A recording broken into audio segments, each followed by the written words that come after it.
Shadow Slave Cinema Reaction Fanfic. By author jrawt. Chapter 21-30. There, atop the ancient bed, was a figure. Nephis's eyes widened in shock. On the bed, was a shadowy visage. Laying on their side, they faced the wall curled up in a fetal position. There was no color, no clothing, no discernible features, simply a tangible shadow of a person. A person Nephis had come to learn much about. Sunny. Her aspect and soul had been sealed, but in that moment maybe her chains slightly faltered, as she seemingly blinked across the room to the side of the bed. Without hesitation or fear, her hands flashed forward to touch the shadow, but her fingers simply passed through. Desperation flared in her silver eyes. Again, she reached. Again, her fingers met nothing. Again and again, she tried, to grasp him, to hold him, to hug him, to pull him back from whatever abyss had swallowed him. But the result never changed. His fate and existence were already tragic, but now he was truly a shadow, unseen and unreachable to anything in existence. No. Why is? Refusing to give up, she moved onto the bed, carefully circling around his corporeal form. And then she saw his face. He looked peaceful. The light seeped through the cracks in the window, golden beams piercing through his shadowy form. His face, barely outlined in the shifting darkness, was relaxed. A faint smile played on his lips, as if caught in the grasp of some content memory. Loose strands of hair fell across his face, resting gently against the pillow. It looked like he was dreaming. A dream hidden from the world, one that brought his being solace. A distant, forlorn dream. Nephis stared at the scene, a world of emotions in her heart. Was this Sunny? Or was this some illusion, a fabrication of a distant memory he held dear? The memory museum only seemed possible through access to his soul sea, thus she wanted to believe it was him. Had he somehow also been swept up in and hidden away in some other place they hadn't seen? But she had come to know what the cinema was capable of. What trivial matter was it to create copies of something it knew more than anyone else? It didn't matter in the moment. Gingerly, she raised her hands, carefully following the contours of his face, imitating what would be brushing his cheek. A complicated smile on her face. "Found you," she whispered. In that moment, her worries of her disappearance to the others faltered in her mind. Her burning ambitions and goals. Everything around her became a blur. Nothing else mattered, as she only looked at him. Time became a blur as she was engrossed in the moment. For a few moments, none of it mattered. Only him. Just as he had only ever looked at her. It felt like a dream. Maybe it was. A time when it had just been the two of them, when two were one. The sight filled her with warmth, and yet, there was a quiet sorrow in her heart. Hesitantly, she brought her hand away, moving until her back was pressed against the wall, bringing her knees up and allowing her chin to rest. Silently she watched as his body rhythmically rose and fell, his sleep undisturbed. A conflicted smile on her face. "Even now when you're right before me, you're still unreachable." The shadow remained silent, as she shook her head slightly, her eyes dipping. "Strange, even when I've just scratched the truth and now have the chance to see you, or some form of you. I don't even know where to start." She sighed, tilting her head up at the ceiling. "What happened to you in those 4 years? Why did you disappear and not try to connect to us again? How hard was it, being absolutely alone? What battles pushed you to such resolve over your life? What terrible secrets did you learn and have to endure in silence?" So many questions. So many things she needed, to ask. But deep down, she already knew that some answers could never be spoken aloud. That some burdens were meant to be carried alone. And yet, out of everything weighing on her heart, the only thing that felt right, the only thing she truly wanted to say, if he could hear her for just a moment, was the simplest, quietest truth of all. Her lips trembled slightly. Her voice, barely a whisper. "I'm sorry you're all alone." The words hung in the air, fragile yet unyielding. I don't know what our relationship as a cohort was before, nor can I imagine what could have pushed you so far to make such a choice." She paused, a bittersweet smile on her face, as a hoarse chuckle escaped her lips. It was probably me, wasn't it? Maybe I should learn to be a more honest person like you. Emotions, desire, they're all too powerful, and all too frightening. I don't know what I was feeling in the past, what I did, what I said to you, what I did to hurt you. Her arms moved, pulling her knees closer to her face. Quote. I'm sorry for whatever I did to you. The shadow didn't stir, didn't acknowledge her words, didn't hear the apology she could never say when it mattered. Her gaze dropped, a deep breath filling her lungs as she pressed her forehead against the cold wall. A generational prodigy, she murmured. A legacy left behind by the immortal flame. She let out a quiet laugh. And yet, you're the one who kept moving forward. If anything, you're what every awakened should aspire to be. Fighting dead sacreds, braving places unseen, you're even on the verge of supremacy. Her eyes softened. Even when you were cast aside by everything, you never stopped fighting. A weak chuckle slipped from her lips, breathless and sad. How pathetic, that I can only say the right things when no one can hear them. Slowly, she rose from the bed. Her eyes swept the room, taking in every little detail. The familiar desk, worn from years of use. The floor, marked with the evidence of relentless training. She traced her fingers over old carvings in the wood, counted each scar in the floorboards, each one marking the time lost with him. Finally, she opened the closet. She blinked. Gowns. A flicker of amusement passed through her features. He has peculiar tastes. A pause. Though, the image of him in one is quite appealing. The thought made her lips curl, but a shadow crossed her eyes. Effie, her influence is getting too strong, could this be her nascent domain? Shaking her head, she sat back on the edge of the bed, glancing at his sleeping form. Hesitation flickered across her face, words caught in her throat. Quote. You know, I've always hated compromise. I've always hated bending to others' will. She shuddered, letting out a quiet, breathy laugh. What am I even saying? You were there when that happened, weren't you? Maybe you were the one who influenced me to say that.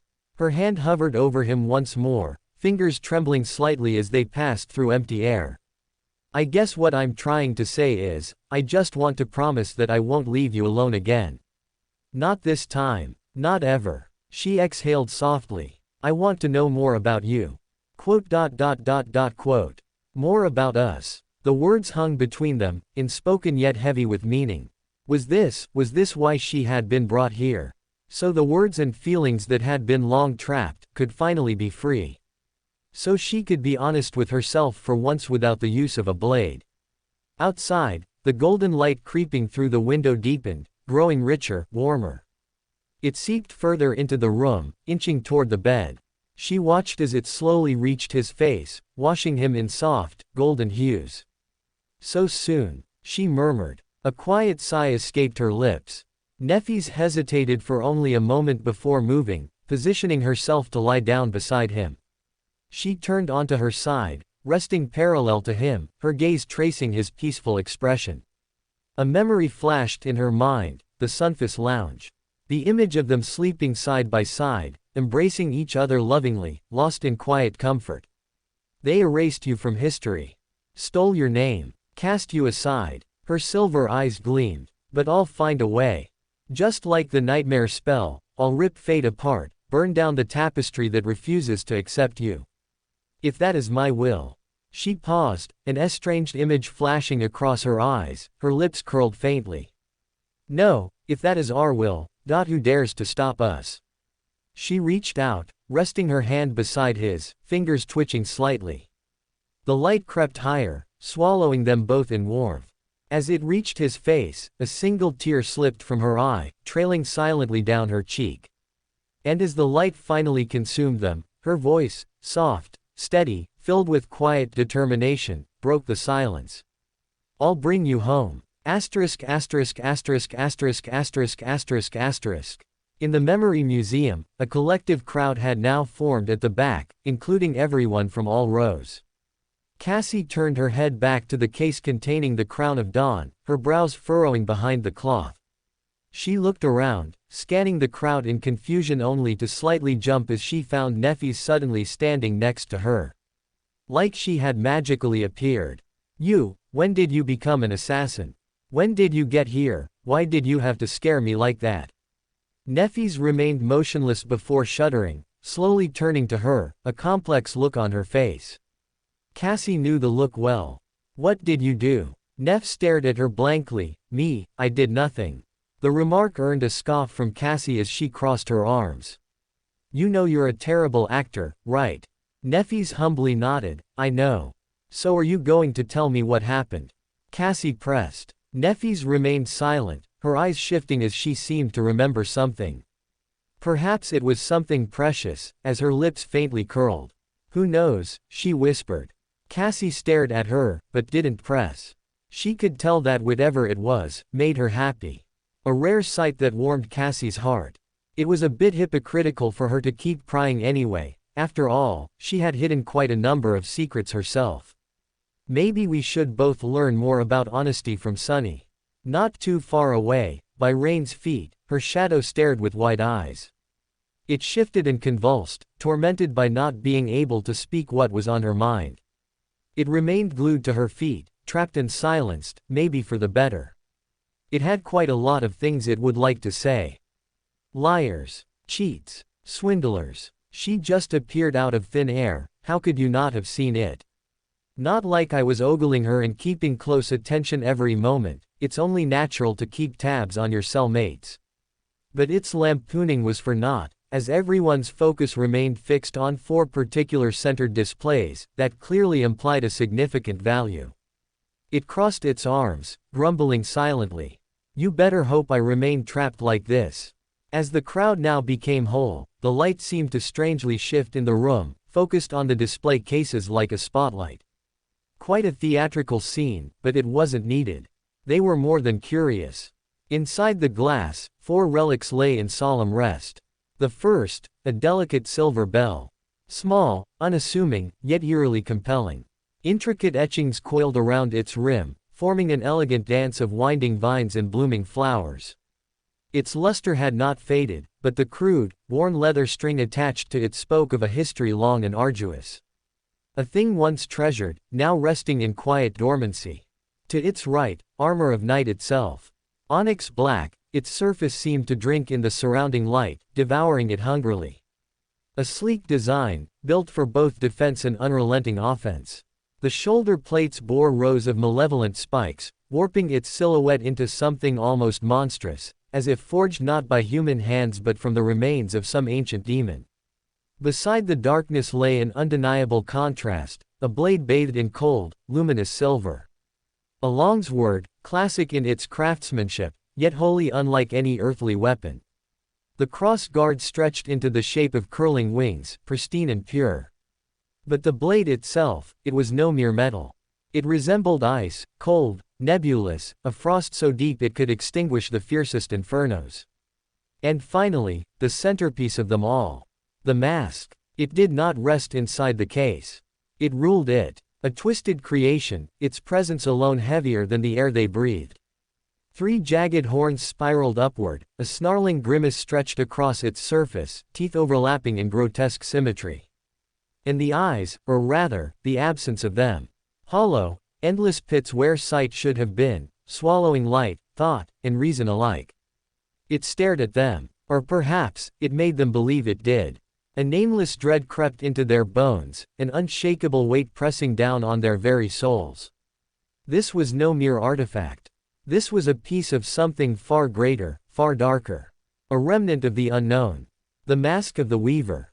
The mask of his heir. A figure shifted in the crowd, as Anank stepped forward, standing before the display.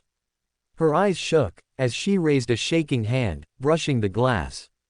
If not for the limited space, she would have wasted no time in prostrating, bowing before its unholy greatness. A whisper escaped her lips, "Hail Weaver, demon of fate." Darren shifted his voice echoing what everyone thought, "Is this the real?" Anank turned around, meeting the eager eyes, a light smile forming on her wrinkled features. There are few replicas given to the most devout of followers, but this. I can feel it in my being, this is the original. Breaths sounded out, faces laced with awe and enamor. The original. They were before, something that a demon had worn, a real demon. A being second only to the gods, an existence so terrible and vast that mere mortals could not perceive them. Something that Sunny had also placed on his very face. Well, go on. Don't leave us waiting, what does it say? Julius exclaimed, his face honest. Ananke shifted, her gaze falling onto the plaque, as her melodious voice sounded out. Hidden from all, the unknown found something long thought a myth. In a forbidden room, just as terrible as its lineage, the unknown claimed what was rightfully his, inheriting the most prized tool of the demon of fate. A quiet knowing seeped through its presence, as if it had waited, as if it had always been his. Curious he was, as what he saw could only leave him confused, whether they were truly related, or one and the same. He broke the chains of the one who held what was rightfully his, and yet in breaking those shackles, the unknown did not see the ones closing around himself. As its cold welcoming embrace met his strangely familiar face, its hollow depths swallowing all light, the last trace of hesitation faded. At the wording, Cassie slightly flinched, her intuition briefly screaming terribly as others began to speak up. Strange, it seems like it already was his. I wonder what enchantments it has. Might be worth the risk to break in and grab it before the place reacts. Real, a real relic of a demon. The murmurs continued to sound out, as Rain stared at the description with a puzzled look. Why did the rock and chair have so much more dramatic descriptions? Her thoughts were cut off as Morgan's voice sounded above the rest. What about the armor? We've seen him use it plenty, I am quite interested in its nature. Heads turned and nodded in unison, looking back at Ananke. For a second, she was briefly stunned, unfamiliar with the collective cooperation among them all. She brought her fist up and coughed, moving over. Tossed aside, deemed a failure, this armor was claimed by one who was treated of similar nature. Perhaps he saw a reflection of himself in its discarded form, a kindred existence left to decay. Or perhaps he merely understood what it could become. He took it, not as an act of mercy, but of conviction. And so, he fed it. Not with care, nor reverence, but with the screams of the dying, the howls of the forsaken, the last, ragged breaths of those who stood against him. Each soul devoured, each battle fought, each life stolen only deepened its hunger, until it no longer served him, but became one. Shadows curled at his step, and the armor darkened with each kill. Together, they slaughtered many foes, until they reached the abyss, learning the truth of both their origins, thus coming closer to completion. Noctis cocked his head, the underworld. Others turned in his direction, Kai speaking up, you know what this armor is? Noctis shook his head as a sigh rang out, of course not. Why would I be associated with such a crudely looking piece of equipment, even if it is probably made by Nether, the demon of destiny? The words hit the crowd as some slightly swayed, eyes widening in disbelief. Nether, the demon of destiny, this armor belonged to them. Revel asked in amusement. Noctis could only shrug, we should all be able to read. The descriptions mentions entering the abyss and subsequently coming closer to completion, thus it is logical that the armor belonged to Nether. He has 2 relics left behind by demons. Rain whispered incredulously. Noctis's arm shot up as he looked around in disbelief, yes. How many more times am I going to repeat it? You speak like you knew this all along, Gilead retorted, causing Noctis to frown. And you speak like you've been blind ever since we arrived here. The remark caused some of Valor to stir, as rarely both Jest and the Blood Sister held restrained looks of amusement, the air becoming electric. The crowd slightly quieted at the outburst, as a lone murmur from Solvon sounded out. Now I am quite curious to witness a light in the void. The remark caused Noctis to whirl around, a look of relief on his face. Yes, someone who connects the strings, well said. The comment caused Solvon to stare at him with a genuine look of confusement, as realization began to dawn on his face. Wait, no, not well said, you wicked woman. But, maybe slightly, I would also like to see that option. It involves the abyss and the underworld, correct? Saint Cor repeated, stirring a nod of acknowledgement from Noctis. Then we'll keep that in mind with the next reward. Gazes moved back to the displays, now focused on quite honestly the most prizes and captivating of them all. The glowing sword, that seemed to warm their skin at the faintest of luminance. Neffy's was especially drawn, it seemingly called to her, like a piece that completed her altogether. Few of valor and song glanced at her, somewhat aware at who the blade belonged to, and more so who it had possibly cut down in the room. Anank stirred, her eyes narrowing with fascination as she continued reading. In the midst of crisis, a terrible fate approaching, the light faltered. Her radiance had become overbearing and all-encompassing, as nothing forged by man could be held worthy in her hand. So she turned to a demon, confiding and asking for a blade worthy of her. He scoured the remnants of forgotten gods and forsaken demons, scavenging pieces of divinity and ruin alike. He wove the sacred with the profane, bound together in an unholy symphony.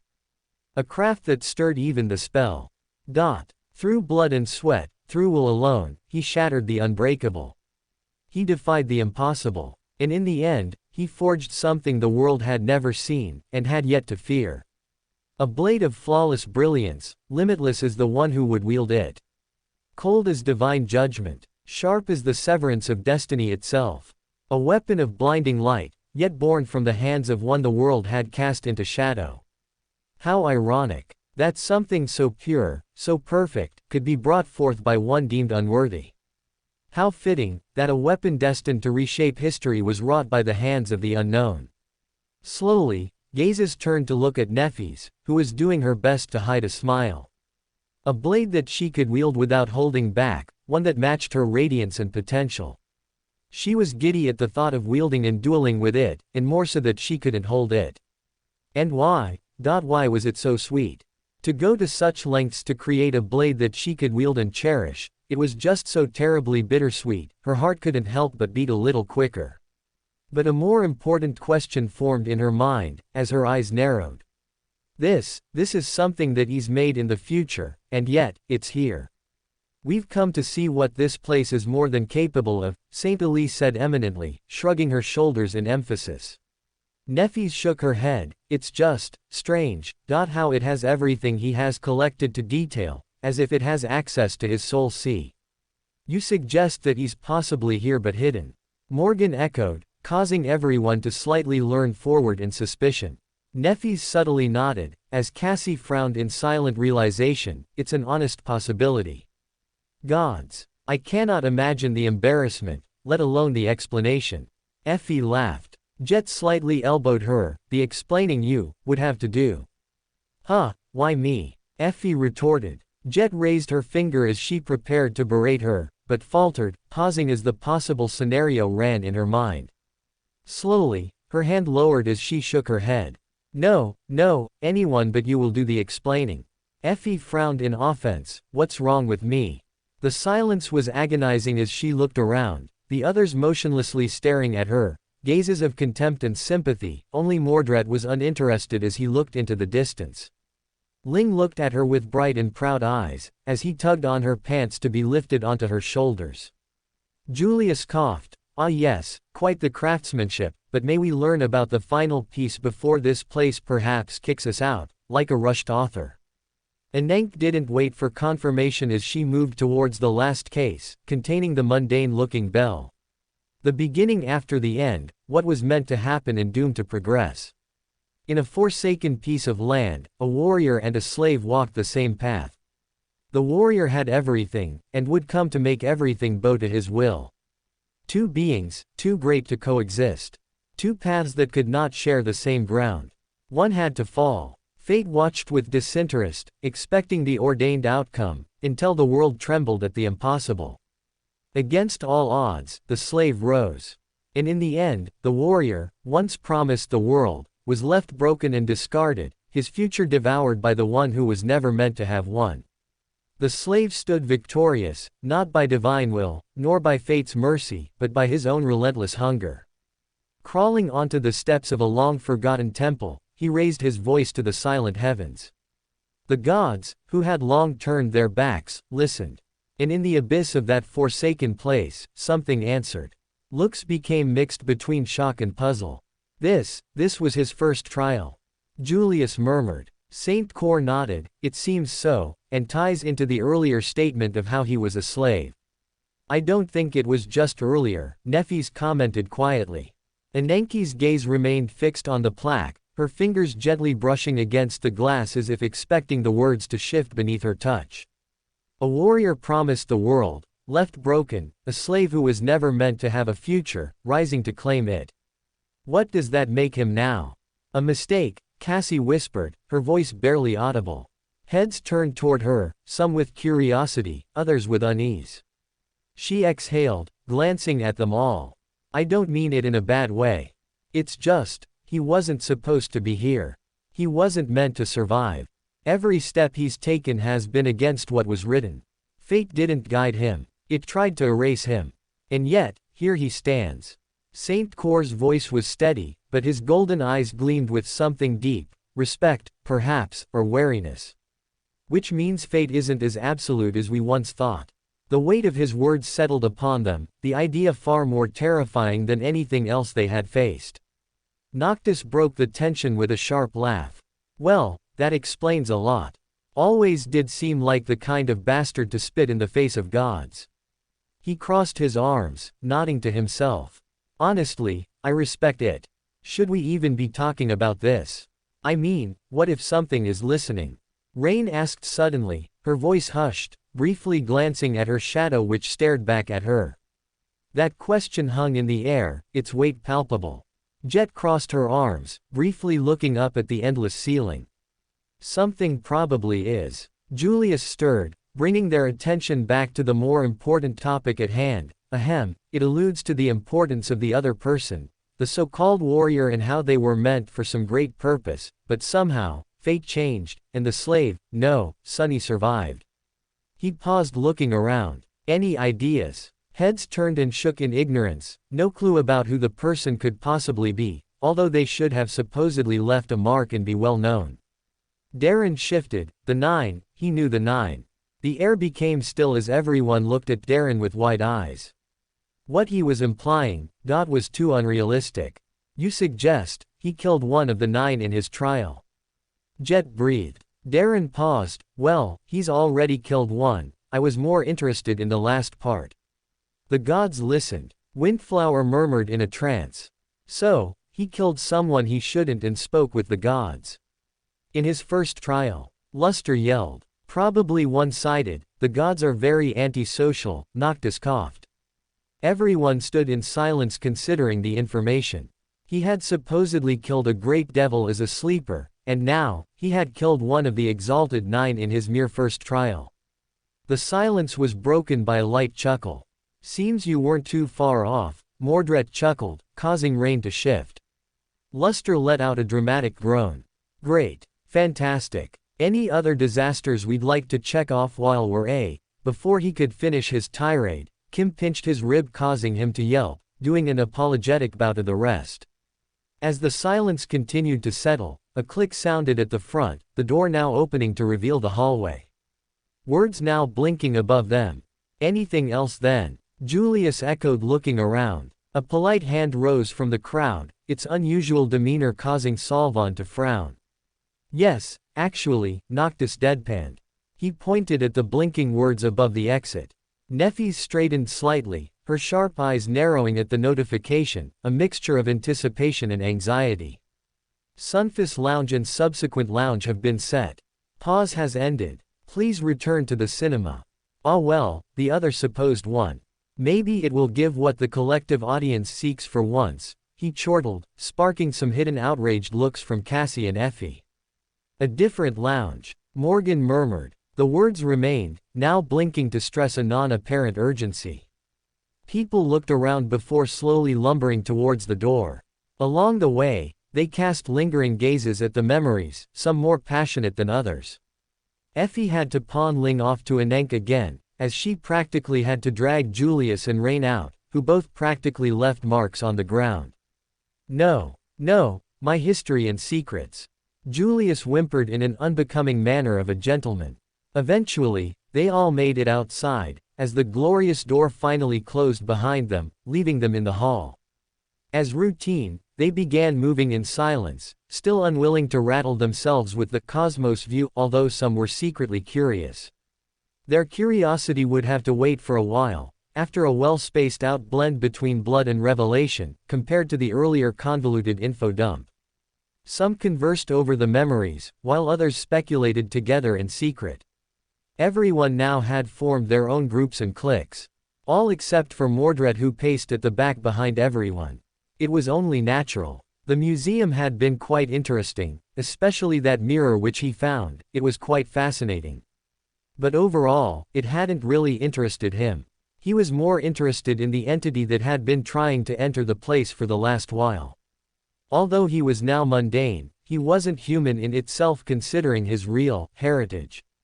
Thus, he had felt strangely aware and kind of connected to the mirror realm when it had been present, similar to how Neffis could still read and feel longing after it became so natural to her. Still trying, huh? He had noticed it as soon as they stepped out of the cinema and began their trek, a faint presence that persisted outside the boundary. It was a mirror, quite small and round. A monocle perhaps. It had been following him closely, just as he had been following its movements.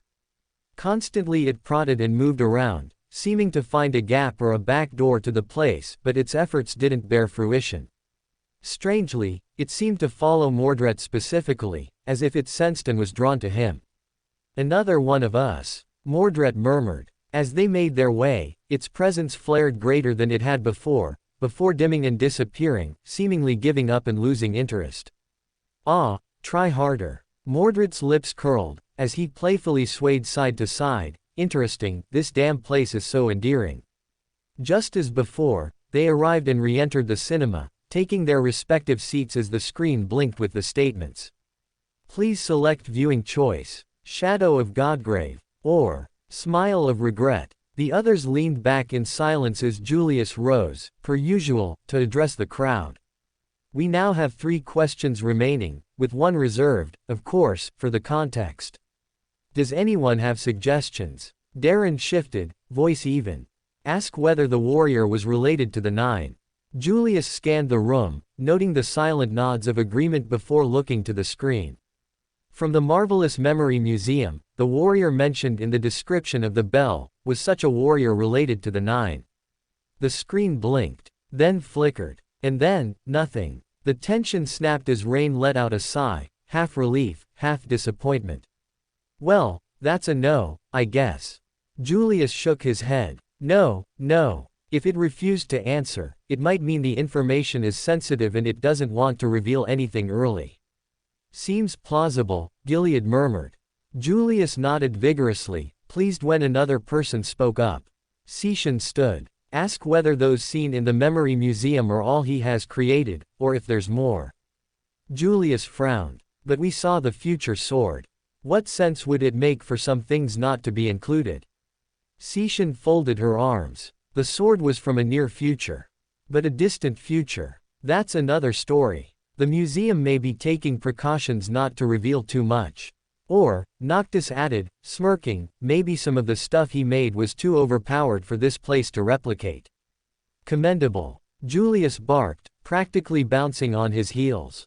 "Dear screen, is what we saw the limit of what has come to be his, or is there still room for the future?" The screen flickered, then changed. "No." The crowd murmured, Windflower nodding so vigorously it was a miracle she didn't give herself whiplash. "So it's not absolute," Telly murmured.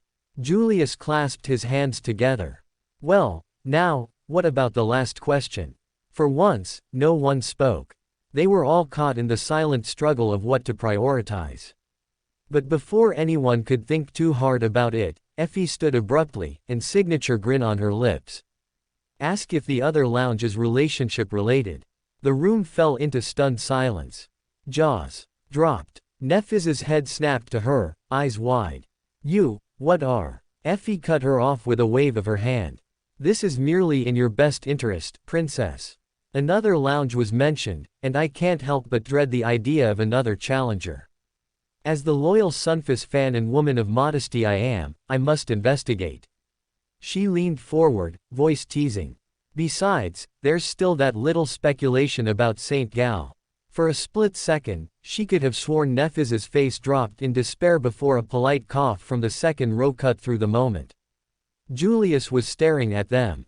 Waiting. Effie glanced at Nephiz, who remained stiff before she finally spoke. Sure. The crowd collectively shuddered. Julius blinked twice, visibly thrown off, but repeated the question anyway. As he did, Nephiz grabbed Effie's collar and yanked her down, voice now a hiss.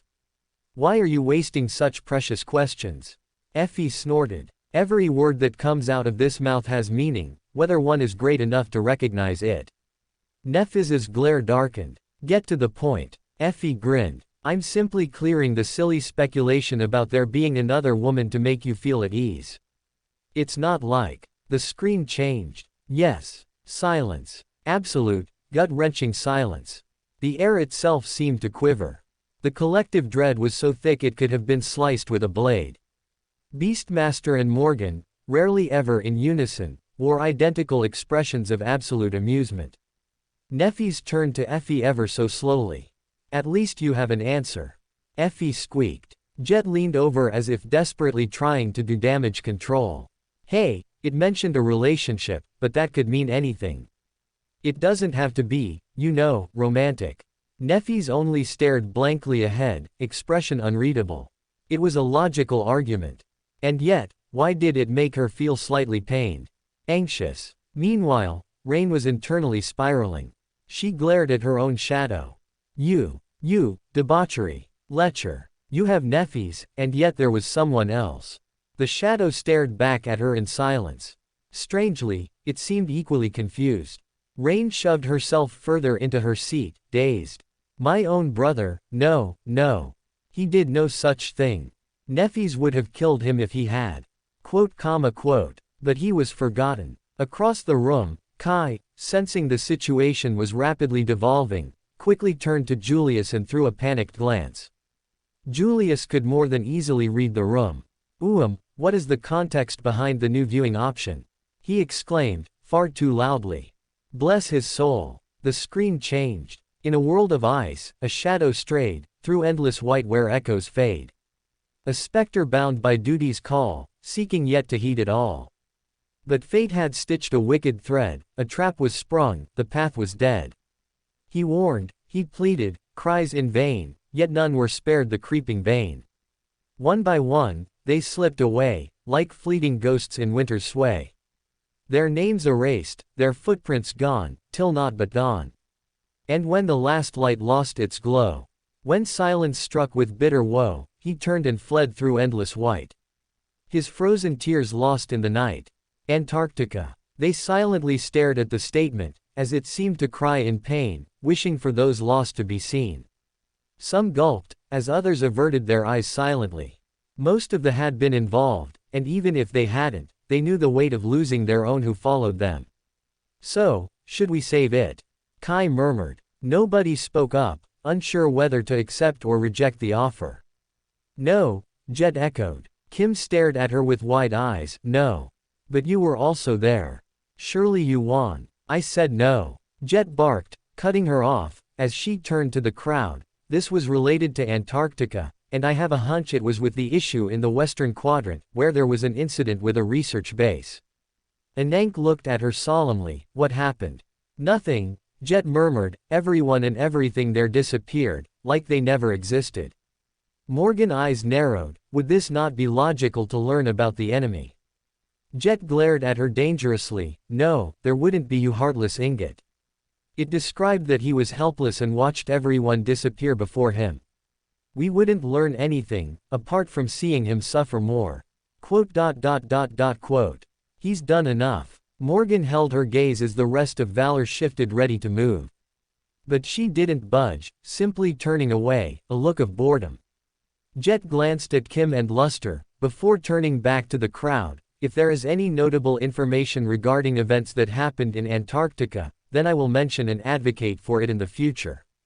I will as well, Saint Core echoed. Darren shifted. This is reasonable, nobody wants to watch their soldiers die. Rightfully said. Julius solemnly nodded. Are there any objections to not saving the option, as we move on to Shadow of Godgrave, which we have planned to watch? The blood sister shifted, glancing at Sishan, who remained silent. Finally, she solemnly nodded, determined to see the supposed massacre through and to better their odds. Morgan smiled with delight at the sight as Julius spoke. Option 1 please. The screen shifted once more, color bleeding back into view as the scene took shape before them. A battlefield stretched endlessly, a graveyard of warriors and steel, where shattered weapons and fractured armor lay like the broken pride of the fallen. Smoke curled into the sky, carrying the echoes of distant roars, anguished cries, and the relentless clang of steel upon steel. And above it all, looming like a god of carnage, a skeletal titan watched in silence. Godgrave, Morgan murmured, the weight of the name settling over them like a shroud. Neffes stirred, her voice barely above a whisper. The final confrontation. Their eyes scanned the field, drawn to the figures stepping forth from the smoke. To the right, Cassie stood tall, her rapier hovering beside her, its edge glinting with lethal precision. Her attire was a perfect balance of function and grace, carefully placed armor melded seamlessly with loose, tactful garments. Her hair, tied neatly in a knot, swayed slightly, her signature blue band marking her presence like a banner. Not far from her, a figure of burning radiance emerged, a woman wreathed in white flames. Neffes, clad in simple yet elegant battle gear, her very form blazing with the fury of a storm. The fire in her sockets roared, her snowy hair flowing like liquid light, and her expression, grim, resolute, spoke of an unyielding will. All around them, the dead lay silent. Their voices were lost to the wind, their final prayers unanswered. But something else had heard them. A terrible chill crept through the room. The shadows shifted, stirring with unnatural life, as if chanting, welcoming something unseen. And then, they saw him. Far in the distance, a lone figure stood, a warped shadow against the ruin of war. No discernible features, only the ghostly strands of white hair that danced in the wind. He did not stand alone. He was never alone. A monstrous shape twisted behind him, rising like an abyssal tide. Scales as dark as the void, eyes like two eclipses, a serpent so vast it threatened to devour the very sky. But as it slithered forth, its form shifted, folding, shrinking, until a regal woman in a flowing gown stepped forward, her presence radiating an unsettling, unnatural grace. The sight causing both Noctis and Salvan tensed. From the left, the darkness tore open. A terrible hand, wrought of steel and nightmare, burst forth, dragging with it a colossus of pure carnage, a fiend of metal and terror, its foreclaws flexing, eager for slaughter. Its maw hung open, burning embers smoldering within, and when it reared back, it roared. A sound so deep, so utterly hungry, that the battlefield itself seemed to recoil in terror. And then, from the shifting black, another stepped forth. A knight, poised with effortless grace. But where others cast shadows, it carried darkness upon its back like a king's mantle. Light bent away from it, recoiling in fear. Within the slits of its helmet, red flames flickered, a silent promise of wrath. The knight lifted its arm, summoning a blade from the abyss itself, causing revel to stir. Echoes, no, what is this? Saint Gilead murmured, his voice strained with awe. He brought the dead with him. Noctis chuckled, though there was little humor in it. Mordret chuckled, those shadows were supposed to be docile. The warriors they had lost, the ones who had vanished into oblivion, could never return. Their dreams and desires were dust, their unfinished stories left to wither. But their tormentors remained. The ones who had stolen their last breaths, who had shattered their hopes, they stood here still, untouched by time, summoned once more to answer for their sins. Death had been silent, but he was never merciful. The lone shadow raised his hand. The darkness coiled, shifting, forming into something vast, something final. In his grasp, a nebulous odachi took shape, its edge gleaming like the void between stars. And with that silent decree, the executioners moved. Death had come to claim what was owed. And he had brought his finest with him. Why yes, I am a war mongrel, who could you tell? Enough soppy emotions and humor. Blood, carnage, death, intersection oh intersection. This one of the best shadow slave moments, so I gotta do it justice. I will do everything in my power to recreate the aura that this fight had. Omega B. Everyone watched as the shadows stood in silence staring into the distance, waiting for the enemy's arrival. Inside the room the shadows stirred, seemingly equally impatient to witness their ruler's glorious prowess. All except one shadow who looked at the scene with indifference, seemingly bored. He has all these powerful echoes. Morgan murmured, her eyes twinkling with a hungry glint. Revel stirred, leaning forward, are they even echoes? I've never seen an echo with such an aura around it, let alone one which wields abilities. Then, this is also an extension of his aspect.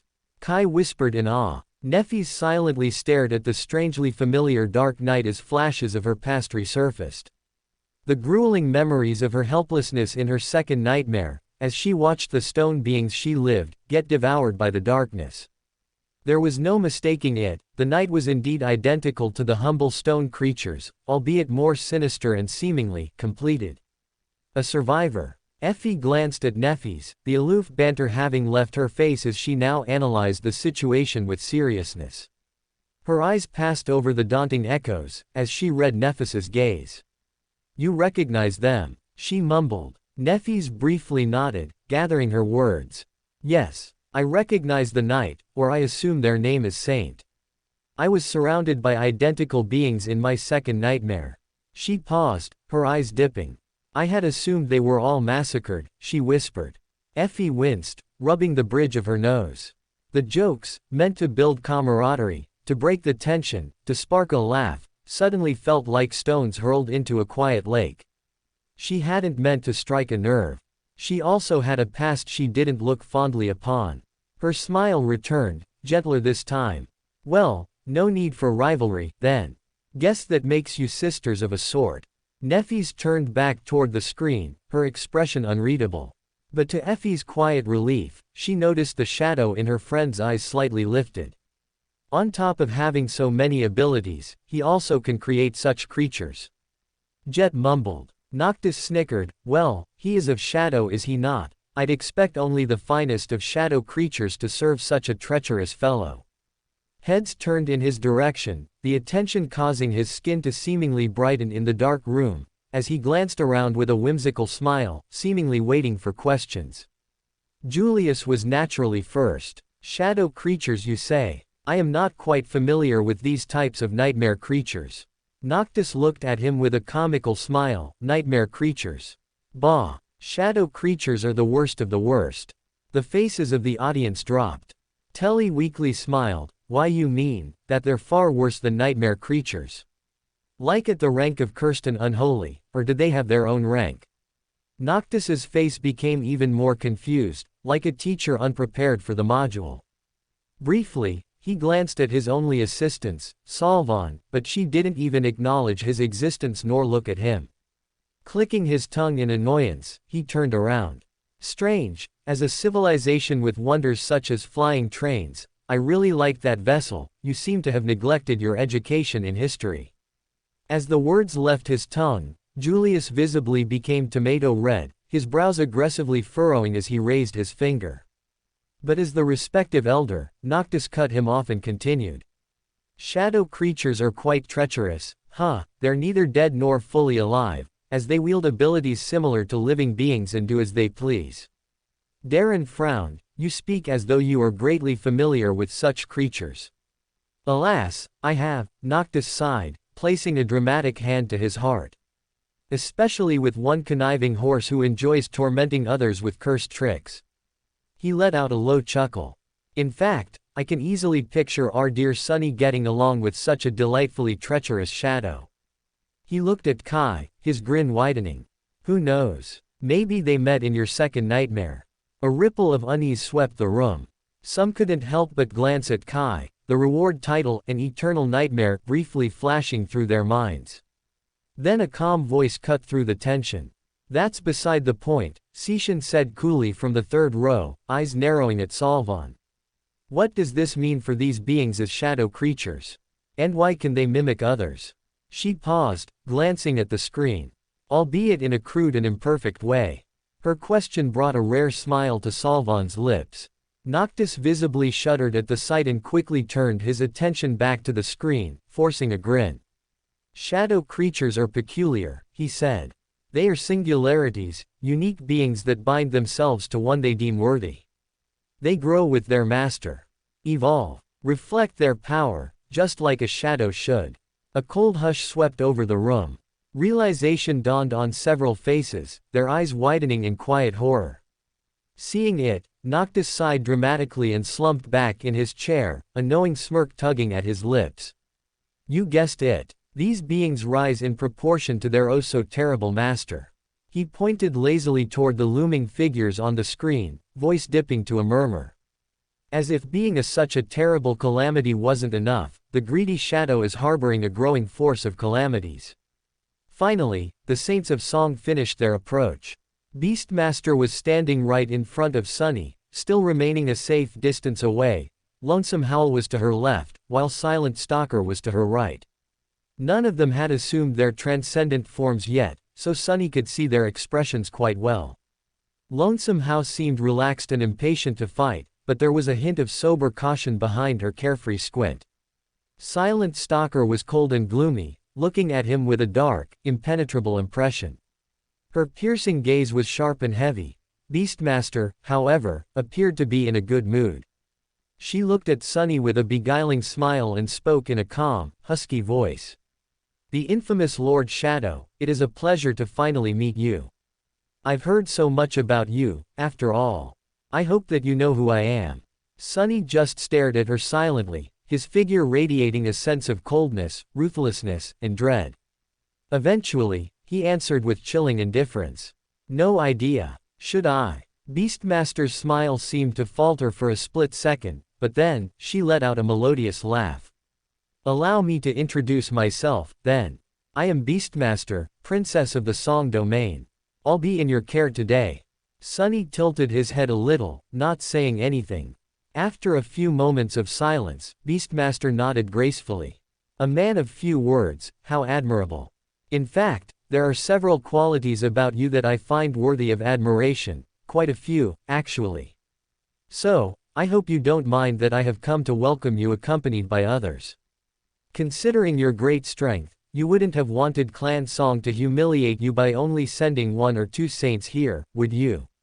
Sunny grimaced behind the mask. Actually, he would have loved to deal with a couple of saints and swiftly move on to other parts of the battlefield, picking off the rest of them one by one. Alas, that was not meant to be. He lifted his chin a little. Indeed, I would have been enraged if your queen only sent a few of her minions to face me. This makes me quite content. I only regret that you didn't bring more. Beastmaster studied him silently for a few moments. Then, her tantalizing smile widened a little. At the same time, he sensed her power assaulting his mind. It was not a full-out attack, for now. Just a little push to probe his defenses. Well, could Sunny really blame this poor woman? She was so beautiful, so gentle, so precious. And yet, her mother had sent her to face the vicious fiend of the Sword Army in a battle. A lovely flower like Beastmaster had to be treasured, nurtured, and protected, not put in harm's way. Protected by someone strong enough to shield her from the vile greed of this impure, wicked world. Someone like Sunny. He frowned, and the shadows across the battlefield stirred in response.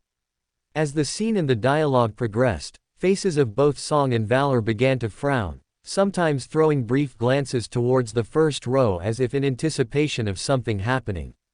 Meanwhile in the third row, the Blood Sister were conflicted as they struggled between absorbing and analyzing the development of the situation.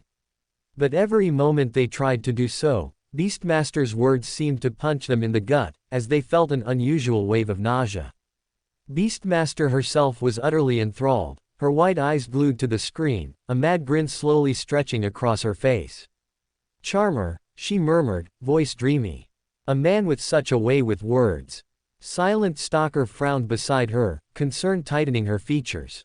You say that, she said quietly, while the two of you are moments from trying to kill each other. Beastmaster turned toward her, lips forming a playful pout, head tilted. That can be a form of romance, for some. From the row below, a coughing fit erupted. Telly slapped her chest, choking on popcorn, a look of equal concern on Windflower's face as she slowed down eating. The rest of the second row sat frozen in awkward silence, torn between following the intense scene and listening in on the even more intense drama unfolding nearby. Moonveil leaned forward slightly, brows furrowed. Why do you keep holding onto this obsession? You know he might have killed some of us. Beastmaster looked at her, eyes dimming slightly. For a moment, she considered her answer. Fate is still in shreds. The outcome isn't written yet, she said softly, voice more hesitant than before. Revel shook her head slowly. He might have killed you. How would you feel about that? Beastmaster didn't answer immediately. She looked down, her lips twitching, caught between a smile and something that almost looked like sorrow. I honestly don't know how I'd feel. The shoulders of the Blood Sisters stiffened, as some leaned back while others let out groans which sounded of a mixture of annoyance and pain. Amidst the ungraceful chorus, Sishan's voice sounded out as a whisper. Well, we wouldn't forgive, and neither would Mother. To their delight, the screen shifted again as Sunny's voice sounded out. Without moving a muscle, Sunny said coldly. Stop flirting with me, wench. I'm taken. If Beastmaster was taken aback, she did not show it. The mirth in her tantalizing eyes did dim a little, however, replaced with a hint of eerie interest. I see. She sighed, and then moved her shoulders slightly. A pity. No one is perfect, I guess. Sunny blinked. No, but why did even her insults have to sound so exciting? At the words, the air shifted in the room, as Beastmaster sighed with disappointment, while below Effie pumped her fist in silent enthusiasm. Even Cassie briefly glanced at Neff, seeing a small, but sheepish smile. The cinema had teased them about the future lounge, and its implication of being relationship-related. But now, it seemed who Sunny had given his heart to. The words brought solace to Rain, as she bent forward, clasping her hands. Her voice a murmur, yep, I always knew it, such a brother has to be a good role model. If not for the atmosphere being built in the moment, she might have even shed a silent tear. Strangely, even Mordred was smiling. However, the reason was more or so related to what was now changing on the screen. In the next moment, however, his expression changed. Because he suddenly had a bad premonition. And there, behind the 13 saints, 3 more figures emerged, moving forward with dreadful speed. The reflections. All 3 had assumed the same form, that of a monstrous, towering creature that had a tail like that of an enormous snake, 2 powerful hands protruding from a human-like torso, and a bestial head with a long and toothy snout brimming with terrifying fangs. The creatures looked quite familiar. In fact, Sunny knew their kind quite well. They were like older and more dreadful, wingless versions of the chain worms, who were a tribe of nightmare creatures that populated the darkness beneath the chained isles. The chain worms bore that name because they fed on the heavenly chains that held the flying islands together, or on any metal, really, as long as they could sink their fangs into it. The crowd glanced at Mordred, who had a whimsical smile on his face as he twiddled his thumbs. Of course the wretch could never have made a friend, Morgan echoed, her lips curling. I wonder why I even thought it was a possibility. Mordred only stared at her, his mood unaffected. Friends can be complicated. He chuckled, leaning forward. Besides, that's still one more friend than the 0 you have. Morgan's eyes ignited as her lips contorted into a snarl, only distracted by a shaky gasp from the first row. Ling's eyes were wide. Uncle Sunny is fighting so many strong people. Anank, Jet and Effie stared at the child, throwing glances at each other as they briefly remembered how they had lost track of events and indirectly allowed him to watch more than he was allowed. Without wasting a second, Effie scooped him up and covered him in her shirt as he wriggled and struggled to free himself beneath it. Saints, Rain whispered, her mouth wide, he really is fighting 13 saints. Don't forget 3 of my reflections which are divine, Mordred chuckled, as the others threw him venomous glances. Darren shifted, his eyes laced with awe. So this is a divine shadow. Before Sunny could finish the thought, one of the song's saints seemed to unleash their aspect ability. The space around him suddenly shimmered, as if turning into glass. And when that glass shattered, Sunny and his shadow were suddenly separated by a great distance. The saints of song were now apart, as well. The 3 chain worms were surrounding Fiend. 3 saints were surrounding Saint, and 3 more were surrounding Serpent. While Sunny himself was facing Beastmaster, Lonesome Howl, Silent Stalker, and 4 others. Beastmaster smiled. I bet I can fix you, though. Lord Shadow. Sunny snarled. Taking a step forward, he shaped the shadows into a sword and said in a chilling tone. When we are done, who is going to fix you? They surged forward without another wasted second. His enemies were among the most seasoned warriors of humanity, as well. They knew how to cooperate with each other seamlessly, not making any mistakes he could exploit. There was not enough space for more than 3 of them to attack him at the same time, for example. So, instead of rushing forward all together and getting in each other's ways, 4 saints fell back while 3 advanced at him with stunning speed. The 3 attackers were the Obsidian Jackal, the 3-headed Canine, Ceres, and Lonesome Howl. It did not mean that the other 4 were doing nothing, though. In fact, they might have posed more danger than the melee vanguard. He could already see Silent Stalker knocking an arrow on the string of her sword, while Beastmaster spun a strange-looking sling. 2 remaining saints took to the sky. One of them was Seared, the Harpy, while the second one was a gargoyle with a powerful stone body and wide wings. The Saint of Sorrow. Tamar's father was here, too. Sunny was going to have to deal with a barrage of range attacks pretty soon. But first, he had to survive the obliterating assault of 3 melee powerhouses. Ceres and Lonesome Howl were already tough enough to handle. It was the Obsidian Giant that gave Sunny the most pressure due to the sheer immensity of his size, though. The Jackal towered above the battlefield like a dark titan, wielding an enormous polearm with a gold crescent blade. That polearm seemed great and sharp enough to cleave a small fortress in half.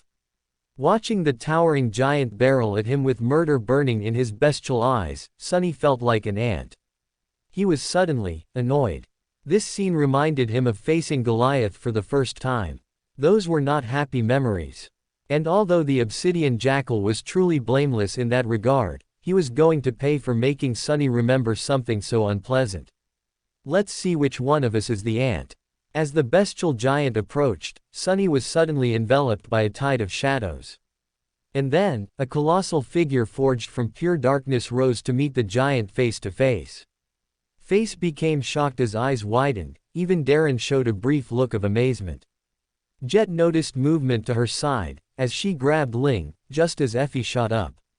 Fuck. He's copying my damn transcendent ability.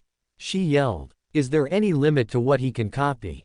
Cassie murmured. Both Song and Valor stirred, the bodies of the seasoned and world-renowned saints now slightly shaking. This was Shadow. All the other lineages gave some boosts and abilities, but this was just absurd. They now understood what had been whispered in fragments of history. Why, in the cataclysmic Doom War, even gods and demons had perished. All but one. Shadow had been the last to fall, and now it was clear why. Morgan's eyes gleamed with hunger. The lineage of Shadow is quite marvelous. This is the result of his knowledge and experience. His lineage does not define his power and worth alone, Nephes murmured. Julius brought his hand to his chin, his eyes narrowing. Strange, I am not adept with the circumstance of combat, but isn't it peculiar we are not seeing him use his avatar ability? The air among the audience stiffened. He was right, where were his other avatars? How? No, he's changed his battle style. Saint Roan mumbled. A laugh resounded from the second row as Noctis slapped his leg, tears starting to form. Oh gods. Of course he would do so, such an audacious fellow. Both Valor and Song stared at him in anticipation as Saint Gilead's voice rumbled. Explain yourself. Noctis hurriedly wiped away his tears as he stared at the screen, his lips curling into an unrestrained smile. How many times must I repeat the conditioned term? Treacherous. He's treachery incarnate. He would rather mimic and steal his own opponent's abilities than use his own. How fitting of a Shadow. The room froze. Why you mean? Rain whispered. Noctis vigorously nodded, of course. Sunny has yet to go all out, instead he would rather the opponents fight themselves. A battle art, Kai muttered, earning another laugh from Noctis. No. No. Gods, the strings are laid bare. He looked up, a mad grin on his face. This fight is simply beneath him, thus he would rather shadow his opponents than use his real abilities. He clapped his hands, the image causing the light to shift on his face. In other words, he's toying with you. As the words echoed in the room, they stared at the image. The towering jackal now struggling to escape as the sinister shadow giant held it by the throat, before stepping forward and slamming it into the ground, causing a miniature earthquake. It broke off, keeping the momentum as it surged forward. The obsidian jackal brought his crescent polearm down. His devastating slash seemed powerful enough to slice the very fabric of the world apart, but its momentum broke a moment later. Sunny had long known how the enemy saint was going to attack. Having read his intentions in the movements of his body, of his shadow, and of his essence, Sunny had grasped the very core of the enemy's sophisticated transcendent battle art and learned the enemy's intentions far in advance. So, he fearlessly stepped into the range of the jackal's weapon, avoiding the crescent blade, and grasped the shaft of the polearm with one armored hand. There was a loud thunderclap and a devastating shockwave the moment the wooden shaft came into contact with the onyx gauntlet.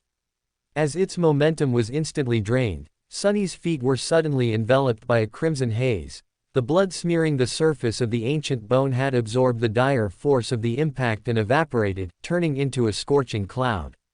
Sunny himself, the conduit of all that destructive energy, had not even flinched, though. He just held the crescent blade in place, unmoving, like a black mountain. He was not satisfied by simply blocking that first strike, either, of course.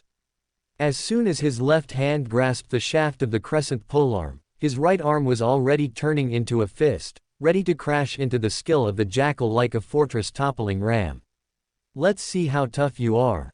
However, before Sunny had a chance to strike the jackal, a swift and massive shadow lunged at him from the side, and his right hand was suddenly caught in the crushing vice of a monstrous wolf's jaws. Lonesome Howl had timed her attack to coincide with the fall of the crescent blade. Her fur was bristling like a black palisade, and furious red flames were burning in her enormous, bestial eyes. Saint Ceres was not far behind, either. A split second later, she lunged at Sunny from the left, one of her heads biting him into the shin, a second sinking its fangs into his knee, and the last one tearing into his thigh. There was an ear-piercing sound of sharp fangs scratching against the stone-like metal. Sunny was momentarily immobilized. His left hand was holding the jackal's weapon, preventing it from cleaving his shell apart. His right hand was caught in Lonesome Howl's eviscerating jaws. The enormous three-headed canine was trying to pull his leg apart, using all its infernal strength to topple him. Curiously enough, the onyx mantle withstood the fangs of Saint Ceres. It shattered under the fangs of the Stygian she-wolf, though Lonesome Howl had bitten his gauntlet, shredding the hand and wrist of the shadow shell with vicious fury. Silent Stalker had already released an arrow, and Beastmaster had already sent a piece of bone flying from her slingshot. Sunny barely had time to register the two projectiles, which were flying in his direction with terrible speed. He did not like the look of either of them. Both the arrow and the piece of bone were destructive memories, no doubt. Clan Song was sparing no effort in trying to bring him down today, so they would use heavy artillery from the start. If either of the projectiles found its mark, his shadow shell would probably be mangled quite badly. The usefulness of Shadow Step was limited by the shattered space around them, and there were not enough wild shadows on the battlefield to reform the giant shell if it was badly damaged. But it did not matter. Sunny possessed an aspect that possessed many strengths, but its greatest one by far was its versatility. Even bound by so many restrictions, he still had a sea of tactics to choose from, and a rich treasure of devious tricks to employ. That was what made him so dangerous. Sunny pushed away the golden crescent, making the bestial giant stagger back. With his left hand now free, he struck down, delivering a terrifying blow to one of the canine heads that were trying to mangle his leg. The blow did not quite crack the creature's skull, but Ceres was definitely dazed and in pain, well, at least a third of her was dazed and in pain.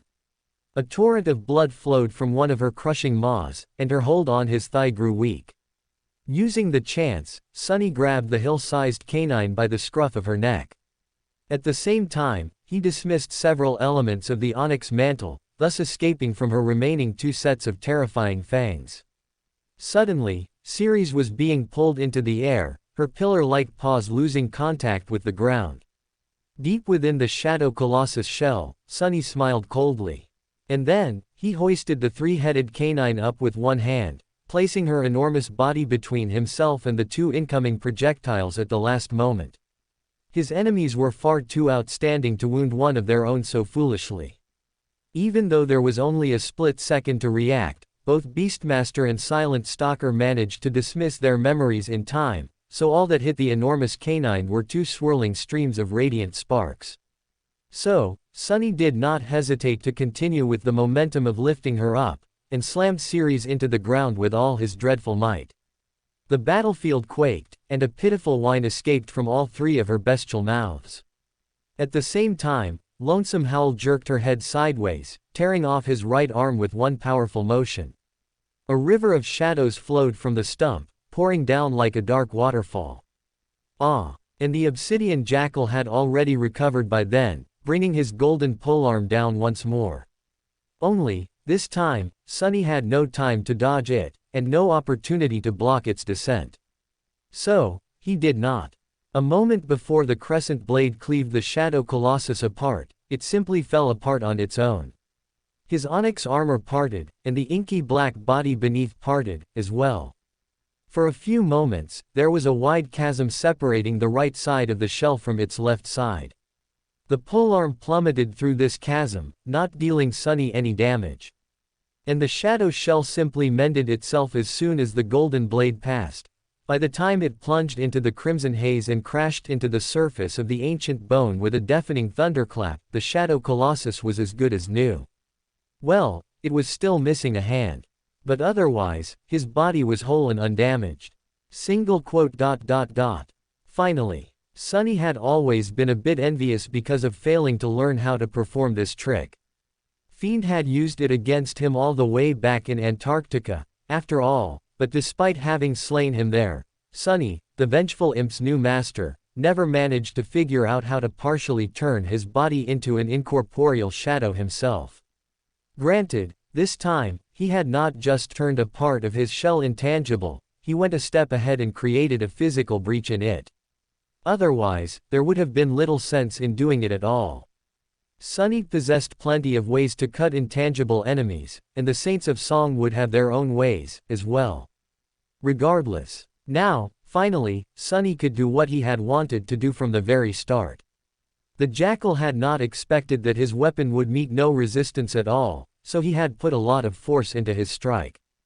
As a result, his balance was broken, and he wasted a moment too many trying to regain it. So, Sunny punched him in the snout with all the might he had. The force of the impact was so fierce that there was actually a blinding flash. A moment later, the bestial giant toppled and fell in the thunderous boom of a violent thunderclap, causing the entire battlefield to tremble. A few of his fangs rattled on the ancient bone, each large enough to crush several humans. Sunny felt amused at the sight of them. I wonder if those will remain after he transforms back into a human. They watched in awe-stricken silence as the battle continued to rage on. They watched as the ground quaked from their steps, as the sky shook from their blows. As the Lord of Shadows tore into them alone while they struggled to even make him bleed. Did he even bleed? More importantly, they were stricken in fear at the realization that he wasn't even trying to kill them. In combat, everything is accounted for: the rhythm of breaths, the tension of muscles, the coordination of steps, the flow of moves. But in the end, a fight was the result of one person having to die while the other lived. Even if someone had no combat experience, simple moves could indirectly end a life. A misplaced kick to the neck, a punch to the throat. There were so many ways someone could be killed, whether indirect or direct. Which is why it was tantalizing, because nothing was more difficult than fighting with the intention not to kill the other. Not to mention that it was others, and these others were saints. He could have killed us so many times, Silent Stalker whispered. Luster's face paled. Saints, he's toying with a bunch of saints. The Blood Sisters had accepted and wanted to view the massacre in hopes of learning so they could adapt and change the resultant outcome in the near future. But now, wasn't it all just hopeless? If he wasn't even trying to kill them, let alone go all out.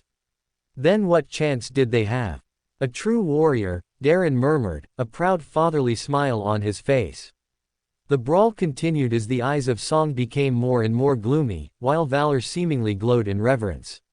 Even Mordred had a gleeful look on his face, seemingly not able to get enough. Neffys tilted her head, her voice a murmur, no wonder we were able to survive up until now. He hasn't even acknowledged taking any real damage, Kai whispered. We'll see about that, Jest sighed, pointing his finger up.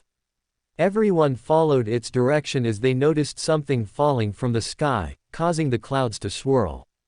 Out there, in front of her, Seared and the Saint of Sorrow finally delivered their first attack.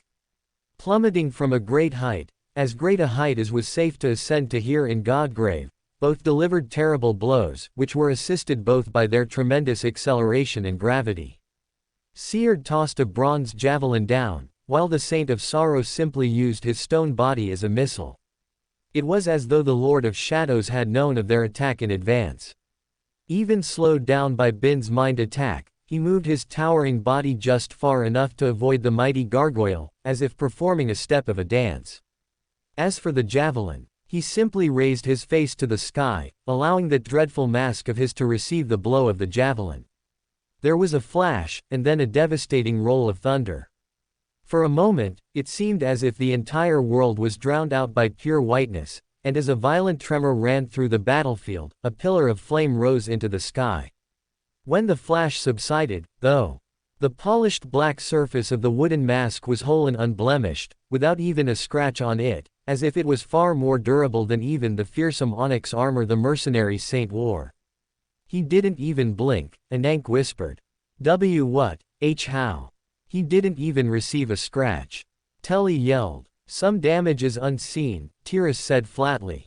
Saint Cor nodded, we have no idea the strain and the internal damage he's receiving. The shoulders of Song slightly lowered at the words in relief, only to once again raise as a whisper broke out from the bottom.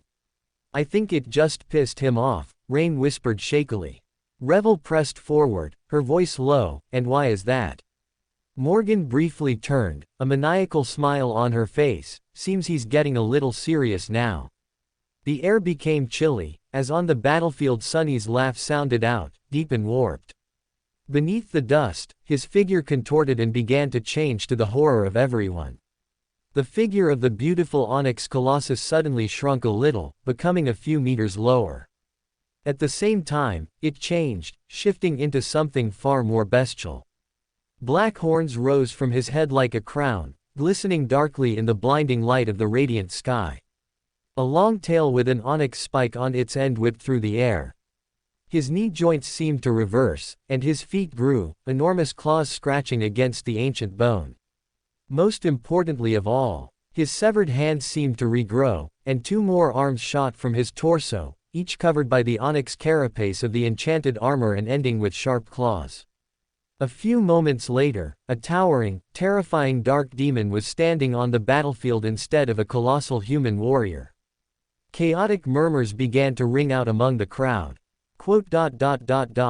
What the hell is he? Is this the power of the forbidden lineage? Weaver, you lucky bastard. Monster, he's a fucking monster. Noctis clapped his hands, spreading his arms dramatically, truly fitting for such a terrible divine shadow. Is this his real transcendent ability? Cassie murmured. Jet snorted, we've already seen it. A grin grew on her face, as her eyes became a bit maddened. On the screen, the demon dropped on all its limbs as it charged towards the startled saints, its eyes mad. Seems like he gave up playing human. Used to relate to Sunny, but now he got unlimited aura and Neffy's upper half circle. Still got quite a lot to go through in this whole segment. Also, I might start writing another FF on the side. Got a bit bored, and had a fun idea which nobody has done yet. And compared to cinema, I have much cooler ideas and plans for it. A FF more entertaining than a reaction FF. Impossible. Degree. Maybe or maybe not, who knows? All around, everyone watched the slaughter breathlessly.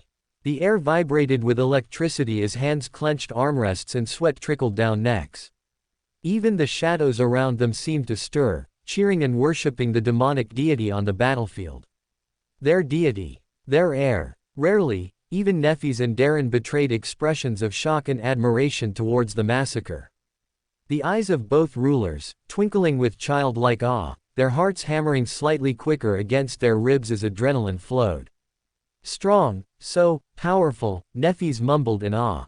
Not even Effie had the clear mindset to try and respond or shift the nature of the topic.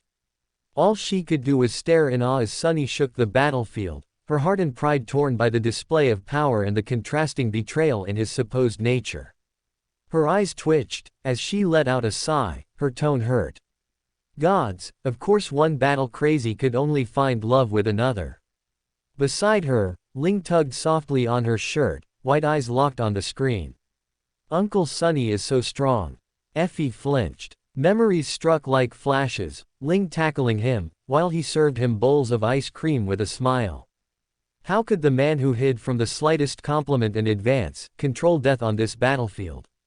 Her thoughts spiraled. This is how a divine fights. Beastmaster whispered, her breaths heavy.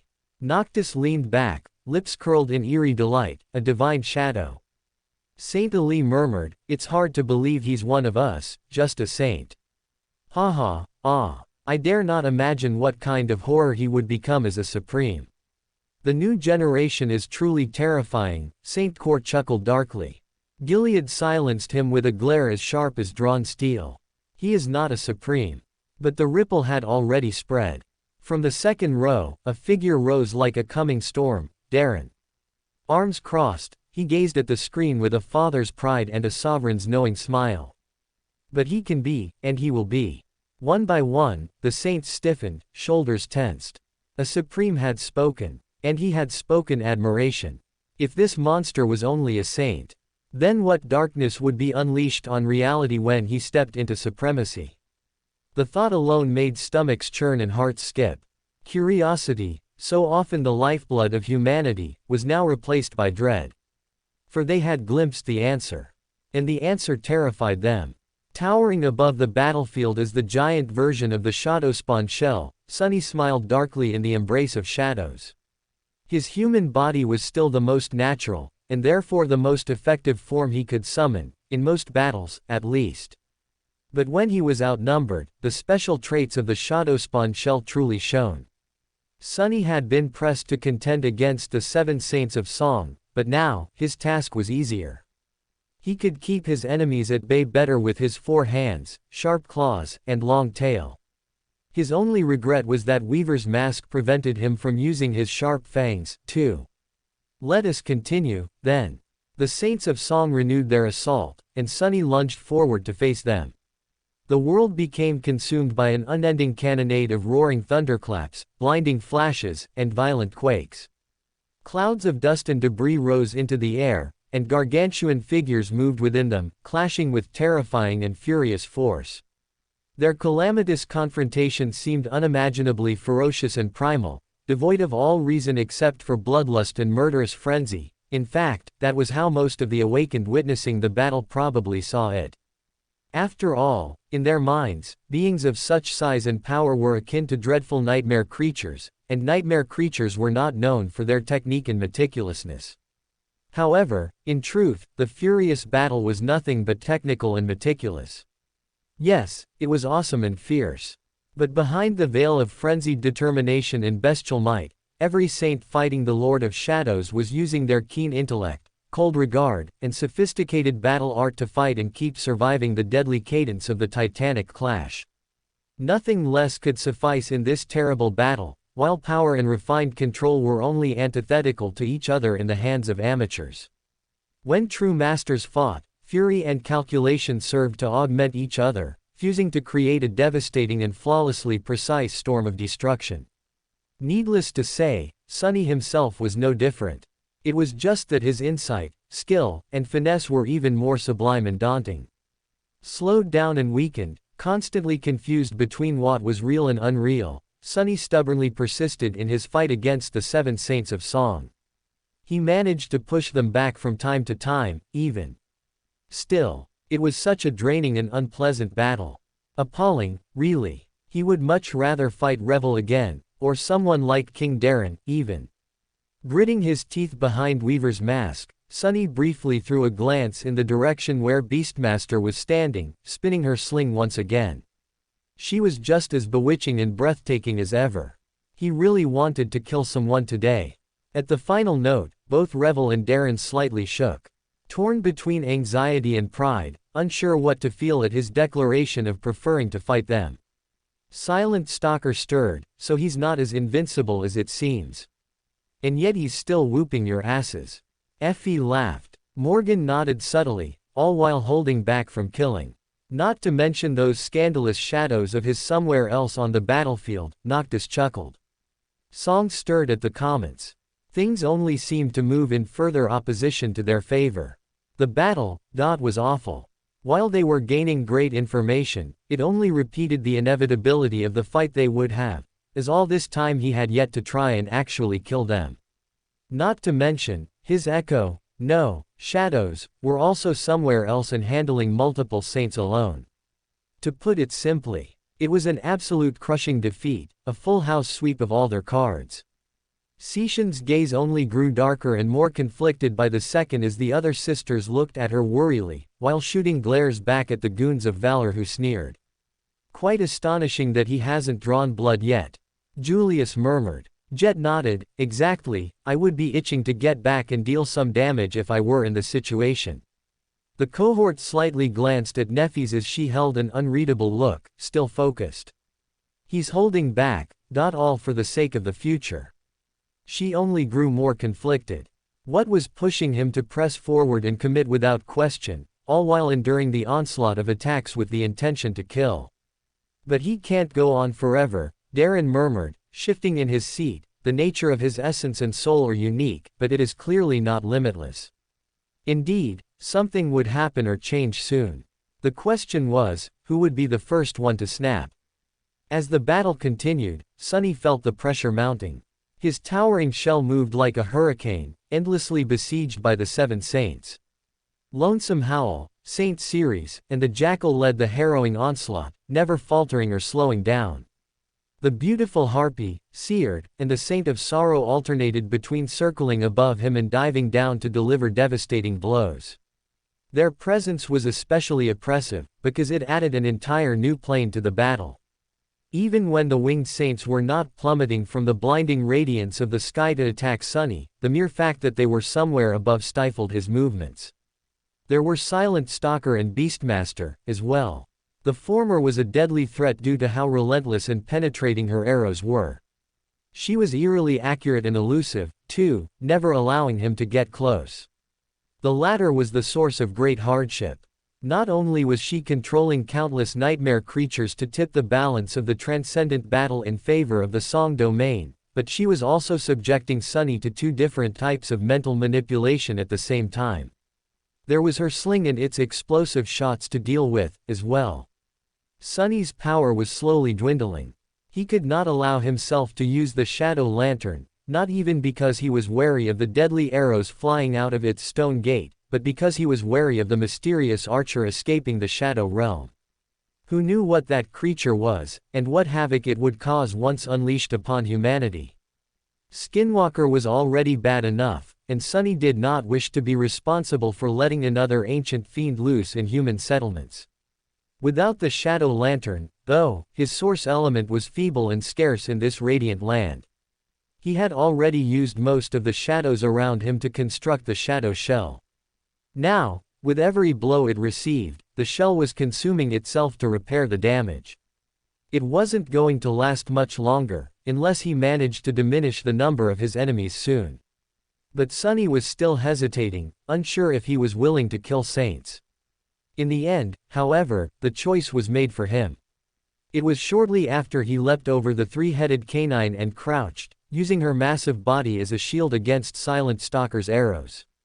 His tail shot back, piercing her thigh. Two of his hands swatted the harpy and the gargoyle away, while a third picked up the corpse of a lumbering nightmare creature, one of Beastmaster's thralls who had been slain in the battle between the great armies, and tossed it forward like a cannonball.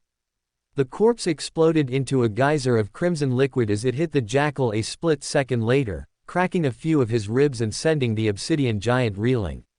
The plan was to follow the toss with another leap, fall upon the staggered saint, and maim him before Lonesome Howl could slam into Sunny from the side to aid her comrade.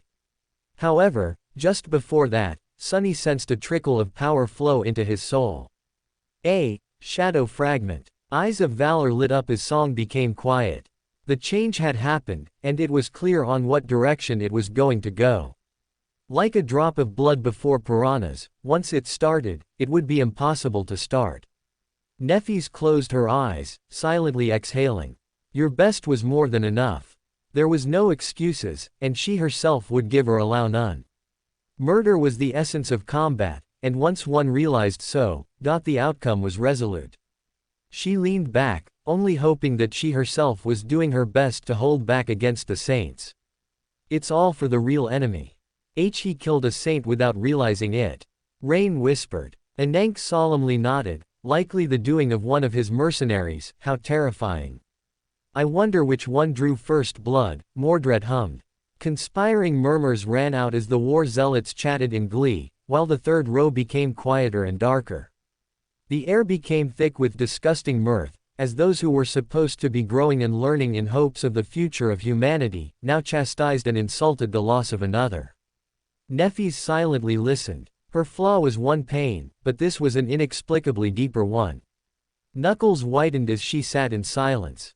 She wanted to turn around and berate them for their deplorable antics, to point and reprimand them of the true enemy.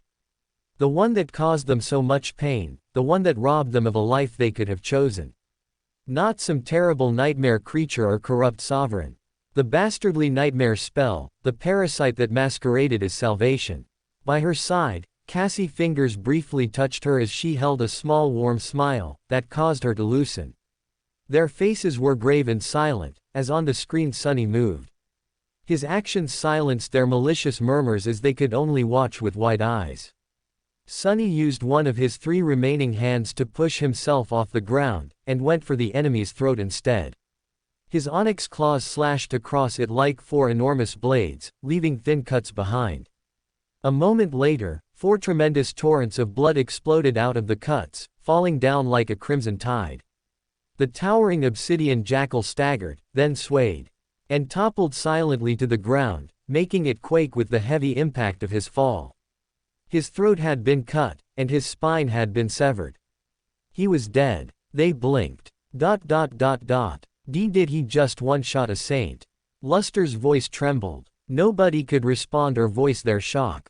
The slaughter had just begun, as Sunny continued to move.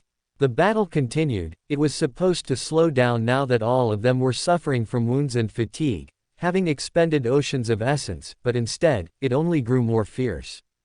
Sunny had abandoned all reservations, while the Saints of Song were set aflame by the death of their comrade. They were skilled, they were valiant, and they were fierce. And yet, the 6 of them were still unable to bring the single enemy down. Because their enemy was the Lord of Shadows. The barrage of attacks continued, and Sunny continued to dodge, deflect, and block them. Now that his shell was smaller and carried less mass, it was becoming more difficult for him to withstand the dire power of Lonesome Howl and the primal ferocity of Saint Ceres. At the same time, he was harder to pin down or target with ranged attacks. Most importantly, though, there was one less enemy for him to contend against. The jackal had been the most massive of the 7 saints, and had wielded a long polearm to boot. His absence on the battlefield was a real boon, making it much easier for Sunny to move. Of course, the body of the slain saint was already rising from the ground, turning its hollow eyes in Sunny's direction.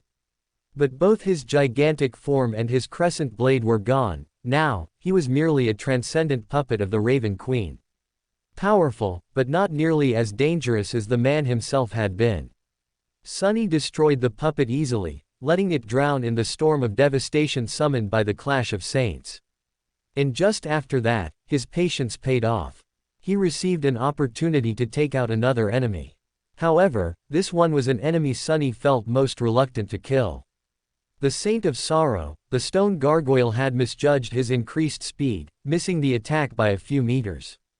In and of itself, it was not that lethal of a mistake. However, both Lonesome Howl and Ceres were recovering their balance after performing devastating lunges, while Silent Stalker and Beastmaster were moving to get a better shot at the lightning-fast Onyx Demon.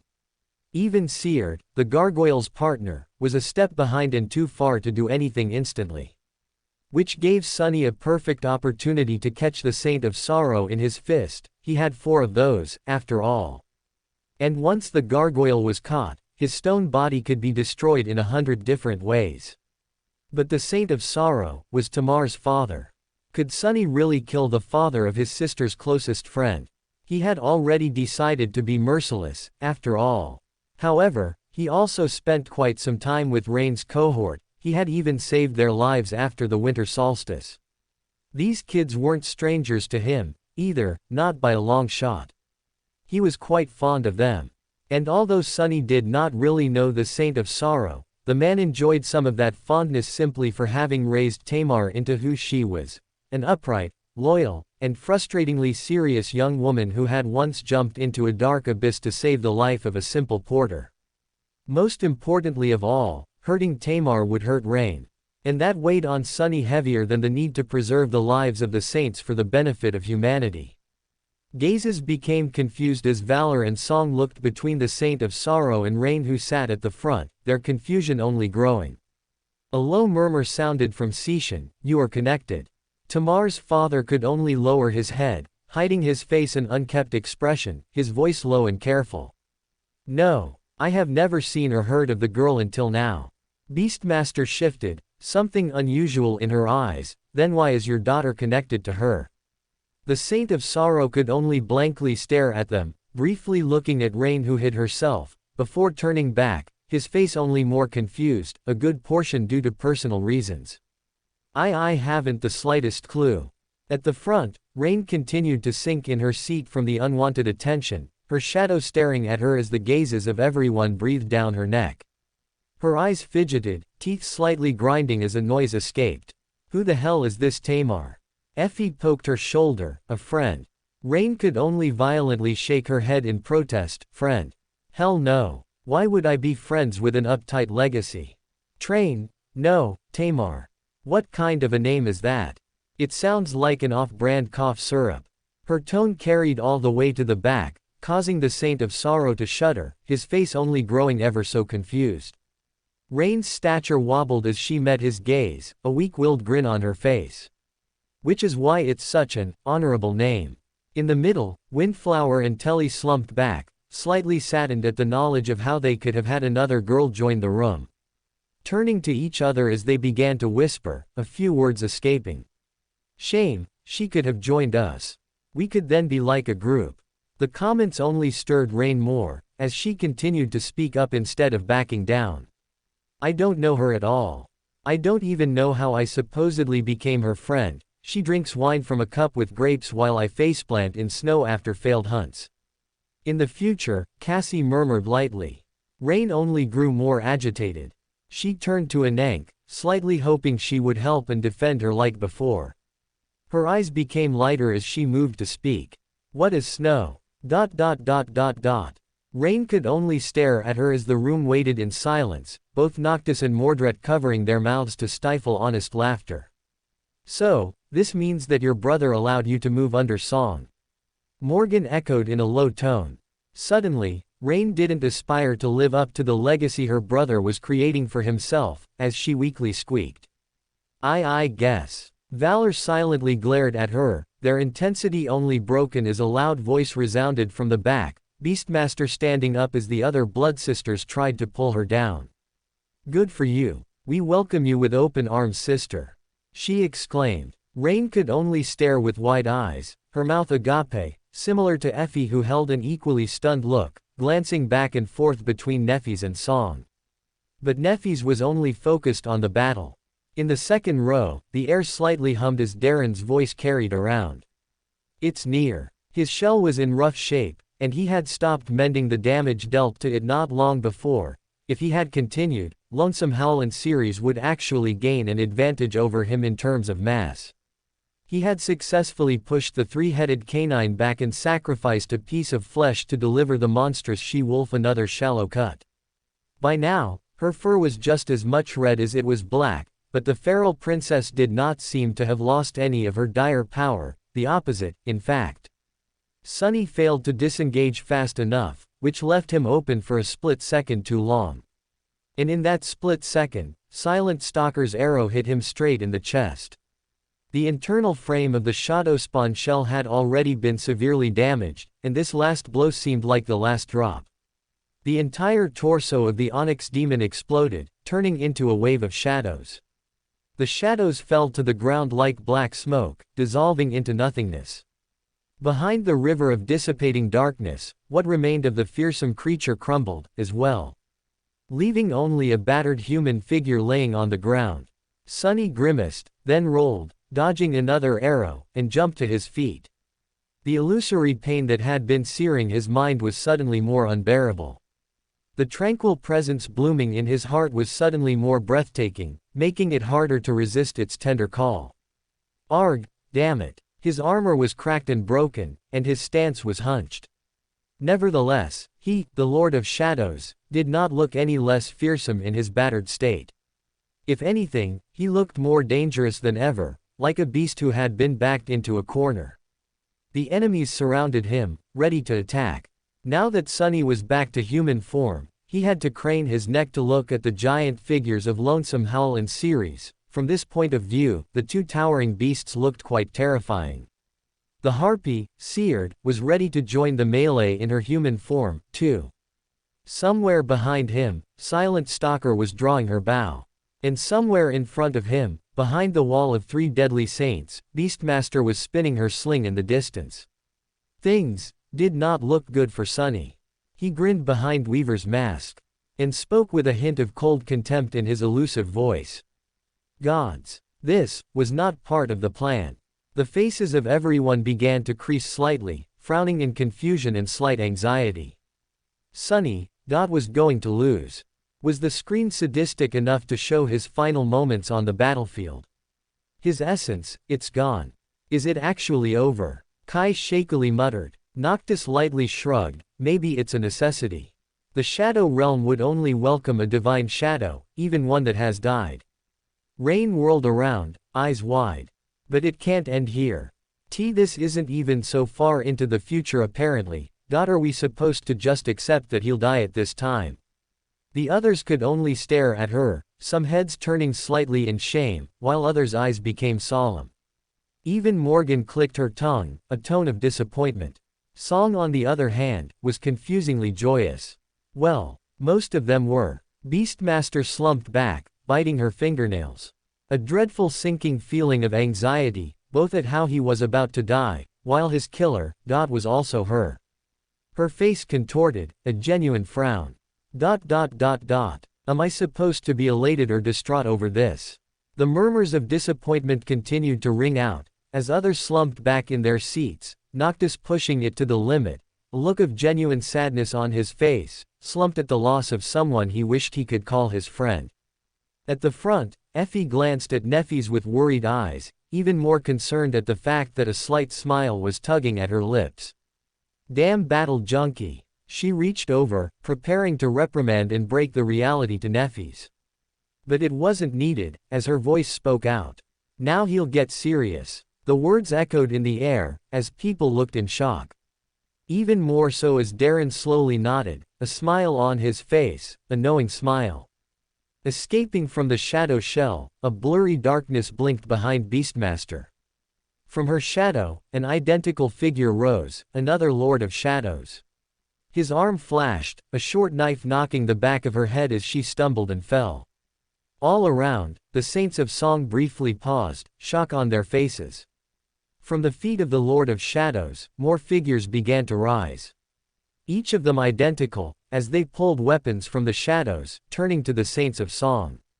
And then, a cold voice resounded from all of them. I really can't believe that I finally managed to do something like a proper assassin, for once in my goddamn life. Writer's block is real sad face. Got caught up with applications for higher education, thus why I took longer for the chap. No way I'm skimming deadlines cuss of a fanfic. And, drumroll, O_0, I wrote a new fanfic.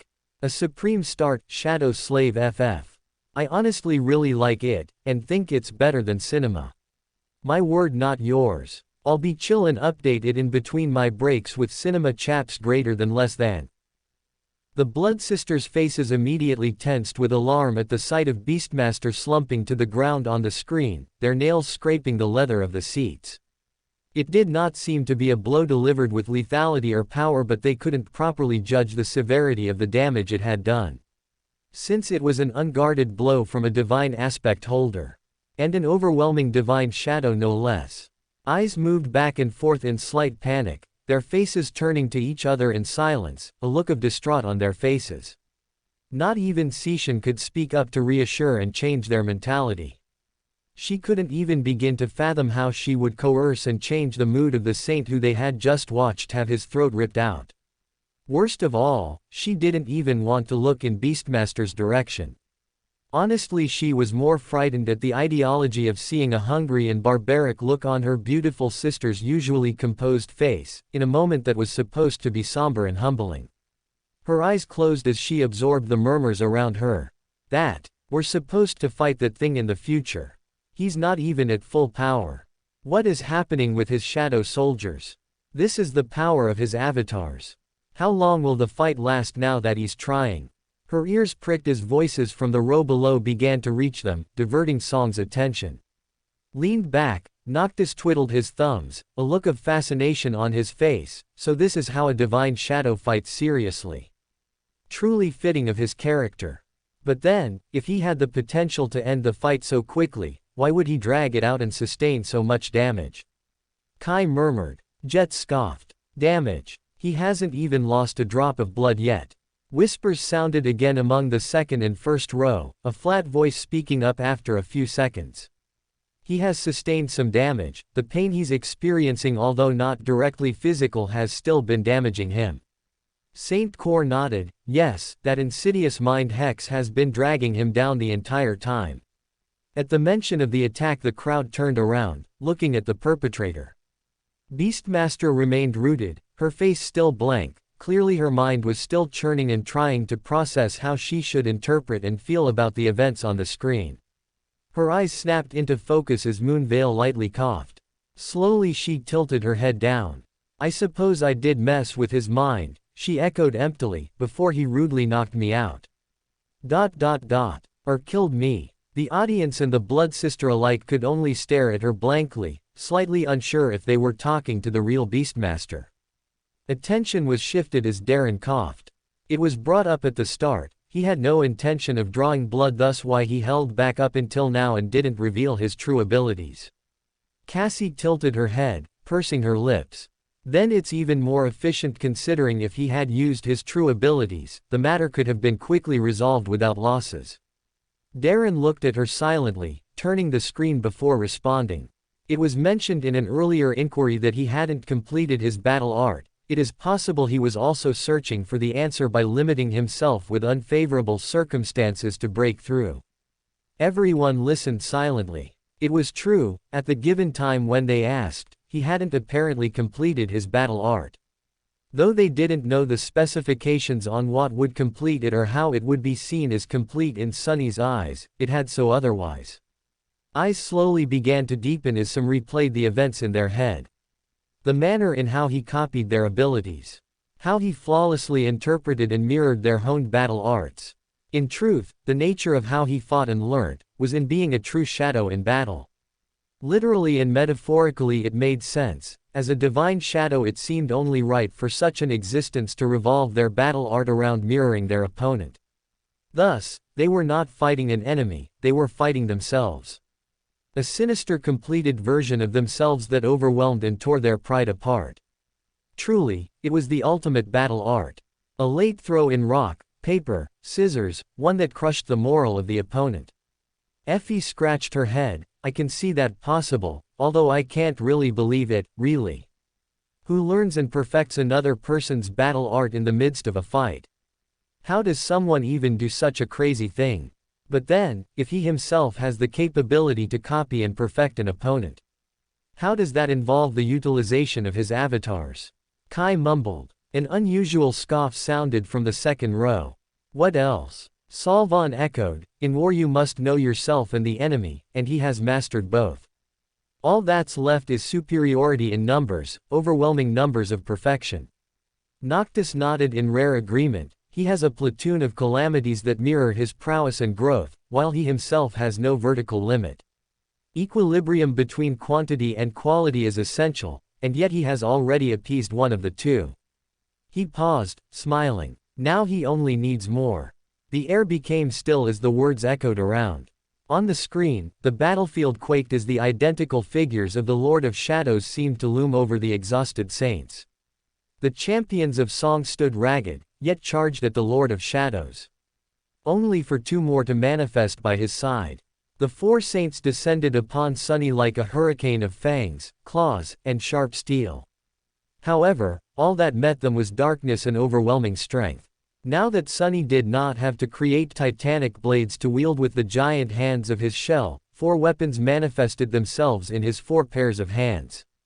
They were an austere tachi, a great odachi, a somber spear, and an elegant jien.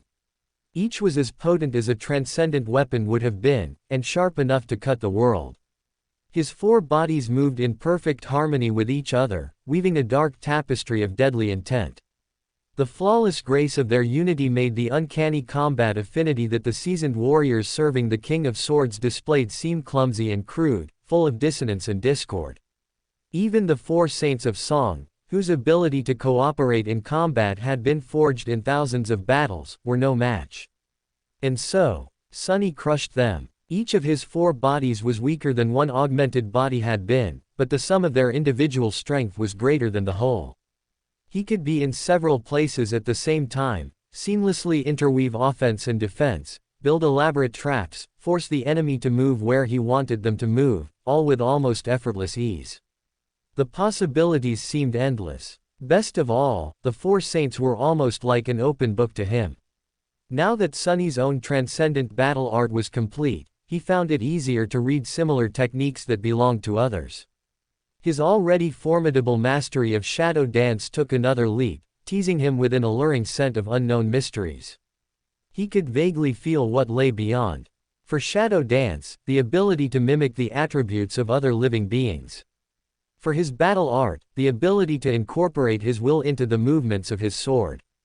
Just like the nebulous archer of the shadow realm had incorporated death into the black arrows. Even in the rush of battle, Sunny could not help but notice that there was a common trait between these two future breakthroughs. It was that, neither was truly only about combat. In fact, he could not even call the next evolution of his technique a supreme battle art. Because it was not really a technique, or limited to battle. It was just what being supreme meant. And just like that, a seed of a different kind of understanding was planted in Sunny's mind. The furious assault by the four saints shattered against the elusive barrier woven by his four incarnations. The battle continued at a frenetic pace, but he maintained a calm and chillingly cold attitude, silently pushing the enemies to their limit, and then past it. Soon, the saints of song reached a point where their reserves of essence were almost depleted. Of course, there were a few perilous moments on the way. Sunny had been right. The daughters of Ki Song were indeed harboring a few weapons of last resort. But it was already too late. Sunny had too great of an advantage. His superiority was both oppressive and suffocating. Even when they called upon their trump cards, he managed to deal with the consequences with relative ease. Especially because those carefully prepared countermeasures were meant to deal with a single powerful opponent, not four. And because Beastmaster had been taken out of the fight before having an opportunity to summon her own. Eventually, it all came crashing down for the Saints of Song. The beautiful harpy, seared, screamed and fell to the ground, grasping a terrible wound. Sunny moved away to deflect an attack by Saint Ceres, but a moment later, another of his incarnations was standing in his place. The elegant Jian rose and fell, slicing Seard's tendons and removing her from the battle. The three-headed canine was next. Sunny was cruel in dealing with her, isolating Ceres from the daughters of Ki Song with 3 avatars. He leapt into the air and brandished his great odachi. The dark blade flashed twice, and 2 of her 3 heads fell to the ground. Then, it was just Lonesome Howl and Silent Stalker against his 4 incarnations. The daughters of Ki Song fought beautifully. They fought valiantly. But in the end, they still lost. Rain watches with wide eyes as the scene unfolded before her. It was all too unreal. She had just witnessed him fight with a dead sacred which was monumental in itself, but it was so out of proportion she still couldn't ground herself to the reality of what he had accomplished. But this, champions whose names and faces were known worldwide, renowned for their strength. And here they were, lying dead on the ground, the survivors groveling at his mercy. Her lips quivered as her honest thoughts escaped her mind, similar to an incident that influenced her in the past. So cool. Everyone in the room buzzed. Valor exchanged perspective on his achievement and overall battle prowess, while Morgan strangely participated in. On her face was an unusual carnal smile of delight as her eyes burned with flames. Song meanwhile, lay quiet in the upper row. Those that had just been slaughtered started aimlessly at their lifeless corpses, while the Blood Sisters quietly watched as they groveled before him. An utterly overwhelming defeat. Bravo! Encore! Sunny, you performer! Noctis cheered. He quieted down as gazes permeated his back from the upper row, ushering him to hold his tongue. Which he did, like a polite gentleman as he lowered himself back into his seat.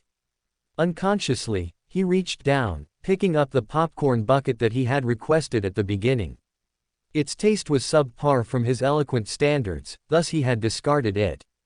However, in the moment he unconsciously started filling his mouth with kernels as he mindlessly chewed. It seemed like the only appropriate thing to do. Even Sylvain strangely, reached over and grabbed a handful from his bucket. Neither spoke a word as they aimlessly consumed the food of champions. Not too far down the aisle, Telly and Windflower watched the scene quietly, before also indulging in their own popcorn. So this is a divine shadow. Darren murmured. Anank nodded. This also now somewhat explains what this shadow dance is, an art or aspect legacy of sorts. One that allows him to copy another in every possible way, Saint Core finished. Shoulders stiffened. It would explain a lot. Julius murmured as his eyes twinkled. His seemingly endless versatility with his aspect is instead a development of this shadow dance, one that allowed him to copy the movements of others, then mirror them and more. This would explain the ambiguity on his multiple abilities. It would explain the revelation he had in the midst of the battle, that his next step would be copying attributes. Truly we are one and the same. Mordred echoed. Copying and creating attributes. That's like an aspect in itself, Rain whispered. So, not only does he have weaving in the lineage of the shadow god and this forbidden lineage, but he also has an unclear aspect and an aspect legacy with multiple stages, with each one being equivalent to an aspect in itself. Luster breathed. Ears listened as some silently nodded, hesitantly albeit. Every viewing gave them a new perspective and overload of information and achievements. It was brutally humbling in comparison to what they thought they had achieved. And even more ludicrous was that they had no vague idea of how many of the viewings they had left to witness. This kid is too crazy. Saint Roan mumbled as he collapsed in his seat. At the front, Neffys quietly listened as she looked over the scene. She was aware that she was fighting her fair share against another group of saints. However, she couldn't stop herself from looking at it all in awe. 13 saints with 3 divine reflections. And he had brutally overwhelmed them and achieved a further stage of enlightenment. Her lips curled in admiration while everyone else was discussing. Is he everything and more? Neffys had been trying to learn about passion in hopes of her advancement with her own aspect legacy.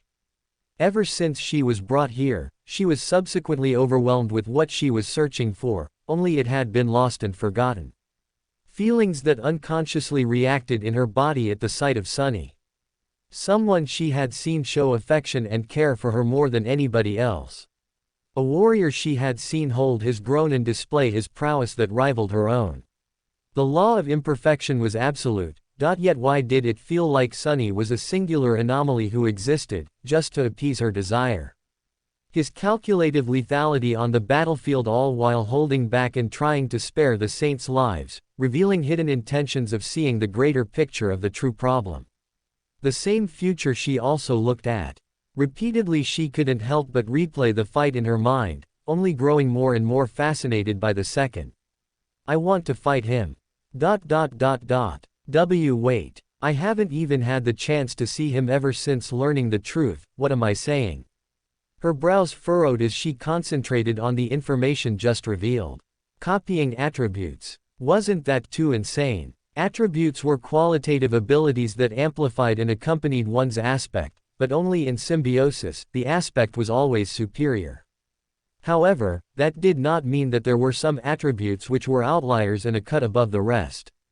Nefis could think of a few she had seen and learned about, including the soul weave and other attributes that Sunny had from the forbidden lineage which enhanced his body. Take her own attribute, longing. It was merely passive, and yet made her immune to corruption, something that not even the gods and demons could escape. And yet she could. If so, then did this mean Sunny could potentially learn and copy her longing attribute? He was already overwhelmingly powerful. Yet, if he advanced and learned how to copy attributes and subsequently her longing, the potential was quite terrifying. A seemingly immortal divine shadow with limitless versatility and potential with copying abilities and attributes, while being immune to corruption. It even sent a shiver down Nef's spine. He was supposed to be divine like her, yet why did she feel like he was in a class of his own above divinity? Not to mention, if he could possibly copy attributes, then could he also copy aspects? The others seemed to catch on as loud murmurs drew her attention. Copying movements, copying appearances, copying attributes, what's next? Copying aspects, Julius exclaimed. The other fell in stunned silence. It's a possibility. Anank murmured. Are you serious? I survived through all this insanity to ascend, all while he can copy everything that makes me unique. Effie yelled. He can't copy your corruption, Jet mumbled. They all slightly jolted as Sunny's voice echoed on the screen behind them. Leave. Lonesome Howl stared at him, her bloodied face growing even paler. Strangely enough, she made no motion to rise from her knees. Instead, she gritted her teeth even tighter, and then spat. Why, are you letting us go? Sunny looked down at her, feeling perplexed. He would have already been running in her shoes. Still, he had to come up with an answer. Blaming everything on Nefis again would be unwise. The King of Swords could very well be listening, after all, and learning that his daughter had secretly ordered his most powerful fighter to spare the enemy elites could very well cause dire problems down the line. And after today, there would be no question of who the most powerful member of the Sword Army outside the royal family was, without a doubt. So what was Sunny supposed to say? Luckily, this incarnation of his was wearing Weaver's mask. Eventually, he shrugged and answered evenly. I am just a hired blade. My pay is high, but not high enough to start a blood feud with the Queen of Song. Meaning, you are a princess, and I am a simple mercenary. I'm not crazy enough and can't be bothered to kill Ki Song's daughters, thus giving her a reason to personally hunt me down. On second thought, that also implied that Sunny would actually be willing to do something like that if the pay was high enough. He hoped that Lonesome Howl would miss that. She stared at him for a few moments, then suddenly let out a bitter, hollow laugh. So that's the reason. I can't believe it. A hired blade. The outcome of the battle, the fate of the entire world, might just depend on something as base as one man's greed. Sunny looked at her silently for a while. Then, he leaned his head back and laughed. His laugh sounded eerie and sinister, rolling across the ravaged battlefield like a chilling wind. Why? Do you think that we are that different? Shaking his head, he looked at the kneeling princess and added with a hint of disdain in his calm, cold voice. No. The King of Valor, you mother, and I. We are exactly the same. It's just that they are greedy for more tasteless things. With that, Sunny took a step back and dissolved into the shadows. Lonesome Howl was left standing on her knees in solitude. Someplace else, a pile of scrap metal slowly unfurled itself and rose from the ground. Fiend was in a terrible shape, his steel body hideously shredded and torn apart so viciously that it resembled an abstract sculpture. Fighting the chain worms had not been an easy fit for him, especially with some of his powers sealed by the shattering of space. Raising one of his remaining hands, the ravenous shadow used a sharp claw to fish a piece of melting glass from between his fangs and stared in the direction where the two remaining reflections had gone with a hateful expression. A few moments later, a sound that resembled the low roar of spreading flame resounded from his fiery maw. Wretches! In that moment, Fiend made a decision. He was going to tell on them, to Big Sister. Not too far away, Saint retracted her darkness and watched indifferently as her one remaining enemy limped away. Serpent, however, was surrounded only by silence. Because all of its enemies were dead. Just like that, the battle was over. The light on the screen flashed across their faces as it began to fade. They listened to their hearts hammer against their chests as his laughter. His sinister laughter echoed across the battlefield. And with that, the viewing ended. Everyone was left in stunned silence. Did his shadow just kill a group of saints? Kim trembled. No, it's more like it slaughtered them, Kai breathed. Be big. Sister, what? Rain muttered. Effie stared at the three with looks of alarm. It talked. An echo. No, Shadow just talked. Hello. Jet turned to her in offense. My crow can talk just fine. Effie turned to her with an even more offended look on her face. Your crow is an insufferable alarm clock that can say only one word while actions without stealing foe. She was interrupted in the middle of her rant as her shirt wriggled, Ling peeking out as he looked around. His tone quiet and slightly disappointed. Is the big fight over? Can I watch now? Effie looked at him with a mixture of tiredness and restlessness as she freed him from his comfortable prison. Yes, Dumpling, hopefully we can watch something you're allowed to see next. Ling beamed as he asked her about the details of how cool Uncle Sunny was, causing Effie to drone on with appropriate comments and spiteful criticism while everyone else turned to the second row to discuss what they had just learned. It seems that he is equally intelligent, preserving the valued lives of warriors for the future in the midst of the battle, Darren murmured. Gilead clicked his tongue. There is nothing valuable about saving their miserable lives. Darren briefly looked in his direction, causing him to avert his gaze. Windflower did so with a look of outrage and anger, but he seemed to let it pass as his voice continued. Now we should evaluate what have learned about his abilities to justify the next choice and reward. Preferably a break from fights, Cassie echoed. Darren nodded in agreement. Yes, preferably something more information-dense and less intense so we are not overwhelmed in another viewing of one of his glorious battles. Luster shrugged. What's there to say? He's just flawless, and even more polished and overwhelming after each viewing. Ow. He was abruptly cut off as Kim pinched his rib, turning to the others with an apologetic smile. Please continue. Julius nodded as he stood up, garnering their attention. I think I speak for all of us when I say that was a viewing where we could bite off more than we could chew, within a strange of victory and sad losses, he carefully uttered. His wording caused a mixed reaction of smiles from Valor while Song silently listened. Seishan subtly nodded in his direction as he coughed and continued. More importantly, a lot has been cleared up about the nature of his abilities. First, the original assumption about the formless shadow forms he could take at will were in fact not his transcendent ability, but instead a combination of sorts from existing abilities.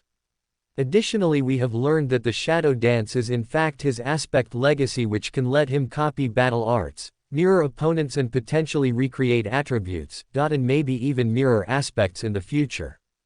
The final remark caused some of the audience to stir as he continued. There is also his avatar ability and equally frightening shadows. His avatar ability may in fact be some sort of transcendent ability, but could equally be a combination of different parts of his aspect. A voice echoed from the back as Revel rose. We have somewhat of an idea of his aspect functions with shadows. He can move through them, command and manifest them and possible more, although the line between what is his aspect and a privilege from one of his lineages is still a mystery. Julius nodded with approval. Indeed, there is still a very thin line between what he can divulge as his aspect and a blessing from the shadow god. What we know as his shadow soldiers has been revealed as shadow creatures from the humble Noctis. Noctis smiled and dramatically bowed at the compliment. Kai shifted, a confused look on his face. Then what about the forbidden lineage? How does that differentiate and what abilities does it provide him? Julius could only shrug with a wry smile. That was what I was going to suggest. Our next reward should be focused around information regarding the shadow lineage or the forbidden lineage, as we know the least about the two. A light in the void. Shadow of wrath. Walking the path of fate. An eternal nightmare. Law of convergence. These were the remaining rewards. A light in the void was related to the abyss in the Chained Isles, thus it had no connection. Shadows of wrath and an eternal nightmare both alluded to harrowing fights, although the shadow of wrath mentioned something about a destined path and only one being able to take it all. That left law of convergence and walking the path of fate as viable options. And once Cassie realized this, she sprung into action. I suggest we take walking the path of fate as reward, she announced, raising her hand. Morgan narrowed her eyes, the reward that you have a bias towards seeing. Cassie nodded without hesitation, completely disregarding Morgan's warning glare. Yes, we would be achieving two things at once. The description detailed how Sonny inherited something he wasn't meant to and how it was subsequently tied to fate. Following logic, it suggests that this is how he found the forbidden lineage and subsequently became tied to fate. Neffys listened quietly as she watched Cassie's fingers slightly twitch. She was equally desperate. They were so close to learning about the truth of how the three of them came to be. The answer was on a plate right before them. Everything seemed to align in their favor logically. I also suggest that we choose walking the path of fate. All the other saints looked at the two, a mixture of looks of spite, intrigue and surprise. It was weighed in their favor, as whispers sounded. So close, so close. However, their faces slightly twitched as an unexpected voice spoke out against them. I suggest we choose a person to join instead, Julius quietly announced. Everyone stared at him with wide eyes. Cassie's hands slightly trembled as she held her voice steady. You are against our option. But there's no negatives and it falls in line with our objective of learning about the lineages. Julius stared at them quietly as he shook his head. No, I am not going against your choice. I simply have a person in mind that could answer most of our questions and more, if the place will allow it. Morgan sneered. You would waste bringing a professor here instead of a valued warrior.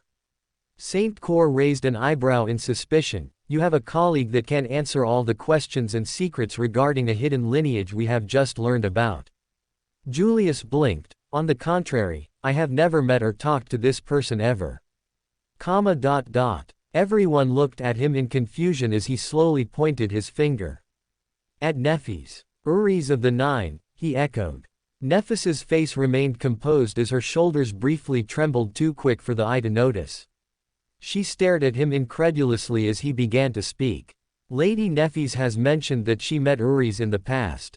Following the rules of the guests to join, she would be able to summon him, or what remains of him to join us.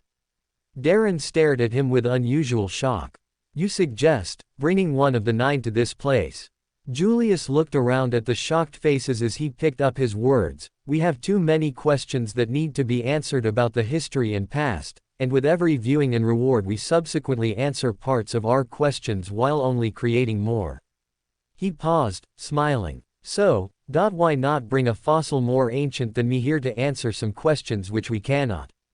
Heads turned around. He was right. Summoning Uris would indeed solve a lot of riddles, but it was equally likely that they would learn nothing as the cinema might censor and silence him. But even more importantly, they were talking about one of the nine.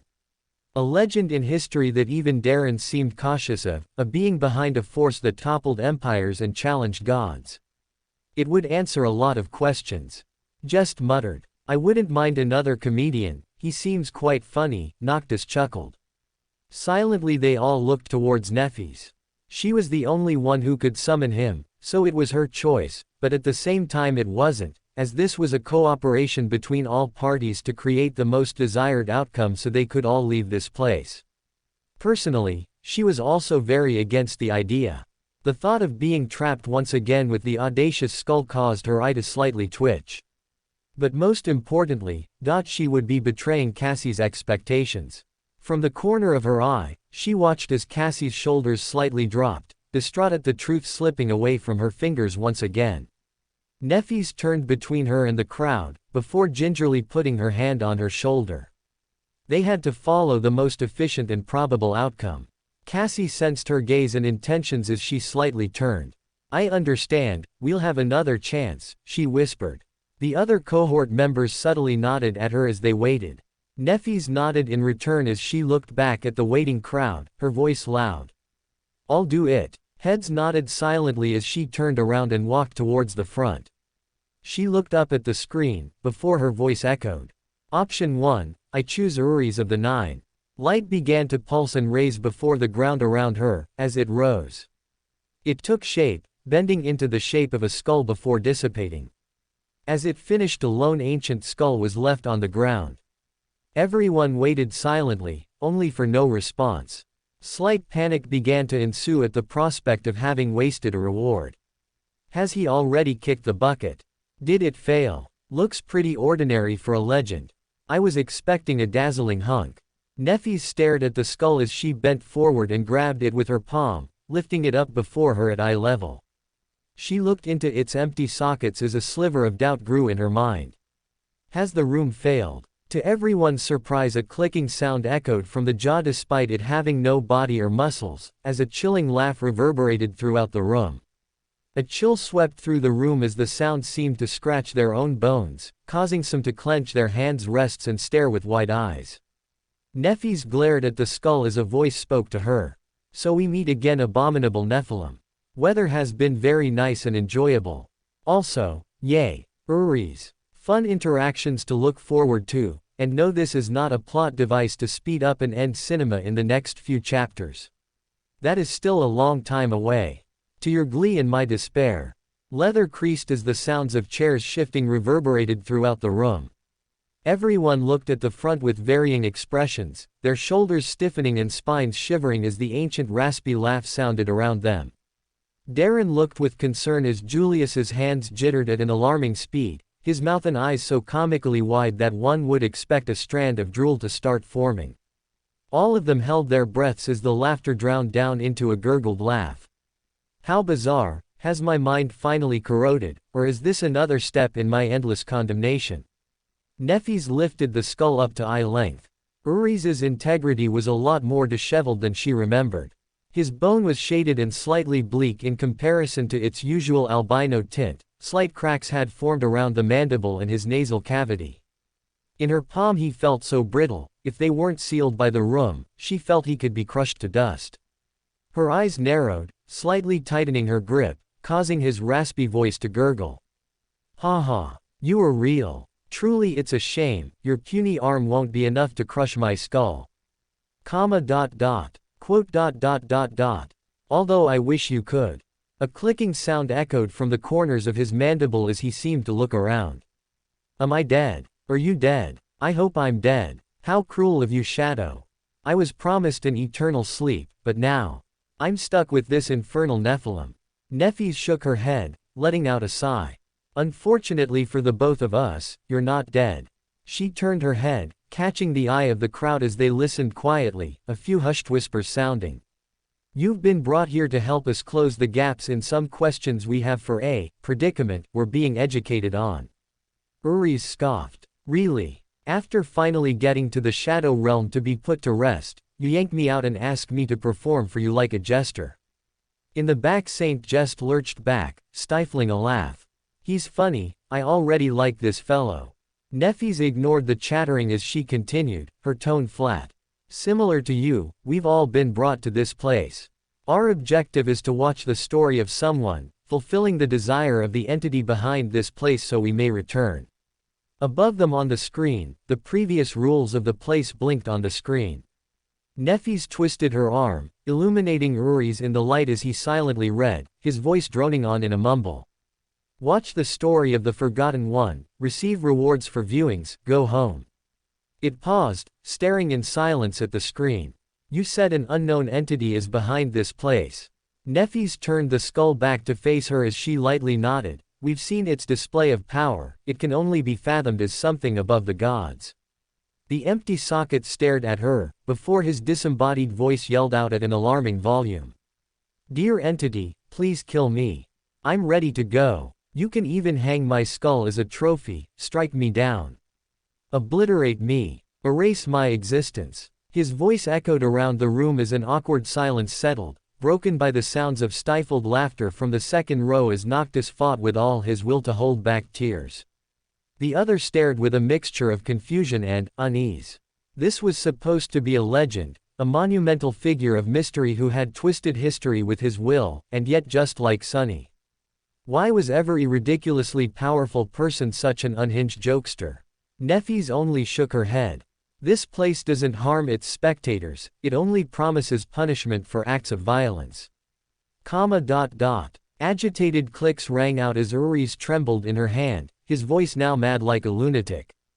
Damnation, if only I could move my jaw, I'd bite off your hand. He quieted, shifting into a persuasive tone. Come now, I think it's a great deal. Place your hand between my teeth and slam it down, then we can both get rid of each other. Nefis tilted her head. You can try, but I'd only be painful. Uri's cackled, don't hold out on me. I've seen your putrid flames in action, just a snippet of flesh. It'll be over in a secco. For you. Her voice echoed in a low, slightly threatening tone, causing the clicking to stop. After a pause, he let out a saddened sigh. You're just as stingy as that divine shadow.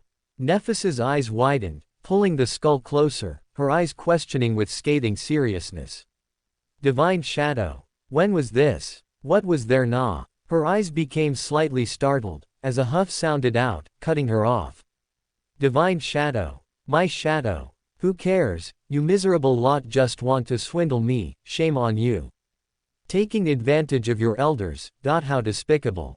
Just throw me in the corner, achieve whatever you must so I can return to corroding in that dark wasteland. The air became stiff with unease as Nefis's gaze narrowed, confusion apparent. I understand your feelings in my presence, but still we managed to cooperate in the past. The skull trembled. I was promised something, and now you've taken that away while expecting me to answer all your questions like a dog. I may be a slave, but your abominable existence is not my master. That is rhetorical by the way, I have no real living master, nobody is worthy of being my master. Silence took over as Nefis remained still, before her lips slightly curled. Her voice sounded out, now quieter, with an unusual tone of deceit. We can gladly leave you to sulk in a corner, it's just such a shame. If you were to cooperate and participate with us, then you'd see the once-in-a-lifetime secrets we've witnessed. Truths of the gods, schemes of the demons, battles that would be remembered as myths.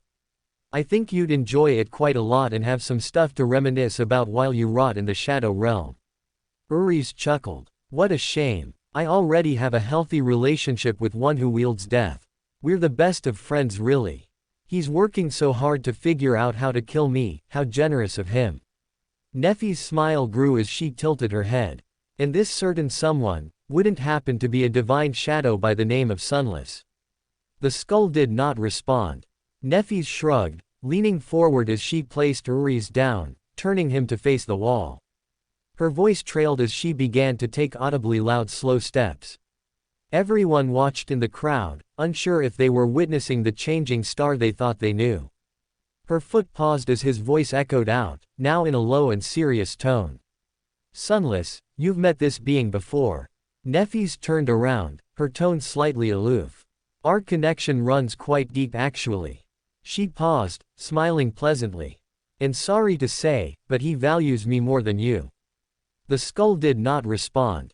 Unhurriedly, she waltzed over and picked him up, calmly looking into his empty sockets. In fact, Sunny is the person we are learning about. Your Ian's too young to try and barter with me, he grumbled. Not a trace of emotion flashed across Nephis's face as she began to lean down, her arms stretching to place him back facing the wall. Her actions paused as a sigh rang out.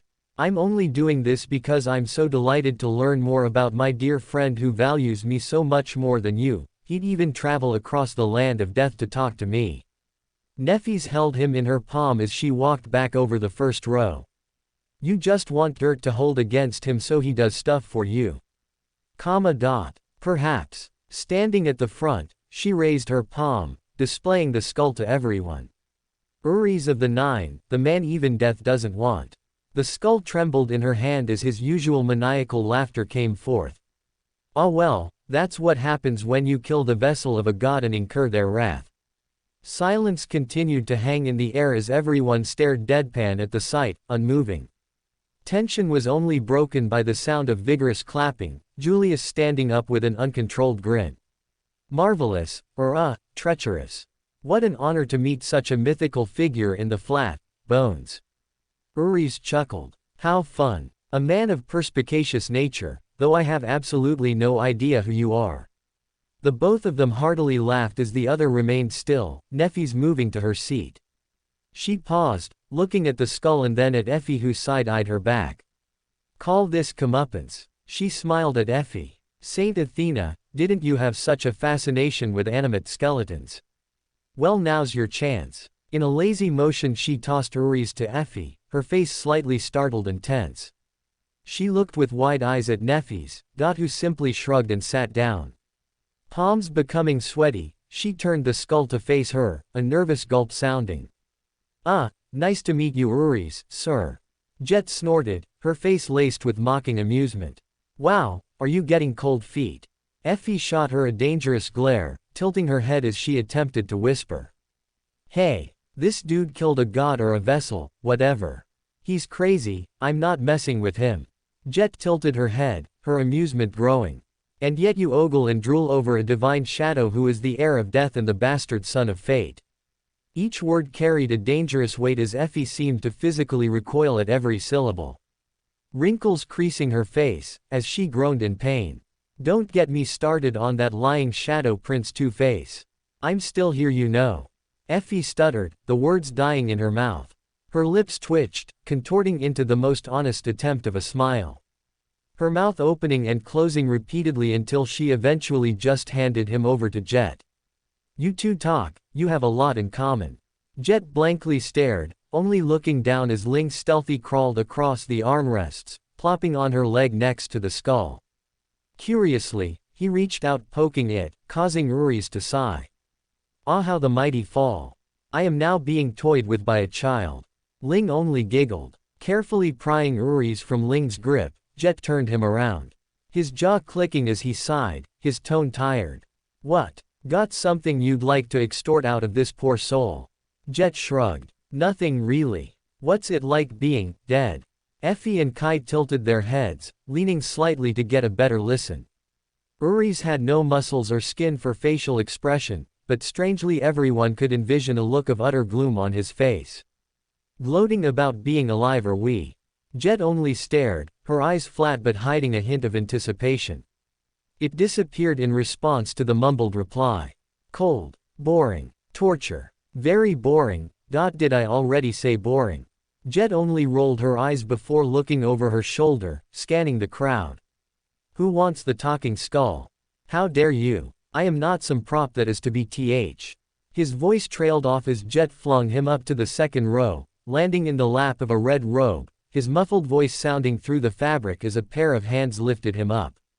Outrageous, fiends, they'd be shaking if they knew what I've done. Noctis turned him around, pleasantly smiling as his voice cooed. So tell me about it.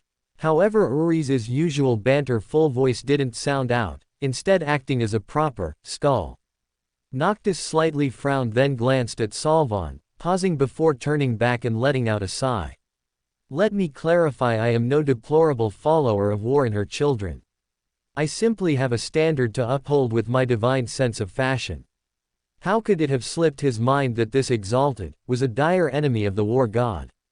He had slit the throat of one of her vessels. But then again, animosity shouldn't be held to his name just because of insightful fashion choices. He looked down at the second row, beaming as he caught Kai's eye. Saint Kai, did you not mention that in your second nightmare I played a part in your success in foiling the rotten war children's plot? Salvan shot him a murderous glare, but he ignored it, watching as Kai glanced at Effie and Jet before curtly nodding. Yes, you did play a big part. Noctis's smile widened, looking back at the skull as his bubbly voice continued. And there you have it. You can say that we're destined to be friends. Star-crossed companions. No, fate. Yes, we are fated to be the best of companions.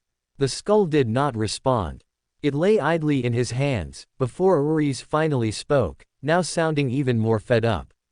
I don't even know who you are. Noctis recoiled, mouth pouting as he slumped further back into his seat. But, I find your actions against War God admirable. Just lose the red robe. TSKs sounded as Noctis shook his head, side-eyeing Salvan as he droned on in a sigh. Red. How unfair that war came into existence before me, claiming the color as her own. It looks much better on me. Uriz only clicked his jaw. Give me to the energetic fossil, I can't stand being in her presence, not to mention all the other followers in the row above. The Blood Sister watched in silence from the row above, Sishan standing up. We are not followers of war. She echoed. Deathsinger shot up by her side. Yeah. Mother made these clothes for us. Below on the second row, Uriz could only listen as he rotated, slowly being passed along the road towards Darren and Julius. His miserable voice sounding out. Then I hate your mother.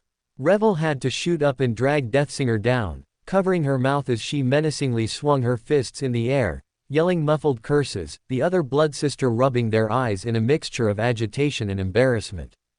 Below, Telly and Windflower chattered, looking up and down between the rows and absorbing all the commotion with amusement.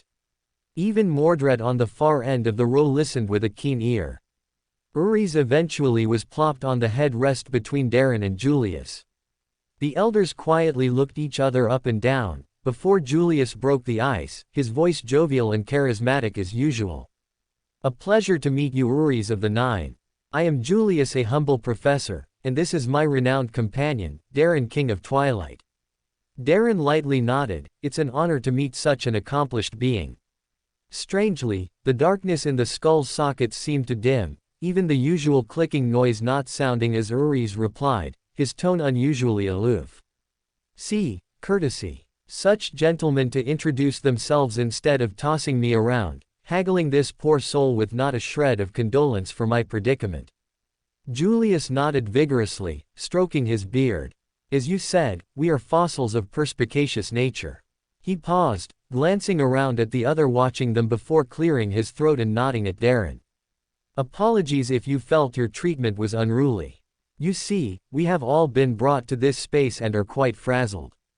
Enemies locked in an enclosed space, faces of unknown origin, it's all very stressful.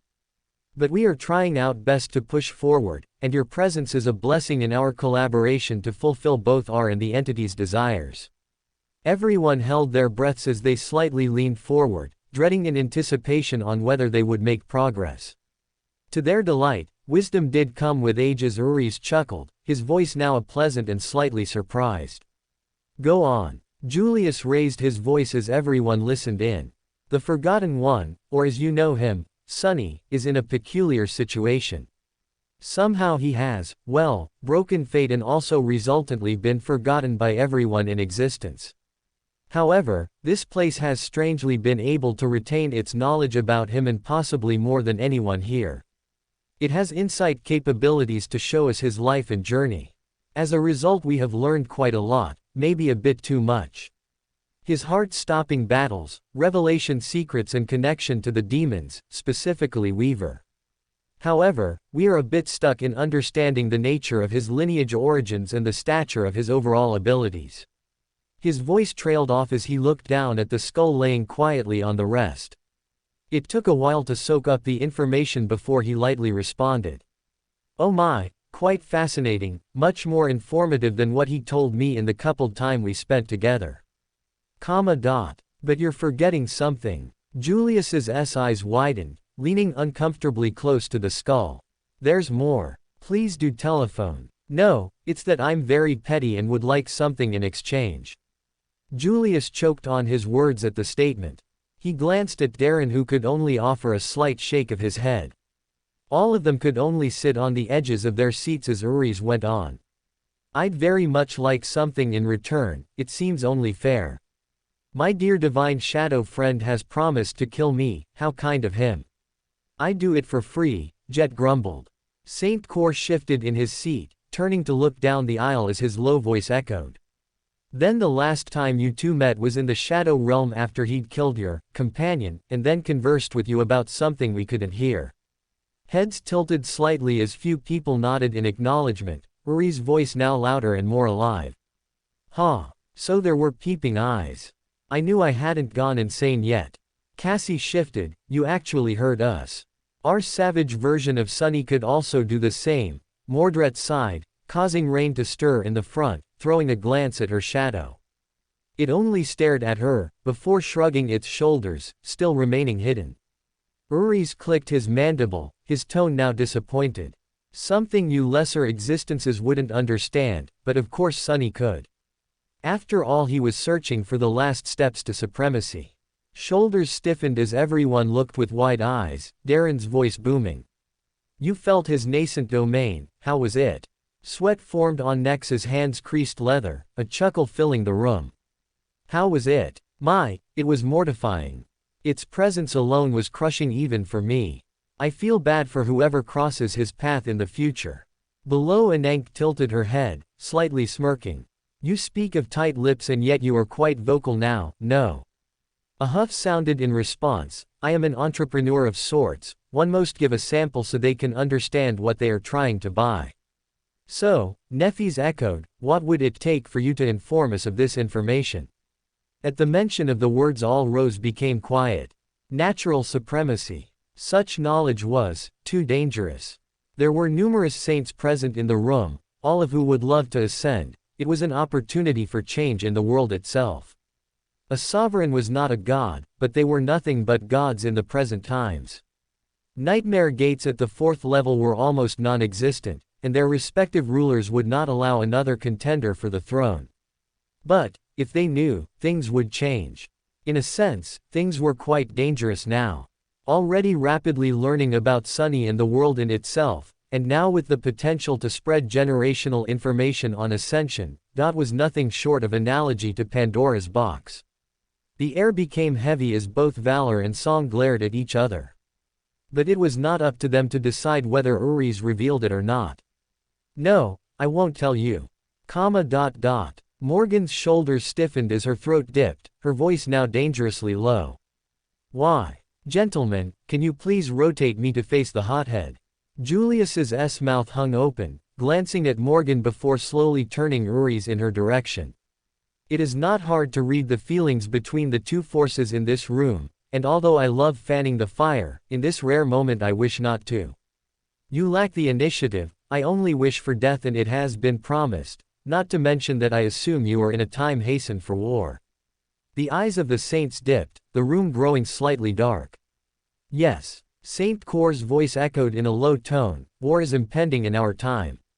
Uri's scoffed. So why should I give away something for free, albeit the risk it poses of lengthening the process for my dear friend to run his errands and then return to kill me?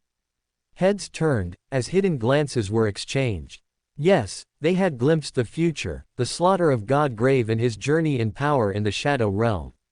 Although they all desired it so to know, the risk was too great. Even worse, Uri's was a certified haggler. The skull knew how to bargain. Murmurs were disrupted as a voice spoke out from the bottom, causing everyone to turn in attention. It won't matter, Cassie voiced, the room already censored the information when we viewed it, I doubt it would have any leniency with him here now. She's right, the place loves copyright. Kai murmured. Nefis rose, raising for voice to pull all their attention. We've already diverted a lot of time in introduction, we should move on to the viewings and use the 4 questions we have as usual. Julius nodded in admiration. Good heart. I propose we allocate 4 questions as usual for some context among the audience, one reserved for our concern on Yuri's freedom of speech, another in possibly granting his desire, and the remaining 2 from suggestions, and of course the one allocated for viewing contexts. He twirled in a circle, catching all their gazes. Any objections? The silence came, and answered. Julius turned to the screen, clearing his throat. He was getting quite good as the questionnaire representative, who knows? Maybe he could credit it in line with his work experience. Dear screen, if our esteemed guest Uris were to choose to speak about what he knows, would you allow it at the risk it reveals too much? The skull trembled on the armrest. I never agreed to talk. It's rhetorical, maybe you'll change your mind after the viewing. Light shifted to their delight, giving an answer instead of non-compliance, although their moods turned sour at its response. No. Julius turned his head to the side, his voice trailing over. I think it's in good faith that we let Uris ask what he desires in good faith, since we're keeping him alive, ha. Clicking once again sounded as Julius lifted the skull up, now in full view as Uris fired away before voices could speak up. Do you have the power to kill me? Yes. The clicking abruptly stopped, his tone now anxious and loud. Can I request that you kill me? To everyone's anxiety, the screen shifted. Faces turned in alarm. Were they about to lose him before they even bargained for valuable information?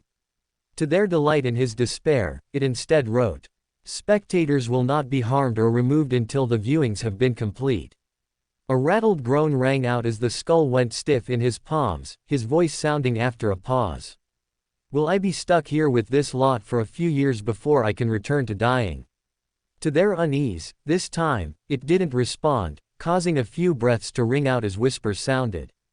It wasn't denying that it could take that long. Valor and Song exchanged worried glances, while Telly and Windflower shrugged, Noctis not too far away pumping his fist.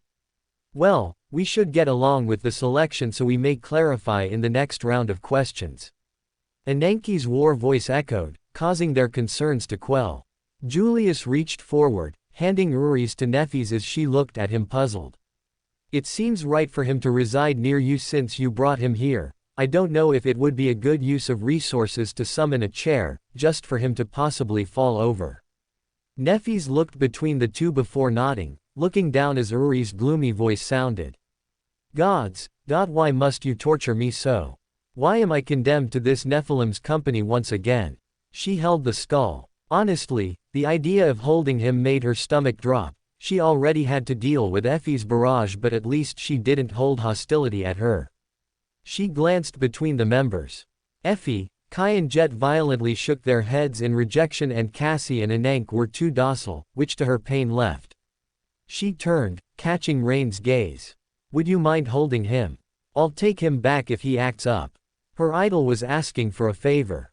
Although she should think twice, the fangirl inside got the better as she nodded before realizing, the ancient skull appearing in her lap before she realized. Only when his voice sounded did she realize her mistake.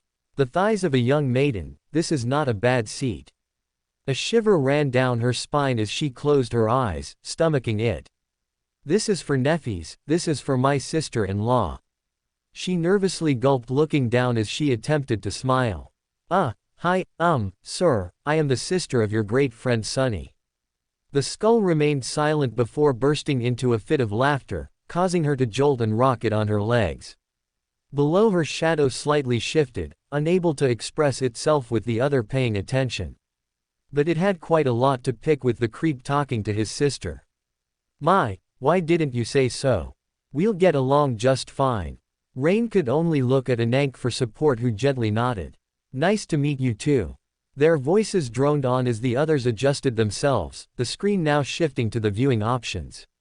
Patient grudge. Or origin of treachery. Julius' voice drowned in the background as the context begins to form, and compared to the other options, there was a clear winner.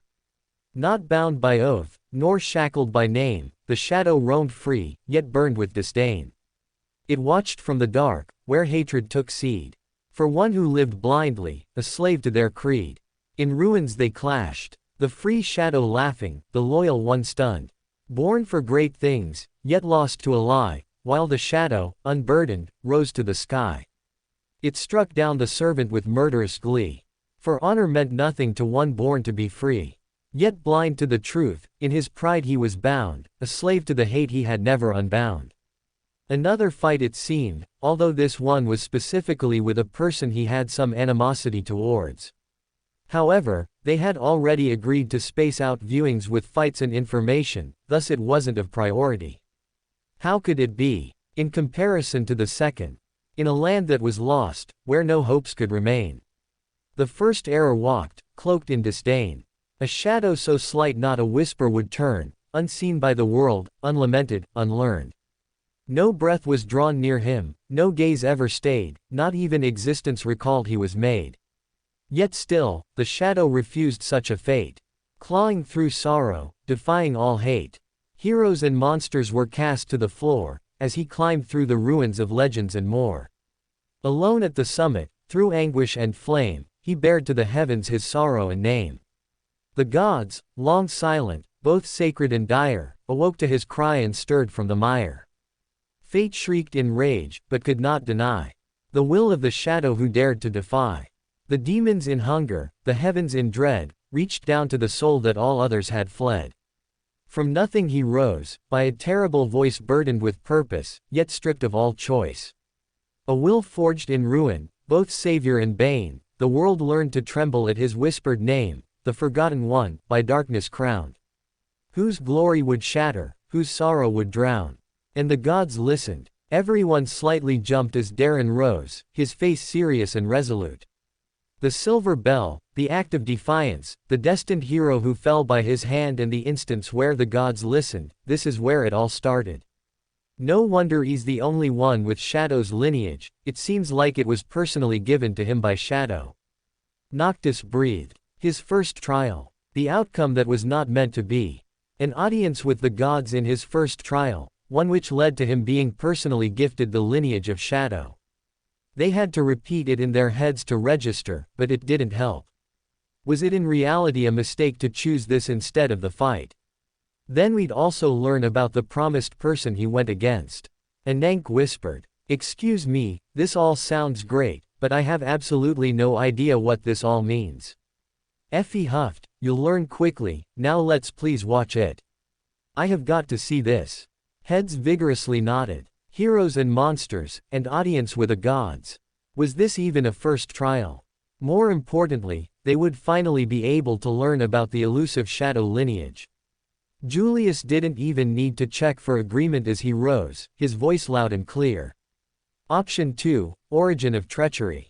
The lights began to shift as everyone adjusted themselves to be comfortable, hands slightly jittering. They all desired to learn what happened, how such a legend, how such a person could come to be. The beginning of the Forgotten One. Sunny. Rain curled her toes in excitement, her eyes twinkling with anticipation, Uri's now docile in her lap. She was dying to see what her brother's trial looked like. Only her shadow held a different gaze from the rest. Instead looking, solemnly at the developing scene, its existence now colder and more conflicted. A low hum filled the room, the anticipation almost unbearable.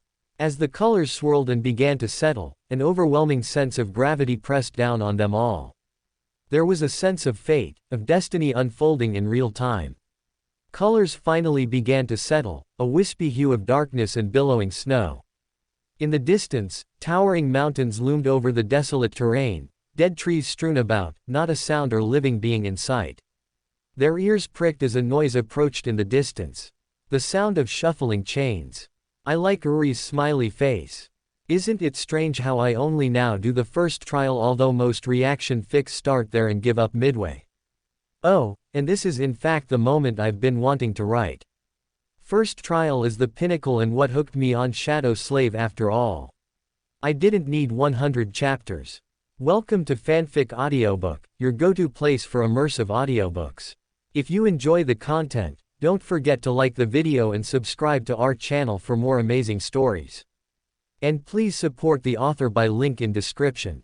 Everyone watched with silent anticipation as the shuffling grew closer and closer, obscured shady figures becoming visible in the distance under the cover of billowing snow. Before any of them came into view, a horse broke through the snow screen, reeling on its hind legs as the person atop turned around and barked something across their shoulder. At the front, Kai, Jet and Cassie stirred. "Are those?" Kai mumbled. "Yes," Ruiz growled, causing everyone to turn in surprise to his direction. Rain nervously glanced down at the skull, her thighs feeling prickly as a shiver ran down her spine. His maddened and usual joking behavior allowed the realization of his identity to muddle in their minds. But now, under the guise of his threatening tone, everyone unconsciously shifted in their seats, at the unusual hostile sound of his voice. "Warmongers." In the second row, some of the Valor Saints shifted while others briefly looked at them. Only Mordred and Morgan remained different. The iron-hearted princess continued to stare quietly at the scene, possibly intrigued both by Sunny's first trial and the nature of the war god followers in the past. Mordred's face remained unreadable as always, his head lazily resting against his palm as he wore his signature fake smile. All of their eyes narrowed as the snow billowed and dispersed, the sight causing the eyes of some to narrow as whispers rang out. Weak gasps and metal clanking in a terrible cacophony as a stumbling line of slaves came into view. Stretching multiple meters, they all shuffled in the snow, bloody footprints dirtying the untouched color as they shambled forward. Their faces and bodies were unrecognizable. Litanies of horrible scars and infected wounds that bled through dirtied rags, bones pushing against their malnourished skin. All around them war soldiers well built and fed rode on horses, torches and spears in their hands as they roared at the slaves to move faster, a few throwing blows at stragglers causing them to crash into the snow, weakly picking themselves up as they moved. In the forlorn landscape, the world became alive with the sounds of wails, clanking and hoarse screeches all melded into a horrible symphony as the dead terrain silently listened. Everyone watched the scene, their eyes twitching as murmurs sounded. Anank pulled Ling more into her embrace as she gently covered his ears. "Cover your eyes, child," she whispered somberly by his side. Rarely, Ling didn't complain or oblige as he pulled his palms over his face, his fingers slightly shaking as a whisper escaped between them. Mommy, is Uncle Sonny hurt?" All of the faces in the first and second row became shadowed and dark as the question echoed in the room. Effie turned to Anank, who stared sadly back as Effie looked down, her mouth hesitantly opening. I don't know, dumping," she quietly said. By her side, Rain sunk further into her seat with worrying concern. "Is this what all trials are like?" To her words, all the saints shifted as their faces became increasingly concerned. Kai turned to her, his eyes strained as his brows creased, unsure whether to be saddened or concerned or a terrible mixture of both. "No, trials are never like this. Maybe it's not so bad," Jet echoed. He could be in the body of one of the soldiers. "Why, yeah," Kai chimed in, turning his head to the upper rows with a hopeful glance, wishing someone would chime in. Some of them caught his gaze, while others continued to hold distant and grim looks.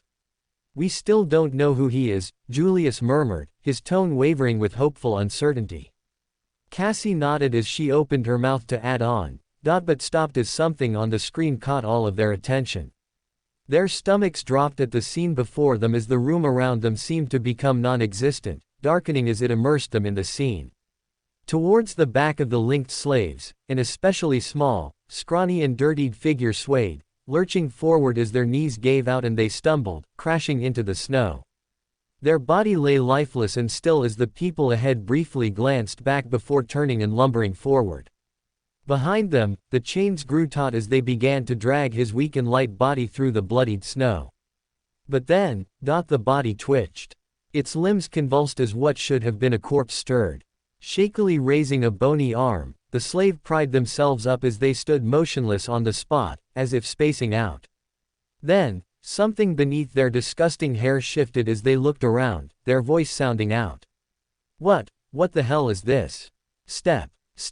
Another step. A dull ache was radiating through Sunny's bleeding feet as he was shivering from the cold. His threadbare tunic was nearly useless against the biting wind. His wrists were the main source of agony. Badly hurt by the iron shackles, they sent a sharp pang of pain every time the freezing metal touched his broken skin. What kind of a situation is this? How can this even be a trial? How is this fair at all? Saint Roan murmured. Even Telly paused with her popcorn, watching the scene unfold. Her own trial had been average in the eyes of Awakened, but this. How on earth could this be considered fair at all? She glanced at Windflower, who also sat motionless, catching her gaze as they worriedly glanced down at Rain, who sat in the first row. How could she even describe what she felt as the images flashed before her? Not even Noctis had the gall to make a quick whip of the moment, sitting silently with dark eyes, his lips grimacing as Solvon sat indifferently beside him. It just felt so wrong to see. They had watched fight a dead sacred in the body of a god, handling saints like nothing, laughing behind his sinister mask. And now, here he was, stripped of everything and barely standing as he truly embodied the role of a slave. So utterly weak and helpless. Neffy's rarely expressed concern, but now her eyes were narrowed as her fingers slightly clenched her armrests. It should be fine, no. He has a divine aspect after all. Kim mumbled. Saint Kor subtly nodded, perhaps he'll break free and slaughter them all in the next second. Slowly hopeful murmurs began to arise as the air in the room buzzed.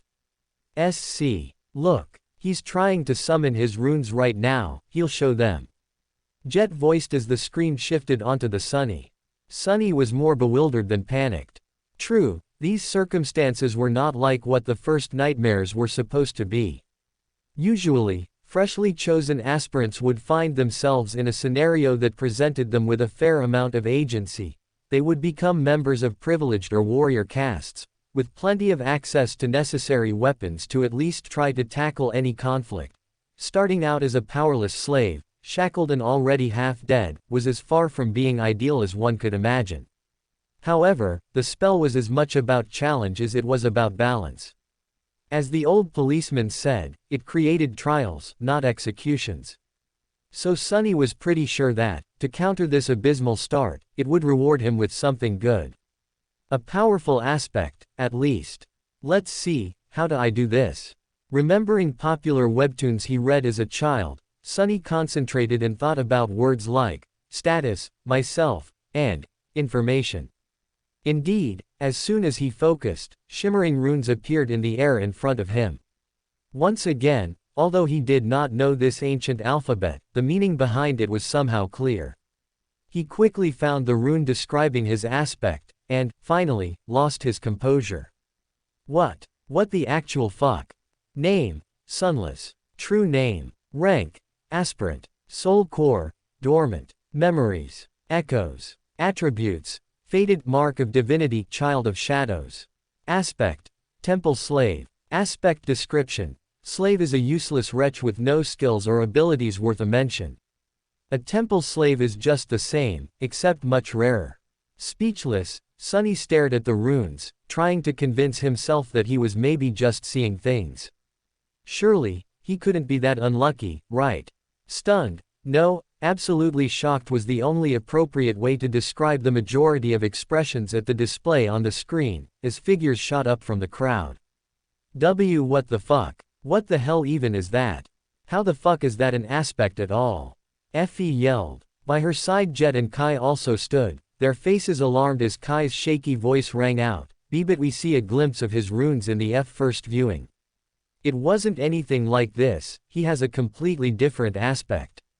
All around them, vocal whispers rang out as heads turned to others with confusion and concern. Even Darren was at a loss for words at the scene. Their attention became even more frazzled as the now quiet skull began to aggressively click, Rain looking around nervously as she sat rooted, the animate skull's voice now echoing in the room. Preposterous. How can such a being be a divine shadow? Rain's eyes widened with alarm as he began to vibrate on her thighs, his voice sounding even more hostile and deep. "Girl, turn me to the Nephili."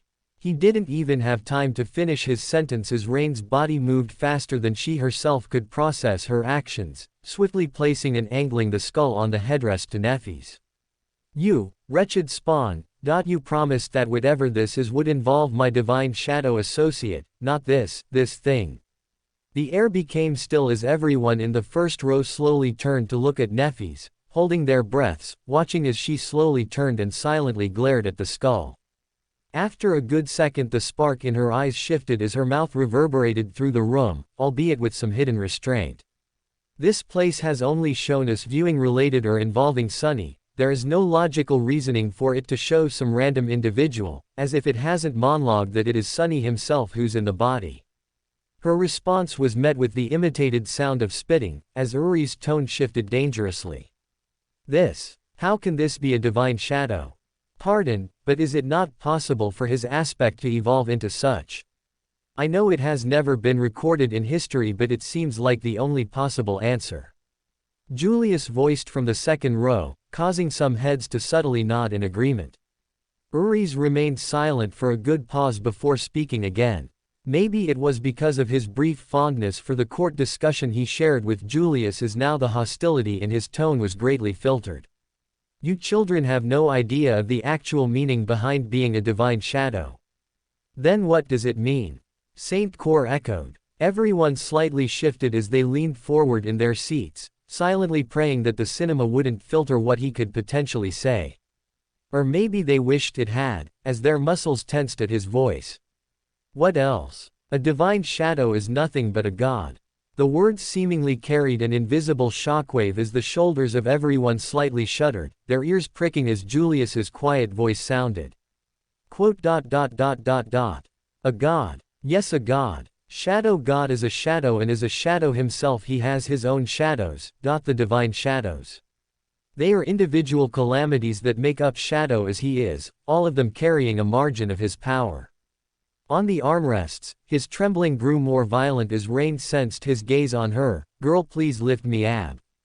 Once again, before he could even finish his sentence, Rain's body strangely moved before she could even register it, lifting Uri's above her head with her arms as she tilted and moved him around, like a puppet. Beside her, Effie's eye twitched. Are they interlinked or something? So, you expect me to believe that a divine shadow, and the one I know, his voice echoed as Rain tilted him, imitating what would be pointing at the screen. Is the same husk crawling through snow? To answer his question, the screen once again began to shift, as a horse rapidly approached Sunny's area. What is going on here? There was no particular menace in his voice, even something resembling concern. When everyone hesitated, the gentle-voiced slave answered. It's nothing, sir. We are just all tired and cold.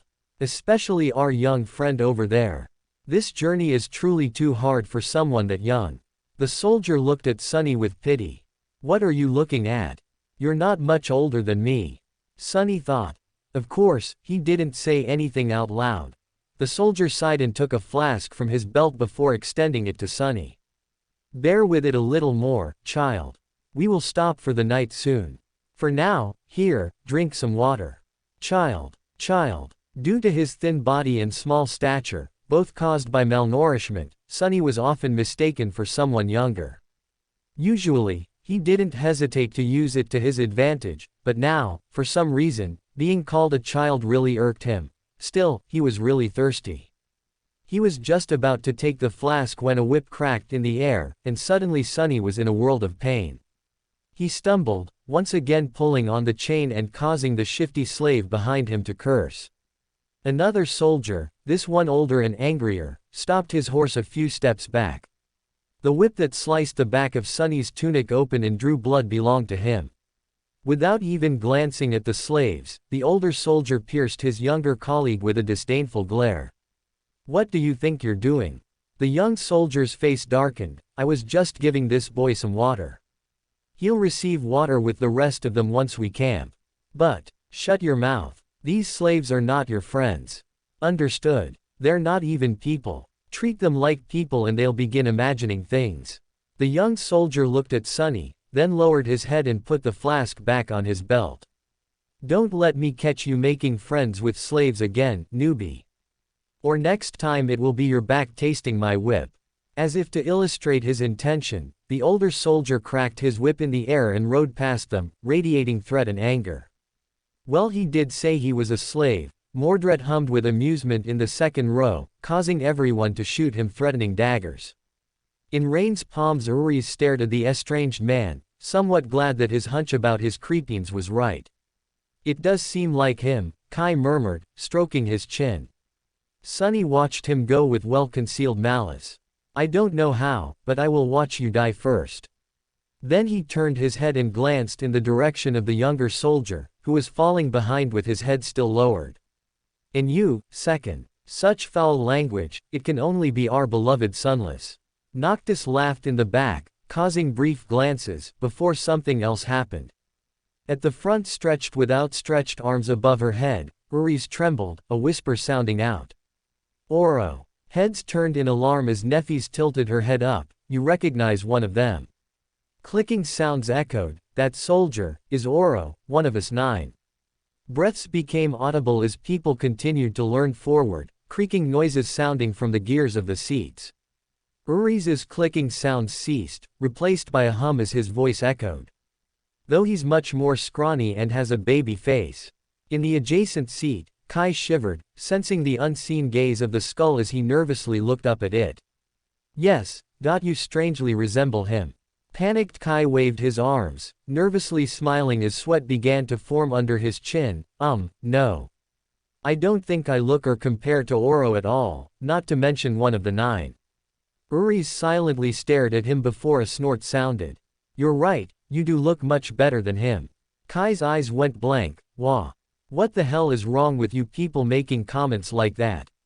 Oro. The 9. Thene, hello. Effie exclaimed in shock. Yes, I'm right here, Uri's cooed. Tell us something useful, Cassie voiced, causing the skull to grumble. Why, I thought this was common history. Such an audacious thing he would brag about, slaying lots of nightmare creatures before even awakening, such a dramatist. Gazes straightened in disbelief as the skull droned on and complained, a unanimous thought floating through all of their minutes. Is this really one of the 9, or a charlatan stealing his name? The tension faltered as Darren coughed. But there is an explanation. All inquisitive gazes shifted onto him as the room grew silent, his defined voice piercing their ears. In the description of the bell, which is highly connected to this, there was a mention of a promised hero, and a doubtful mention of an audience with the gods. If so, by his side Julius whirled around, his mouth and eyes wide as he breathed. You don't mean to say? Darren nodded. Yes. It is possible that Shadow personally blessed him and made his existence into a divine shadow, which is how he is the only person who was able to claim the lineage. He paused, swallowing as he carefully considered his words. Because in that act, his very existence became the lineage itself. Mouths dropped open at the words. Both Song and Valor failed to hide their shock at the statement. Becoming a lineage in itself. How? Was such a thing a possibility? Lineage were shrewd and selective in themselves, only those fortunate through bloodline and blessed through loyalty were bestowed them. But acquiring a lineage in itself was unique. Those that stemmed as the source did not reveal how they did so, only that ichor was the truth. But being a lineage in one's own existence, being a literal portion of a god. Technically that was what every lineage was, but this was at a different level. Yet it strangely made sense. Nobody had been able to successfully find and attain the shadow lineage. Clans and legacies had invested years and untold amounts of money with no fruitful results. How could one achieve any results? The lineage in itself was shadow god, or a large part of him. Thus to be personally blessed and become a divine shadow, meant to be personally assimilated. Fate was the only appropriate term. All of them could now hear their heartbeats hammering against their ribs as their ears started to become warmer, their eyes twitching as the scene continued. For a few minutes after that, Sunny was in a dark mood. But then he pulled himself out of it and inhaled deeply, trying to enjoy the fresh air. Indeed, air like that was hard to come by in the real world. Microdust and other pollutants made it rough and unpleasant, not to mention the general stench of the outskirts. In the better parts of the city, sophisticated filtration systems worked diligently, however, filtered air tasted sterile and stagnant. Only the very rich had access to truly pleasant breathing. And here he was, able to enjoy an unlimited amount of pristine, delicious air like a second-generation Chable. Truly, being chosen by the spell has its benefits. If only there was no dreadful cold, His feet did not ache, and his wrists and back were not in agony. The slave caravan slowly dragged itself up the mountain, with more and more slaves stumbling and periodically falling to the ground. A couple of times, those who could not walk anymore were taken off the chain and unceremoniously tossed off the road, down into the abyss that loomed to the left of it. Sunny watched them fall with a bit of compassion. Poor fellows. Rest in peace, you pitiful souls. All in all, he was in good spirits. It was a bit strange to feel good amidst this disaster of a nightmare, but, thankfully, Sunny had time to prepare himself for this eventuality. When the symptoms of the spell first appeared, he did not handle it well. Dying before you even turned 17 was not something one could easily cope with. But, in the end, it only took Sunny several days to come to terms with it. After visiting his parents' makeshift resting place, well, actually, since he was too poor to afford even the cheapest slot in the remembrance facility, it was just 2 lines carved into an old tree, and adding a 3rd line for himself, Sunny suddenly became relaxed and carefree. After all, he didn't have to worry about earning money, finding food, protecting himself and planning for the future anymore. Once the worst that could happen had already happened, what else was there to fear? Is he insane? Luster muttered, sinking further into his seat, blood continuing to rush to his head. At the front, Effie was undergoing a similar situation as her mouth opened and closed, rarely not a single snappy quip or questionably worded remark escaping. High spirits. What the hell was his life before the trial? By her side, Jet crossed her arms as she solemnly watched. Hell, life in the outskirts is a hell more real than any existing hell, even I was slightly relieved that I got infected. She paused, stirring in her seat as she turned to Morgan, shooting a condescending look. Look at that, I was right. Not a privileged hidden legacy, just a familiar outskirts rat too spiteful to die. Morgan only spared her a glance, avoiding the ceaseless regabate as Gilead and Jest slightly glowered at her. All around, voices became blurred as Rain watched the screen, her lips slightly quivering at the words. My real mom and dad have a grave. A- and he was only 17 during this. Why had he never appeared in my life? Oh, or did he, but I just forgot. Her grip tightened on the ancient bone as her toes curled.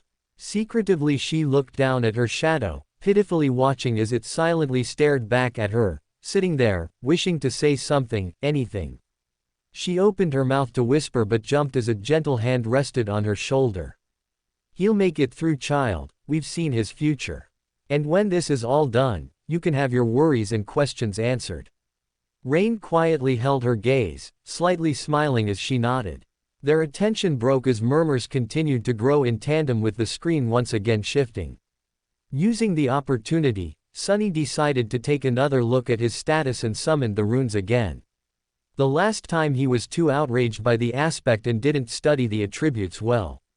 While not as important as one's aspect, the attributes were often the deciding factor between life and death. They represented one's natural traits and affinities, sometimes even providing passive abilities and effects. Fated attribute description: the strings of fate wrap tightly around you. Unlikely events, both good and bad, are drawn by your presence. There are those who are blessed, and there are those who are cursed, but rarely both. Mark of divinity attribute description: you bear a faint scent of divinity, as though someone briefly touched by it once, a long time ago. Child of shadows attribute description: shadows recognize you as one of their own. Interesting. Sunny quickly recognized the first attribute, fated, as the main culprit of his predicament. At first glance, it seemed to indicate that he was destined for a certain fate, to die miserably and vanish without a trace, for example. But after reading the description, he realized that being fated actually just meant that improbable things had a higher chance of occurring when he was around. I guess this is how I managed to receive one of the super rare useless aspects, and a weird variant of it, at that. If fated was his innate attribute, then the other two came from the temple slave aspect. Mark of divinity was more or less straightforward. It was supposed to allow passage into certain sacred places inside the dream realm and enhance several types of sorcery. Since there were no sacred places in sight and Sunny's aspect had nothing to do with sorcery, it was useless, too. Child of Shadows was a stranger one. He had never heard of it and had no idea what it was supposed to do, at least not until the sun hid behind the mountain and the sky began to darken. To his surprise, Sunny found himself able to see perfectly in the darkness, as though it was still as bright as day. This ability alone was nothing to scoff at, and it was quite possible that Shadows would reward him with some other, yet unknown, gifts. Saint Cor approvingly nodded. Smart, even with the situation he's still processing things with logic. He has 3 attributes, but are they enough to make up for his useless aspect? Saint Roan muttered. Heads turned in the direction of the second row towards Julius, who sat silently, stroking his beard, his voice droning on. Yes, this is the mentioned fated attribute, quite peculiar. It is out of my knowledge on the weight behind its existence. Equilibrium between valued and disfavored events should be natural, yet there seems to be more to it. Mark of Divinity is also something reminiscent of few in legacy clans who were willing to share information, although it likely correlates to the nature of his possessed body, hence his final attribute of Child of Shadows. What do you conclude? Nephes asked. Julius stuttered, glancing down as he smiled, shaking his head. Honestly, it is still very underwhelming with the given situation. Mark of Divinity and Child of Shadows are eye-catching but offer no real purpose. The only possible variable is the mentioned fated, but I am not very knowledge in that field. His voice dropped off as he titled his head, smiling at Cassie. She nodded, glancing at the screen before standing to the crowd. Fated is indeed very particular. Balance between positive and negative outcomes is an untouchable jurisdiction, but the emphasis on how good and bad are drawn to him. It seems like something directly influencing fate. So it's a powerful wildcard, Morgan echoed, earning a brief nod from Cassie. It's likely something we may understand more we view. For now I cannot really say much other than it has purpose. How so? Revel said. Cassie tilted her head, pointing at her blindfold as she smiled. Intuition, the one thing that still works for seers. To Revel's left, Death Singer shot up, beaming as she eagerly nodded. Yep, intuition is still great as always, it's always working, even now. Oh, I can already feel it. Death, death, so much death, ah why? Her voice carried off as Beastmaster yanked her down in a swift motion, as though she had become trained in the matter. Saizen briefly nodded at the others, as the scene continued, the caravan now stopping. Well, at least it seems to be working now, he can finally get some food in his tank, Effie mumbled. Stop the caravan. Prepare to camp. Following the head soldier's order, the slaves stopped and fell to the ground, shivering and exhausted. The small clearing where the road widened was somewhat protected from the wind by a protruding mass of rock, but it was still too cold to rest with ease. The soldiers got busy herding the slaves into a tight circle, forcing them to share warmth, and lighting up a large bonfire in the center of the camp, although not before tending to their horses. The heavy wagon carrying food, water and other cargo, to which the main chain was firmly affixed, was pushed forward to block the wind. While looking around, Sunny noticed the young soldier from before watching the mountain with a complicated look on his face. What a weirdo. Soon, the bonfire was blazing. The stronger slaves tried to find their way closer to the fire, while the weaker ones, like Sunny, were forced to sit at the outer end of the circle, with their backs freezing in the cold. Of course, any movement was encumbered by the fact that they were still shackled to the chain. That's why the familiar broad-shouldered slave ended up just where he started despite all of his efforts to get closer to the flame. Damn Imperials, he hissed, clearly irritated. The soldiers walked among the slaves, giving them water and food. Sunny, just like everybody else, received a few sips of icy water and a small piece of rock-hard, moldy bread. Despite its unappetizing look, he forced himself to eat the whole thing, just to be left as hungry as he was before. By the looks of it, he wasn't the only one. The shifty slave that had been walking behind him looked around in anguish. By all the gods, they used to feed me better even in the dungeons. He spat on the ground, desperate. And most of us innocent men in the dungeon were there waiting to visit the gallows, too. A few steps away from them, where the paved road ended and sharp rocks began, a scattering of bright red berries were growing from the snow. Sunny had noticed them before, clustering here and there along the road, and even noted how pretty those resilient things looked contrasted against the white. The shifty slave's eyes glistened as he tried to crawl towards the berries on all fours. "I would advise against eating those, friend." It was the gentle-voiced slave again. Sunny turned around and finally saw him in the flesh for the first time. It was a tall man in his 40s, lean and strangely handsome, with a dignified look of a scholar. How a man such as him ended up a slave was a mystery. Yet there he was. "You and your advice again." "What? Why?" The scholar smiled apologetically. "These berries are called bloodbane. They grow in the places where human blood was spilled. That's why there's always a lot of them along the slave trade routes." "So what?" The older man sighed. "Bloodbane is poisonous. A few berries might be enough to kill an adult man." "Curses." The shifty slave flinched back and glared at the scholar. Sunny did not pay them a lot of attention. To Rain's side Effie's lips curled, nudging Rain as she leaned over. "See, I told you, it will get better for him from her." The words died on her lips as the air in the room shifted, the screen violently shaking as the terrain shook, figures scrambling as screams began to ring out. All of the first and second row slowly turned to glare at Effie, who could only blankly stare at the screen. And then, all hell broke loose. Would be the signature move now to just leave it on the Mountain King's entrance. Lol. "I quite like this part, so I think I will do it quick. Been geeking out with Civ 6. But now I'm locked in since I'm writing chaps for Cinema and Supreme I like. You have to lock in 0_0. So I will prob be moving back more towards the regular 2 to 3 day schedule.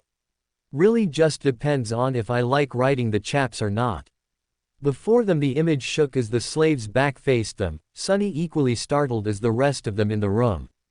Debris rained from somewhere above as the screams of slaves and horses became intertwined, the sound of chains becoming deafening as they pulled each other in desperation to flee. Carriages toppled as some unfortunate souls were shoved into pits of fire by the panicked others, their screams mixed with the crackling flames. "Wah, what the hell is happening?" Rain yelled in confusion. To her left and right Neffis and Anank glanced at her, their eyes narrowing in worry as they briefly met each other's gazes. Neffis turned to Cassie, whose eyes were hidden by her blindfold, but didn't dismiss her stress as her fingers slightly clenched the leather handrests. Turning to Effie, Kai and Jet, they also momentarily caught each other's gazes, equal looks of confusion and concern, Effie slightly worse, possibly from guilt of what she had previously said about the situation. The following 2 rows had also grown much quieter, saints from Song and Valor crossing their arms as their faces remained still in thought, their trained minds processing the situation. None of them said a word, only watching in dreadful anticipation of the scene unraveling before them. As ice and stones continued to rain, many were wounded, and a few even lost their lives. Agonizing wails filled the air. "On your feet, fools! Get to the wall!" The veteran soldier, the one who had whipped Sunny a few hours before, was shouting angrily, trying to get the slaves to move towards the relative safety of the mountain slope. However, before anyone could heed his command, something massive came crashing down, sending a tremor through the stones beneath their feet. It fell right between the caravan and the mountain wall, plunging everything into silence for a few seconds. At first, it looked like a lump of dirty snow, roughly round in shape and as tall as a mounted horseman. However, once the creature unfurled its long limbs and rose, it towered over the stone platform like a nightmarish omen of death. That thing must be at least 4 meters tall, Sunny thought, a bit stunned.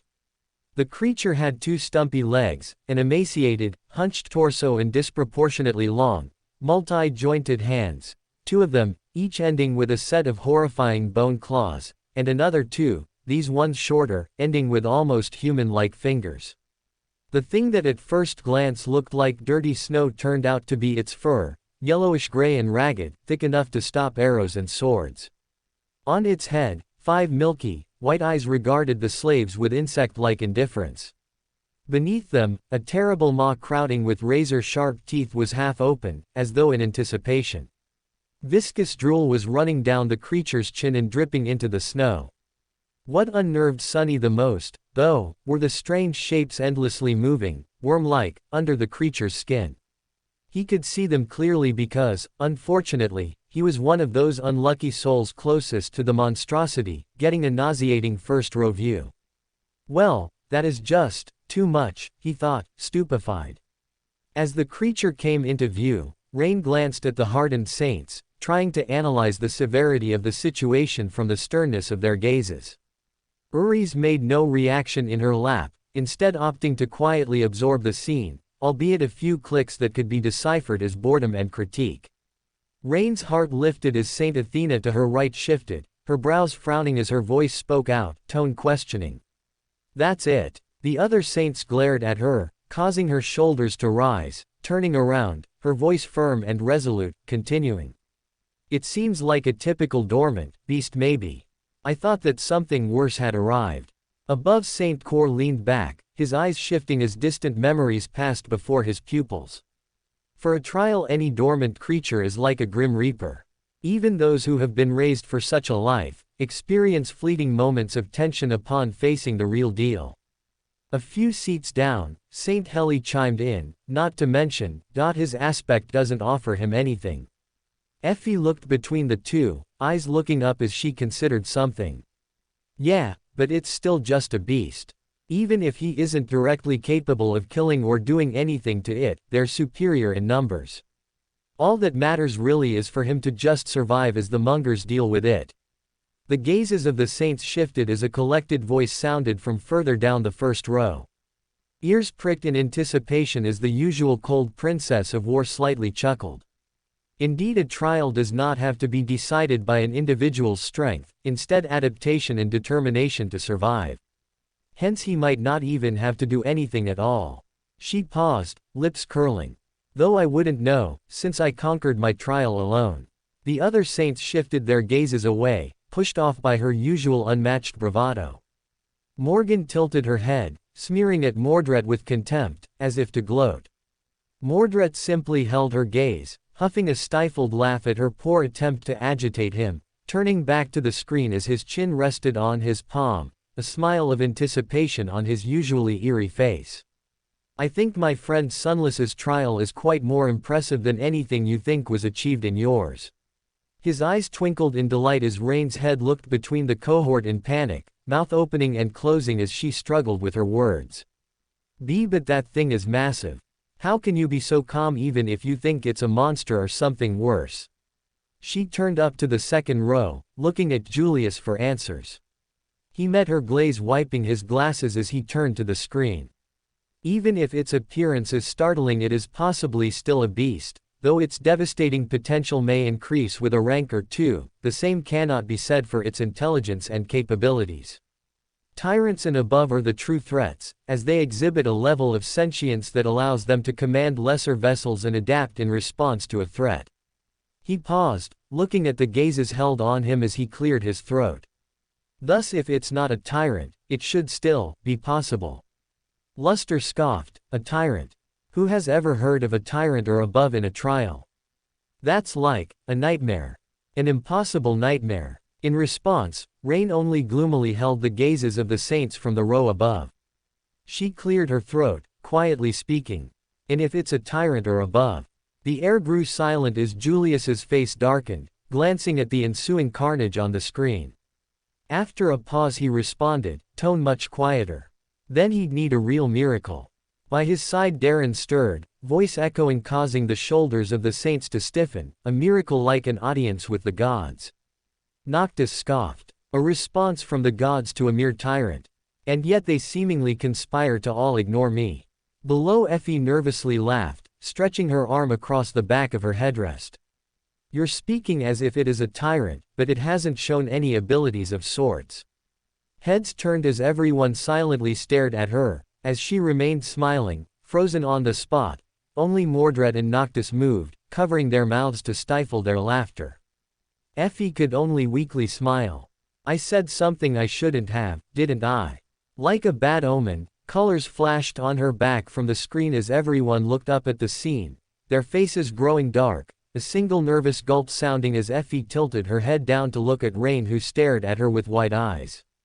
"Sorry for condemning your brother, sister-in-law." In Rain's lap, the silent Uris came back to life, laughing at her words. "This is amazing. Say something stupid again." Effie stared with wide eyes, raising her finger to object. But on the screen everything went into chaos, the narration agreeing. As soon as Sunny finished that thought, all hell broke loose. The creature moved, slashing its claws in his general direction. But Sunny was one step ahead. Without wasting a single moment, he jumped sideways, as far as the chain allowed, conveniently placing the broad-shouldered slave between himself and the monster. His quick reaction saved his life, as those sharp claws, each as long as a sword, sliced through the broad-shouldered man a fraction of a second later and sent streams of blood flying through the air. Drenched in the hot liquid, Sunny hit the ground, and his fellow slave, now simply a corpse, fell on him from above. "Damn, why are you so heavy?" Temporarily blinded, Sunny heard a chilling howl and felt an enormous shadow passing over him. Immediately after, a deafening chorus of screams filled the night. Not paying it any attention, he tried to roll the corpse to the side, but was stopped by a forceful lurch of the chain that twisted his wrists and filled his mind with white-hot pain. Disoriented, he felt himself being dragged a few steps, but then the chain suddenly slackened, and he was able to control his hands again. See, things could have been worse. Putting his palms against the dead man's chest, he pushed with all the strength he had. The heavy corpse stubbornly resisted all his attempts, but then finally fell sideways, setting Sunny free. However, he didn't get to celebrate this newly found freedom, as his blood suddenly turned to ice. Because at that moment, with his palms still pressed against the broad-shouldered slave's bleeding body, he clearly felt something wriggling under the dead man's skin. "You just had to think about how things could get worse, right, you idiot?" he thought, and then flinched back. Pushing the corpse with his legs, Sunny crawled as far away from it as he could, which was about 1.5 meters, thanks to the ever-present chain. He quickly glanced around, noticing a mass of dancing shadows and the silhouette of the monster rampaging amidst the screaming slaves on the opposite end of the stone platform. Then he concentrated on the dead body, which was starting to convulse with growing violence. On the opposite side of the corpse, the shifty slave was looking at it with slackened jaw and a horrified expression on his face. Sunny waved to get his attention. "What are you staring at? Move away from it." The shifty slave tried, but immediately fell down. The chain was twisted between the three of them, pinned down under by the broad-shouldered man's weight. Sunny clenched his teeth. Right under his eyes, the corpse was going through a nightmare-inducing metamorphose. Strange bone growths pierced its skin, extending like spikes. The muscles bulged and wriggled, as though trying to change shape. The fingernails were turning into sharp claws. The face cracked and split, bearing open a twisted mouth with one too many rows of bloodied, needle-like fangs. Effie continued to watch the chaos unfold, painfully aware of Rain's intense stare that penetrated through her being, biting her lips as she struggled to avoid meeting her eyes. She was able to breathe as Kai pulled everyone's attention, shooting up as he stammered. "Holy, God's an actual tyrant in AT trial. What the hell? How the hell is this fair at all?" Neffy solemnly nodded in agreement. "It's hard to believe this is a trial at all. He doesn't even have an aspect of use to his survival." To her side, clicking sounded in response as everyone turned in Uri's direction. He muttered something too soft to discern, though his tone was something of agitation. Pausing, his voice echoed, "He has Oro. That should be enough." Above, Darren raised an eyebrow, leaning forward, "Yet he has not been shown to have awakened, he is merely mundane in this time." Shoulders slightly jumped as Uri's hollow laugh echoed round the room, his tone distant as if reliving days of past and glory. "Yes, he is. But even I cannot understand what he is capable of." His words seemed to seep into their bodies directly as their heartbeats sounded a little quickened against their chests, mouths dry as they listened in anticipation. A mundane killing a tyrant. Such a thing cannot be, which is why Oro has made it so. That guy truly had a knack for dramatic entrances, it seems rightfully so for the beginning of his perseverance against war god. Everyone listened in quiet reverence, the moment shattered as Solvon let out a huff of dejection. You talk dramatic in the place of someone who has yet to show his abilities. Without a sound, Rain raised Uri's above her head, angling the ancient skull to face the threatening gaze of the war priestess. Silently, they stared at each other with an indescribable resent, the air becoming static for a few seconds before Uri's responded with a scoff. Show his abilities. Why, I have already seen them in full action, destroying your wretched empire. His spiteful laughter echoed through the room as Solvon's eyes deepened to a dangerous shade. Beside her, Noctis glanced between the two, mind working. Is this what I look like to the others? He cared very much about his appearance and impressions on people, and seeing how Uri's strangely resonated with his nature while resultantly being respected and highly accomplished. He was quite content. Carefree, his gaze swept the room, absorbing the looks and emotions evoked at Uri's performance before catching Solvon's gaze.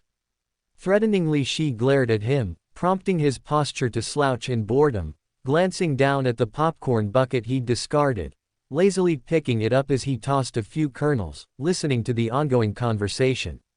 But, Julius pondered aloud, you say these feats, yet the Bell memory we witnessed alludes to how Sunny under some circumstances killed Oro. Everything went quiet in the room. He was right. It seemed logical to assume that in real time, Oro had triumphed over the tyrant and survived. Hence going on to become a legend in history. But, something changed. Something happened that resulted in Sunny killing the promised hero, taking his place as he then talked to the gods and completed his trial. Had he in fact made a mistake and robbed the realms of the hero promised to free them from war's tyrannical acts? Or had he subsequently changed something and rose as something even more than what fate had supposedly promised? And more importantly, how the hell had he killed a tyrant with the mundane equivalent of an aspect? On every saint's face thoughts churned behind their hidden eyes. Trained minds over years of battle, experience and intellect trying to understand how such a development could come to be. Their minds all came to one conclusion as they looked at the screen. Fated. Everything was connected to fate. A trial was merely a dream. Dreams were meant to have no power, merely false truths of a desired reality. And so, why did it seem like the dream had in actuality become reality? That Sunny had in fact achieved something that was not meant to be. A hero was meant to walk out in glory to make change. So why had someone not even existence recognized, assumed the role of a slave, who the shadow bared his existence to? The troubling thought throbbed in their minds as they watched, desiring to witness and learn more. The broad-shouldered man, what was left of him, slowly rose, his mouth producing strange clicking noises. Without giving him time to fully come to his senses, Sunny cursed and jumped forward, grabbing onto the length of the slackened chain. One arm of the monster, now fully equipped with 5 jagged claws, shot forward to meet him, but Sunny sidestepped it with one calculated movement. What saved his skin this time was not quick reaction, but simple presence of mind. Sunny might not have learned any fancy combat techniques, since his childhood was spent on the streets instead of a school. But the streets, too, were a kind of teacher. He had spent his whole life fighting for survival, quite often literally. That experience allowed him to keep a cool head on his shoulders in the midst of any conflict.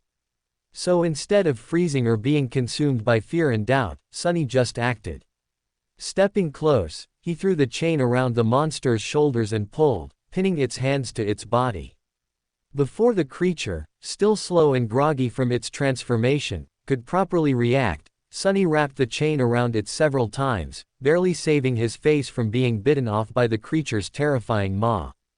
The good thing was, the monster couldn't move its hands now. The bad thing was, the length of the chain he used to immobilize it was gone, leaving almost no distance between them. You too, Sunny screamed, addressing his 2 fellow slaves. Pull on that chain as though your lives depend on it. Because they were. The shifty slave and the scholar gaped at him and then, understanding what he was thinking, started to move. Grabbing the chain from the opposite directions, they pulled as hard as they could, tightening its grip on the monster and not letting it shake loose. Great, Sunny thought. The monster bulged its muscles, trying to break free. The chain creaked, caught on the bone spikes, as though slowly breaking apart. Not so great. Without wasting any more time, he threw his hands in the air and caught the creature's neck with the short, thinner chain connecting his shackles together. Then he circled the monster with a quick step and pulled, ending up back to back with it, as far away from its maw as he could. Sunny knew that he wasn't strong enough to strangle a man with his bare hands, let alone a weird, terrifying mutant like the one trying to eat him. But now, using his own back as a lever and the weight of his whole body to pull the shackles down, he at least stood a chance. He pulled down with all his might, feeling the monster's body pressing against him, bone spikes brushing against his skin. The monster continued to struggle, clicking loudly and trying to break the chain tying him down apart. Now it was just a question of what would break first, the chain or the monster itself. Die. Die, you bastard. Sweat and blood were rolling down Sunny's face as he was pulling, and pulling, and pulling down with as much force as he could muster. Every second felt like an eternity. His strength and stamina, what little he had to begin with, were quickly running out. His wounded back, wrists, and muscles pierced by the bone spikes were in agony. And then, finally, Sunny felt the monster's body go limp. A moment later, a faintly familiar voice rang in the air. It was the most beautiful sound he had ever heard. You have slain a dormant beast, Mountain King's larva. A few breaths of relief rang out as Telly and Windflower excitedly threw more popcorn into their mouths. Saint Cor smiled, his wrinkled face showing a look of pure acknowledgement, like a proud father. Such a talent and will-driven individual, gods I wish I could have taken under my wings. Below him, Jet turned cocking a smile. Maybe you did but forgot. Saint Cor tilted his head down, studying her face as his smile lightened a light laugh escaping as he covered his mouth. Below, Jet frowned. What's so funny you old fart? As if reading her mind, Saint Cor waved his hand, shaking his head. No, if anything he would be your student. Jet's jaw dropped, as she blankly pointed at herself. Me. I'll admit, I admire a fellow slum rat, but why would I take a student?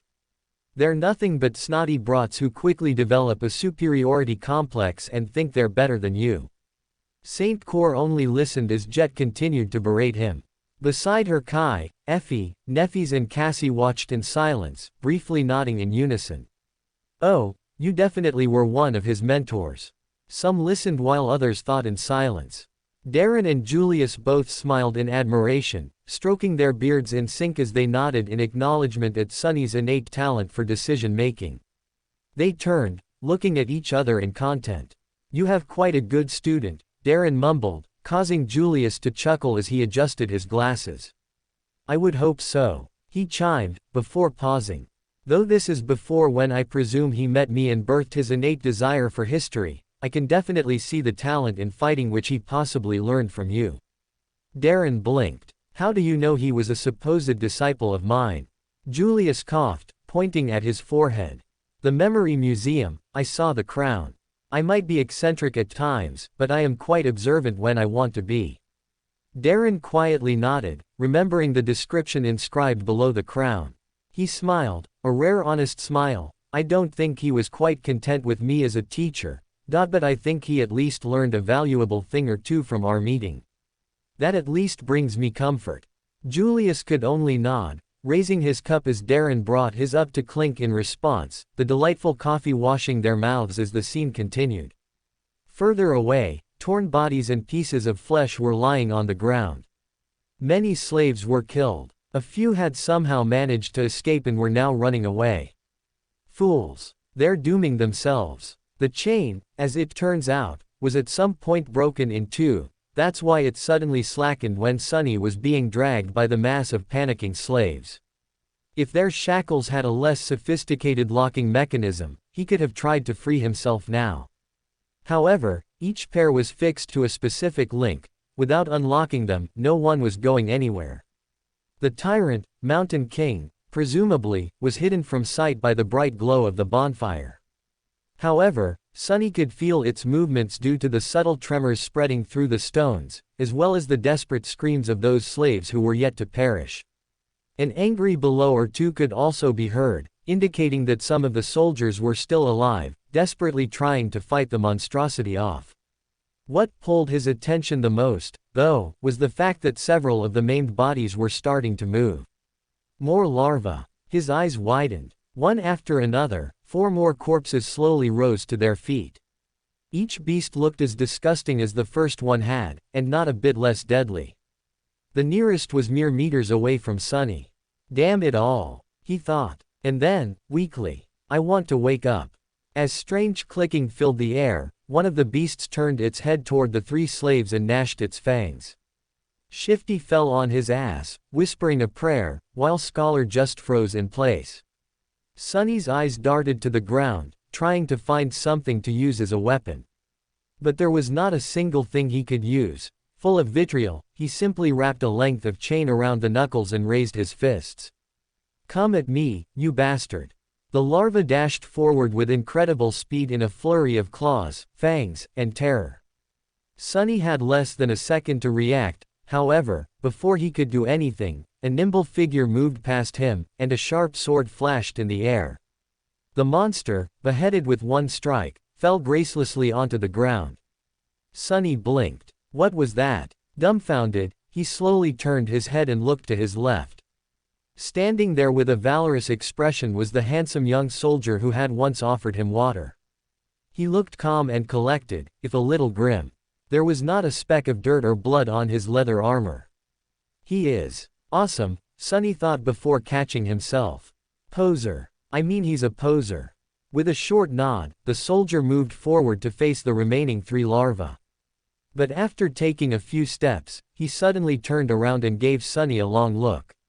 Then, with one swift motion, the young warrior took something from his belt and threw it to Sunny.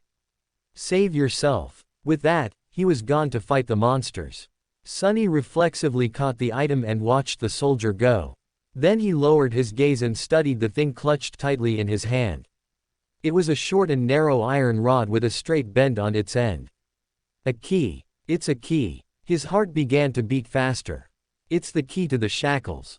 With one last glance at the fierce battle starting between the young soldier and the larva, Sunny dropped on one knee and began to maneuver the shackles, trying to get his hand into a suitable position to insert the key.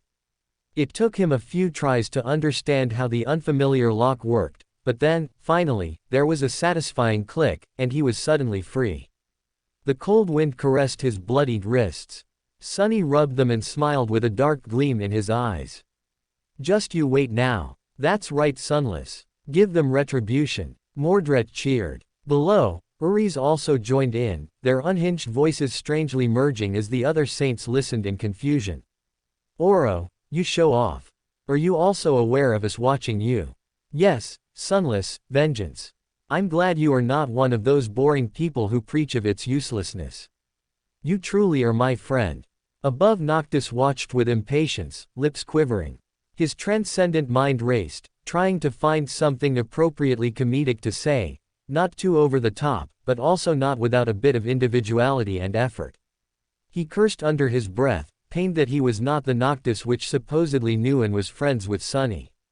The other 2 knew him so well and had so much to say. His competitive heart pained. Raising his fist, his voice joined in the incoherent jabber.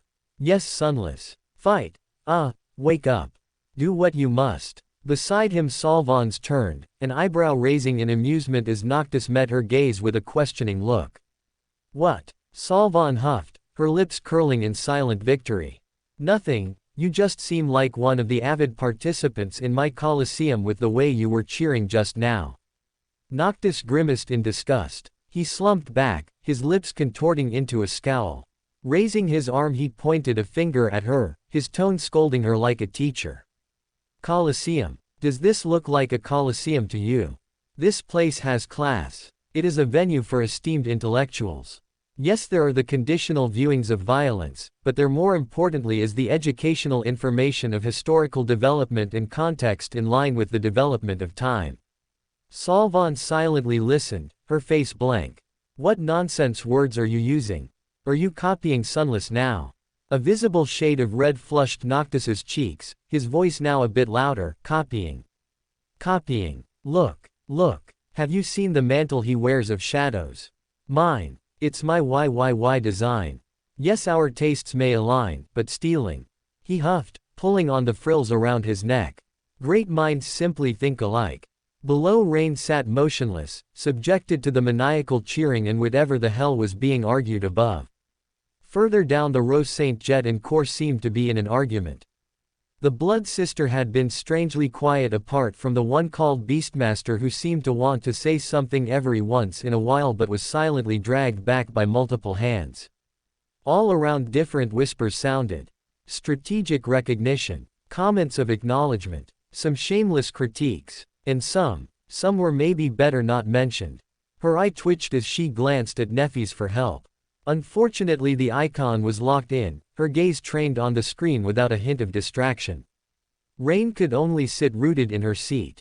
My brother is in a life or death trial. What the hell are these crazy strong saints yapping about?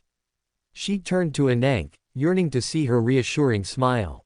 Sadly, Anank was also quite focused on the screen. Her face was a mixture of emotions.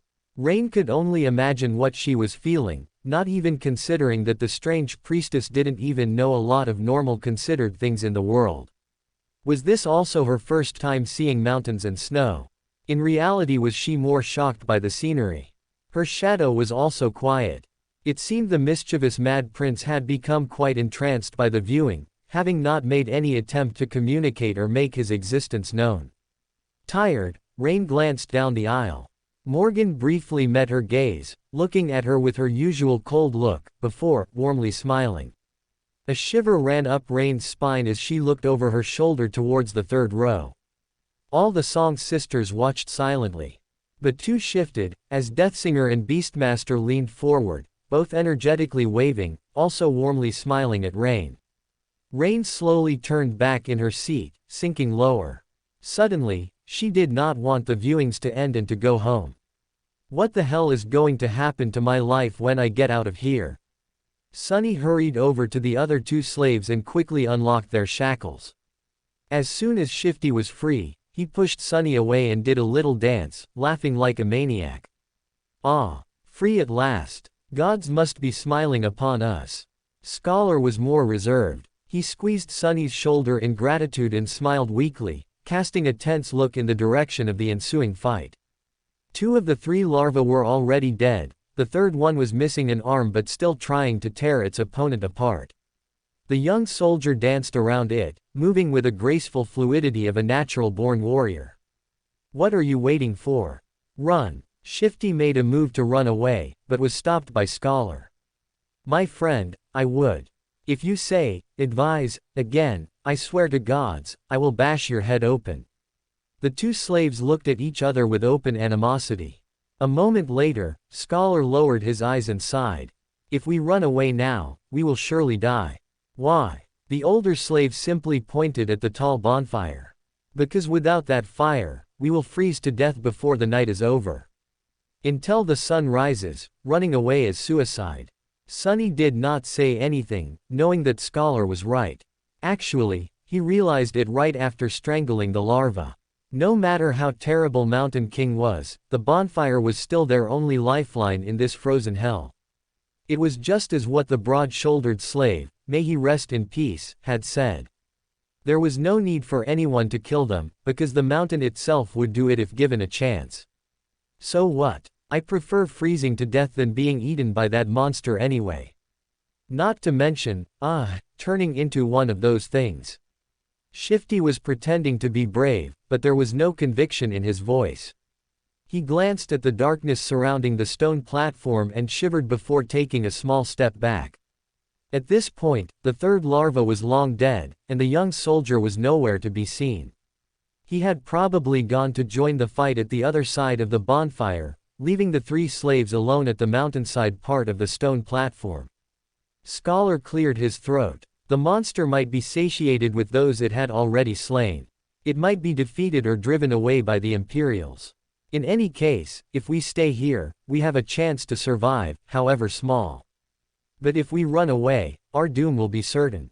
So what do we do? Unlike Scholar, Sunny was sure that Mountain King would not be satisfied with killing just most of the slaves. Neither did he believe that a bunch of mortals would really be able to defeat it. Even if they were not normal people but awakened, a fight with a tyrant was not something one could easily survive, let alone win. But if he wanted to live, he had to get rid of that thing somehow. Let's go take a look. Shifty looked at him as though seeing a lunatic. Are you insane? You want to get closer to that beast? Sunny stared at him blankly, then shrugged and headed in the direction of the rampaging monster. No cliffhanger ending. Must have been another writer he kidnapped. The cinema author I know would never leave out an opportunity to end on a cliffhanger, degree. Kinda forgot how long the first trial is. It's very long. But now the really interesting stuff will happen. Greater than less than. And would you look at that? I managed to break the curse of reaction fix ending after the entrance of the Mountain King. I really am breaking fate. Won't lie, it isn't too enjoyable to write recent chaps. I would like to finish this viewing OFC then maybe one or two more and take a short break, you know. It's good to refresh the noggin with ideas instead of constantly pushing out chapters every day. What kind of an author does that? Not a very guilty one. All eyes, skulls and shadows remained trained on the screen as Sunny's blurry figure stumbled through the billowing snow towards noise in the distance. Mutilated corpses lay strewn about as the Mountain King's roars sounded in a terrible cacophony with the clangor of steel. Despite Sunny's earlier display of cunning and will, aspirations were hollow in the face of cruel reality. And the reality was that there was no way an inexperienced slum child with a meaningless aspect could triumph over a tyrant, in such a frail body no less. All the battle-hardened warriors stood by this. He's courting death, Jest mumbled, a restrained mixture of rue in his tone that caused Gilead to silently glance at him. What choice does he have? Saint Cor echoed. Behind, Mordred shifted, tilting his head. His face bore an expression of growing disappointment. Sunny had shown such promising spite a few moments ago, where had it all gone? The promise of mercilessly killing those that had wronged him. Instead now freeing the others. It was possibly a right choice to join, but did he have to? Couldn't he instead hide and survive? He had the famed Oro somewhere out there valiantly clashing with the beast against all odds, like a selfless protagonist without flaw. Rubbing his temples he let out an exasperated sigh. Show me something more entertaining, dear Sunless. Down the row to his left and right different pairs of hands paused from reaching into their respective buckets, his words having not gone unheard. Telly and Windflower side-eyed Mordred, glancing at each other in confusion before being absorbed by the screening. On the other side Noctis stared at him wide-eyed, his glossy cheeks stuffed with popcorn as a piece fell out from his open mouth. More entertaining. He turned back to the screen, as the wonders of color and images continued to play before his eyes. Chewing on the popcorn, his brows furrowed as his muffled voice sounded. This is not entertaining. What kind of world do they exist in the future for such a performance to be considered mundane? Looking side to side he observed the expressions the others wore. Both the second and third wore blank masks, albeit a few outliers, though Noctis did glance hints of emotions momentarily in some of their eyes. The only row that seemed to not be devoid of emotion was the first, which was unexplainable entertainment. The giantess known as Effie beside the charming Kai and Rain gripped their handrests with stress, forcefully leaning back as their faces held a look of utter gloom. On both sides of the two Anank and Jet held silent looks of encouragement. Uri's was of course silent through the whole ordeal, maybe he had fallen asleep, if a skull could. Lastly there were the two girls. Noctis struggled to read them the most. Cassie's face was completely hidden, but on the leather handrests her hands clenched tightly into fists as she leaned forward slightly. The hardest of the lot to read was the silver-haired warrior, Nephis. Despite Noctis's best attempts to catch reactions, her entire being was devoid and scarily composed. Was it due to her emotionless nature or inexpressible feelings? He couldn't tell. Yet he caught the slightest detail as her shoulders rose slightly and the muscles around her neck tightened. Was she worried? Noctis couldn't help but lightly smile as the image of the two from the Sunfist lounge replayed in his mind. Ah, youth. Glancing briefly at Mordred, he pushed further back into his seat, the colors on the screen glowing brighter. A few kernels flying into his mouth as he grinned. Not entertaining. My, the show's just getting started. Sunny was off to face against a nightmare creature. And not any creature, at that, but one of the 5th category, a dreaded, fearsome tyrant. The odds of survival were so low that anyone would have laughed in his face if he were to ever suggest attempting to fight it. If they weren't an awakened 2 or 3 ranks above the creature, of course. Which Sunny certainly wasn't. And yet, he had to deal with this Mountain King somehow to avoid an even more miserable death. The ridiculous degree to which the odds were stacked against him from the very beginning of this delayed execution had gotten old a long time ago, so he didn't have any more energy to think about it. What was there to fear, after all? He was already as good as dead. It's not like he could get any deader. So why worry? On the other side of the bonfire, things were turning from bad to worse. Most of the slaves were already dead. A few soldiers were still desperately trying to fight the monster, but it was clear that they weren't going to last long. Right in front of Sunny's eyes, the tyrant picked up a dead slave, dragging the chain up with him, and opened its terrifying maw wide. With one crushing bite, the slave's body was torn in half, leaving only bloodied stumps inside the shackles. Mountain King's 5 indifferent, milky eyes stared into the distance as he chewed, streams of blood flowing down its chin. Seeing that the creature's upper arms were busy, one of the soldiers screamed and lunged forward, brandishing his long spear. Without turning its head, the tyrant extended one of its shorter lower arms, caught the soldier's head in an iron grip and squeezed, crushing the poor man's skull like a soap bubble. A moment later, the headless body was tossed over the cliff and disappeared into the abyss below. Shifty doubled over, puking his guts out. Then he shakily rose to his feet and glared at Sunny. Well, we've taken a look, now what? Sunny did not answer, pensively observing the tyrant with his head slightly tilted to one side. Shifty stared at him some more, then turned to Scholar. I'm telling you, old man, the boy is sick in the head. How the hell can he be so calm? Shish. Lower your voice, fool. Blood drained from Shifty's face as he slapped himself, covering his mouth with both hands. Then he cast a fearful look in the direction of the tyrant. Luckily, the abomination was too busy feasting on the slaves, lucky ones who were already dead and unlucky ones who were still alive, to pay them any attention. Shifty slowly exhaled. Sunny was preoccupied with thinking, measuring his chances of survival. How do I get rid of that thing?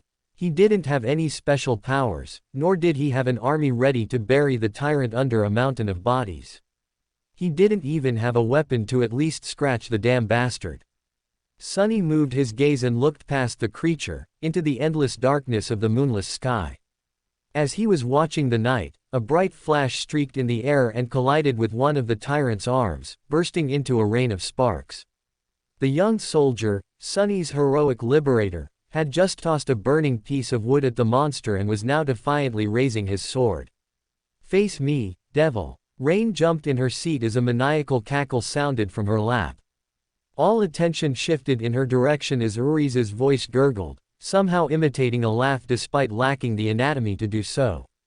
Ah ha ha. Oh, of course he would say it. That's so like him. Look at him, the epitome of childish purity. Ah, if only the others were here to see this, they would have never let him live down this moment. To Rain's left, Cassie shifted, tilting her head past Neffy's, her tone inquisitive. The others. Shitting Uri's in her lap to face Cassie, a series of clicks echoed in the room, the 9 of course. All around the room grew quiet as eyes narrowed in the surrounding darkness of the ascending seats. Breaths became quick and quiet as the sound of leather creasing awkwardly echoed from above, people eager to hear more. Adjusting his glasses, Julius nervously coughed, and why would they react so? In response, Uri's somehow managed to imitate a disappointed tisk, replying in a lopsided tone. These lips are tight. A hand descended as Effie palmed Uri's entire scalp, lifting him up, her eyes narrowing. You don't even have lips. The skull vibrated in her hand as his annoying laughter filled the room. Oh, but I did one time. And let me tell you, they were much more appealing than yours. Everyone could only sit in awkward silence as Effie held the skull, her right eye slightly twitching.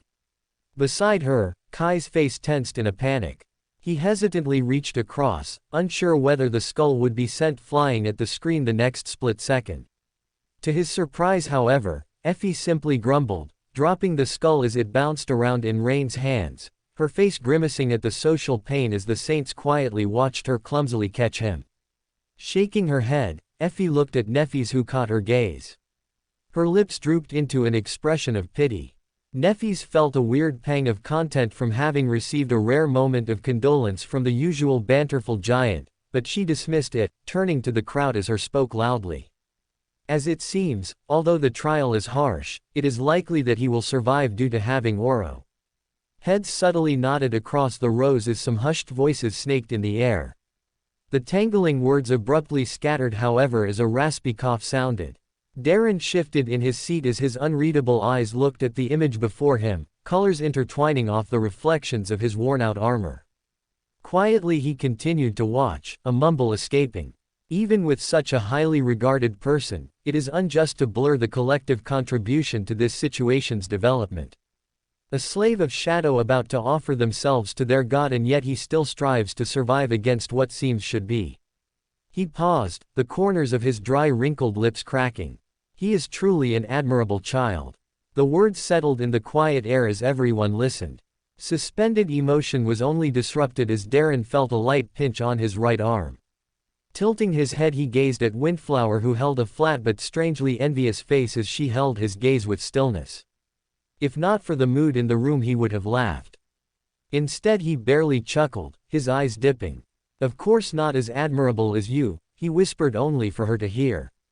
The others' attention was pulled by Saint Cor and Jet at the front, whose voices shortly chimed after. "He's right. Getting this far alone from the slums is a proof of tenacity in itself," Jet voiced, crossing her arms. Behind her, Saint Cor shifted. The sheer innate talent in his ability to quickly assess and make choices in his dire situation is remarkable. Not even those who were trained from birth come near to such potential. His words passed through the rows as some smiled and nodded in acknowledgement. Others remained unmoved but hid quiet feelings of agreement. Even the both heirs of war expressed something, Morgan's brows furrowing slightly in what one couldn't discern between surprise or contempt. Mordred instead raised a single brow which yielded not a single discernible emotion. The only person who expressed something contrasting was Rain's shadow in silence. It remained still on the floor, albeit a few barely visible spasms from the shoulders. Unable to speak, it wondered if death had finally come to claim it. Such a thing was the only possible answer for the indescribable pain it was feeling. The cringe ravaging every bit of him, more potent than any soul attack. Hearing all the people he knew say such corny and soppy things in response to his actions. Kill them. I have to kill them all. It's the only way to keep this from getting out of this room. Secretively, the Prince of Madness glanced at the people above them. Pulling all concentration, he tried to dive into his soul sea, call upon his shadows, command the surrounding shadows, everything, anything.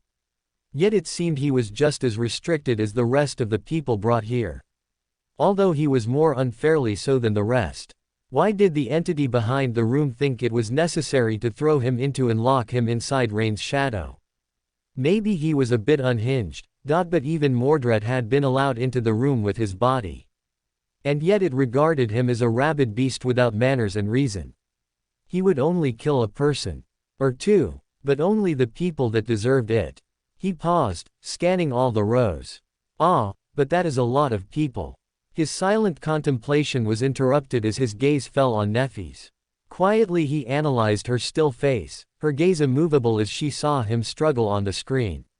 He watched as one of the most important people he had come to know now came to know about what he had been unable to share fully with anyone. For a moment the cringe ravaging his being became dull as a new unknown pain flared with a mixture of something else he didn't recognize nor would be able to put into words. All he could do was sit quietly next to her shadow. For a moment, Neffys's concentration became broken as she briefly glanced at the floor. She looked at the ground before realizing and questioning why she had done so as the scene continued to shift before her. Momentarily, she glanced at the shadows cast before the first row, her eyes drifting over them before landing on Rain's. It was completely normal and devoid like the rest. Quiet, empty, hollow as a shadow was. She felt nothing when looking at it. But at the same time she possibly did. Something that felt wrong but too small to realize. Taking one last glance she blinked before tilting her head back up. Because there was no way for Sunny to kill the Mountain King with his own two hands, he had decided to enlist some help.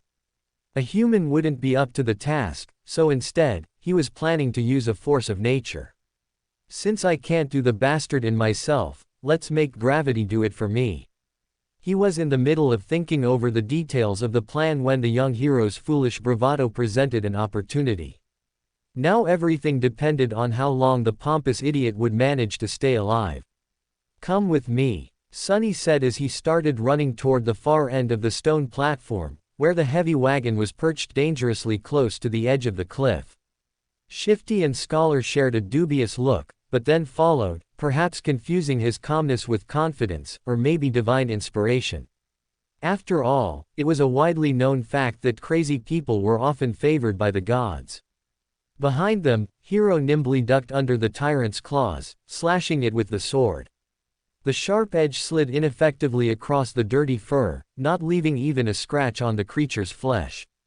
In the next second, the tyrant moved with frightening speed, throwing all four of his hands in the direction of its new, irritating foe. But Sunny had no way of knowing. He was running with all his speed, getting closer and closer to the wagon. Once there, he hurriedly looked around, checking if there were any larvae close by, and moved to its rear wheels. The wagon was left at the upper end of the stone platform, where it narrowed and turned back into the road. It was turned sideways to block the wind, with its front facing the mountain wall and its back facing the cliff. There were two large wooden wedges placed under the rear wheels to prevent the wagon from rolling backward. Sunny turned to his companions and pointed at the wedges. When I tell you, remove both of them. Then push. Understand? What? Why? Shifty stared at him with a dumbfounded expression on his face. Scholar just looked at the wedges, and then at the tyrant. Hero, miraculously, was still alive. He was weaving between the creature's limbs, always just half a second away from being completely eviscerated. From time to time, his sword flashed in the air, but to no avail. Mountain King's fur was too thick, and his skin too tough to be harmed by mundane weapons. There was a hint of apprehension on the young warrior's face. All the other soldiers, as far as Sunny could see, were already dead. So he really needed that one to live a little bit longer. Don't die yet, he thought. To Shifty, he simply said, "You'll see." The next moment, Sunny was running again, trying to follow the chain from the brace where it was affixed to the wagon. The thing he was searching for was hard to notice due to all the bodies, blood and viscera littering the stone platform, but for once, luck was on his side. A short amount of time later, he had found what he needed, the torn end of the chain. Finding the nearest set of shackles, complete with a horribly disfigured body of a slave locked in them, Sunny plopped down on his knees and started to fumble with the key. There was a muffled scream, and with a sideways glance, he noticed Hero flying through the air, finally caught by one of the tyrant's strikes. Incredibly, the young soldier managed to land on his feet, sliding several meters across the stones. All of his limbs were still in place, there were no terrible wounds on his body, either. Without skipping a beat, Hero rolled forward, picking up his sword from where it fell on the ground, and then rolled once more, this time sideways, narrowly avoiding a heavy stomp from the creature's foot. Rolling. Who the hell rolls around in this situation? Without any more time to waste, Sunny finally managed to unlock the shackles. Shaking the dead slave out of them, he then promptly locked them once again, this time around the chain itself, ending up with a makeshift slipknot and a loop. Now everything depended on his resolve, hand-to-eye coordination, and luck. Turning to Shifty and Scholar, who were still waiting by the wagon, he screamed. Now. Then, picking up a sizable length of chain, Sunny stood up and faced the tyrant. Hero spared him half a glance. His eyes lingered on the chain for a moment and then quickly followed it to the wagon. Then, without showing a hint of emotion, the young warrior doubled his efforts, drawing the creature's attention away from Sunny. So he's smart, too. What a scam. Clearing his head of all unnecessary thoughts, Sunny concentrated on the weight of the chain in his hands, the distance between him and the tyrant, and his target. Time seemed to slow down a bit. Please, don't miss. Gathering all of his strength, Sunny spun and threw the chain in the air, as though a fisherman casting his net. The loop opened as it flew, closing in on the position of the fight between Hero and the tyrant. Sunny's plan was to place the loop on the ground close enough to them that, once one of the tyrant's feet landed in the trap, he could pull on the chain and tighten it around the monster's ankle. But his plan failed spectacularly. Which is to say, it was literally a spectacle. In the last moment, Mountain King suddenly flinched back, and instead of falling on the ground, the chain loop landed perfectly around its neck. A second later it tightened, acting as an iron noose. Sunny froze for a moment, not believing his eyes. And then clenched his fists, holding himself back from triumphantly shaking them in the air.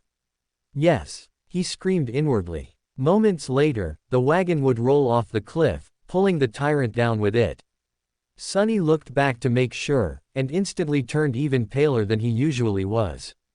Shifty and Scholar did manage to remove the wedges from under the wagon's wheels and were now desperately pushing it to the edge of the road.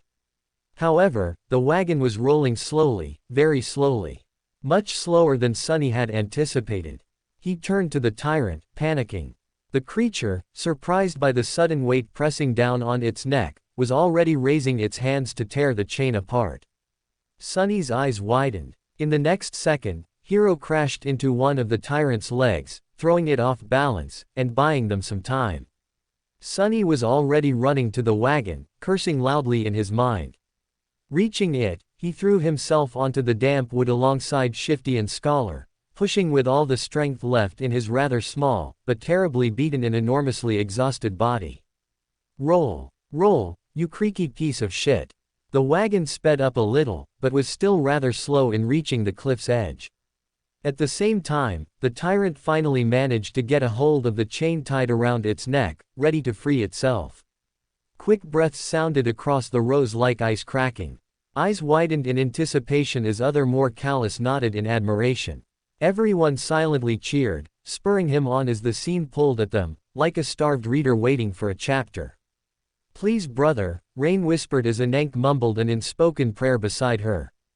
Further down the row, the comrades of his cohort each made their voices known.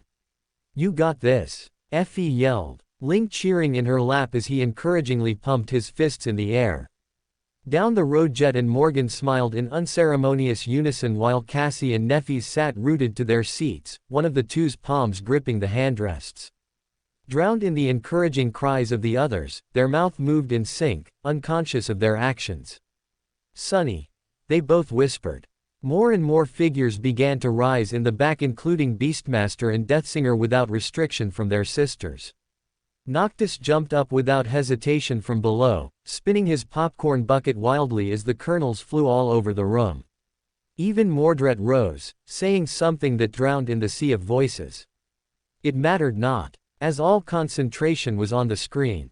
The colors became their own world as his screams of will and determination filled their heads.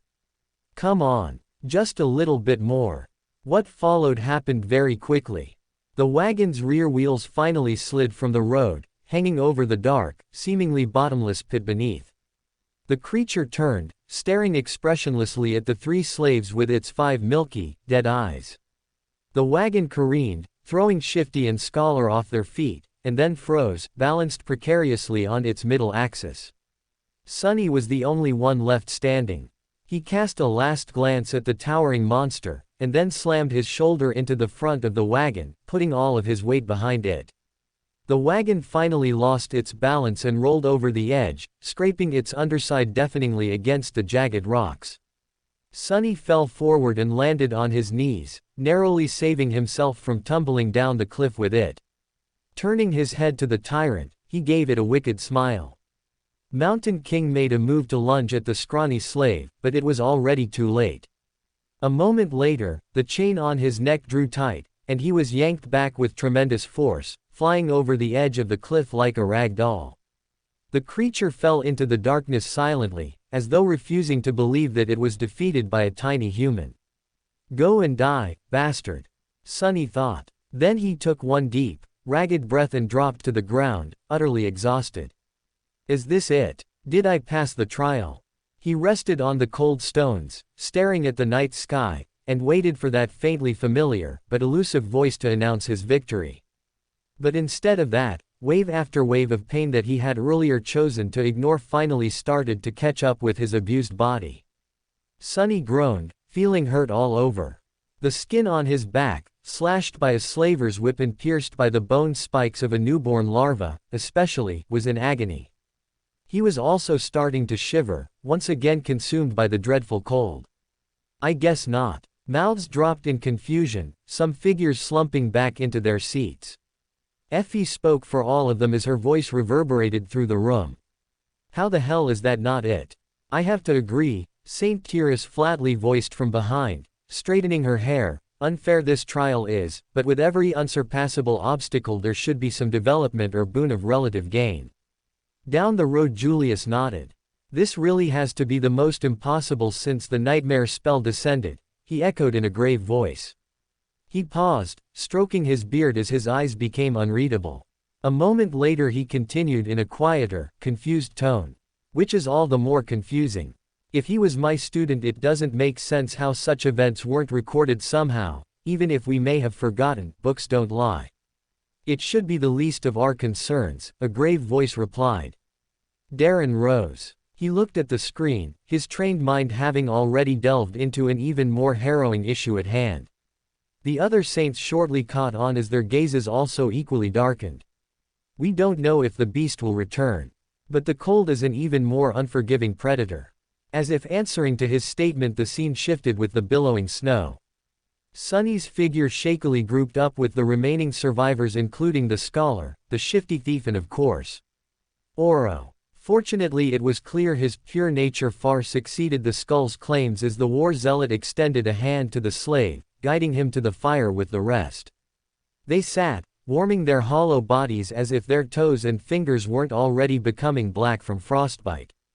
It didn't matter. Such a fleeting grace of warmth was more than enough compared to the terrible rain of muddied blood from the mangled bodies. The scholar and Oro conversed, trying to form a course of action. But Sunny beat them to it as he cut in on their conversation. We can't go down. All three of them turned to Sunny, surprised to hear his voice. Shifty barked a laugh and glanced at the soldier. Don't listen to him, your lordship. This boy is, touched by the gods.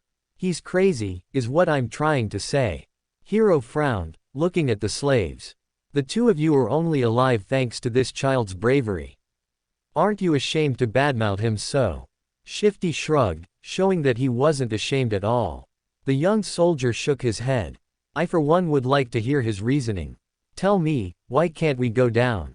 Sunny shifted, uncomfortable in the center of everyone's attention.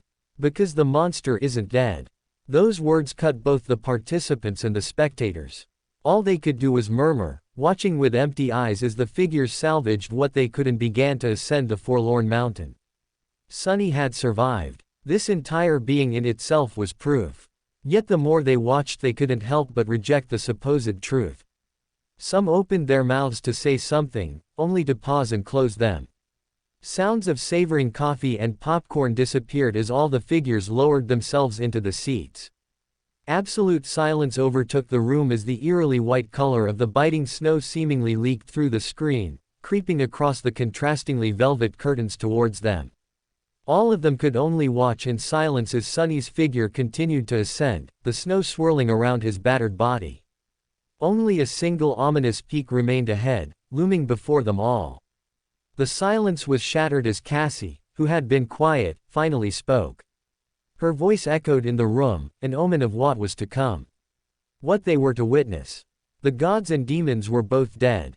And yet they listened. First chapter of the marathon. Wrap up first nightmare, next chapter, and get onto viewings. I am motivated to write. Locked in FRFR. Without pause or mercy the wind continued to howl. Restless waves of thin veils of snow washing over and blanketing the four as they ascended the mountain. The frostbite would kill them later, but not in the moment. Without rest the scholar and Shifty continued to carry their own weight up. Every time the waves of thin snow would wash over them, thin muscles would tense on their faces as they shouted curses washed away in the air. All of them were more than past their limit. But Sunny's limit, or the body he had been vesseled in, had long lost sight of what should have been a limit. For a human, that is. Yet he was a slave, and a slave was less than a human. Everyone could only watch as his body continued to move. His feet now a stomach-churning color of black and red, the frostbite and infected wounds seemingly competing to see which would claim his life first. Already ragged, the little cloth that draped around his bony body now started to frost around the edges. They all wanted to say something. Complain about the ridiculousness of the spell's treatment to him. His inspiring relentlessness. All of his efforts were more than enough. Yet as they watched in silence sink, they did not. He couldn't hear them, and none were aware of a version of himself's presence in a certain shadow. All they could do was watch. Watched as he silently climbed the unforgiving peak towards an unknown destination, a suppositional temple, somewhere unknown from the world. One which could possibly grant them refuge and safety from the pursuing tyrant. However, at this rate they all couldn't help but think the same thing. That Sunny wouldn't last another day. All Saints were more than familiar with what perilous circumstances did to humans. Twisting, reshaping them into something else under the primal desire to survive. The only breather they were allowed was once the group finally set up a small camp for a brief rest. It also allowed the spectators a brief moment of clarity. That clarity was short-lived, however, when the images sped up, and day finally broke. Somehow, the two slaves looked even worse than before. It was as though yesterday's climb had overstrained Scholar too much. However, Shifty's condition could not be explained by simple overexertion. He was deadly pale and shaky, with half-conscious eyes and a lost look on his face. What's wrong with him? Scholar, who himself was not doing very well, helplessly shook his head. It might be the mountain sickness. It affects different people differently. His voice sounded raspy and weak. I'm fine, assholes. Get out of my face.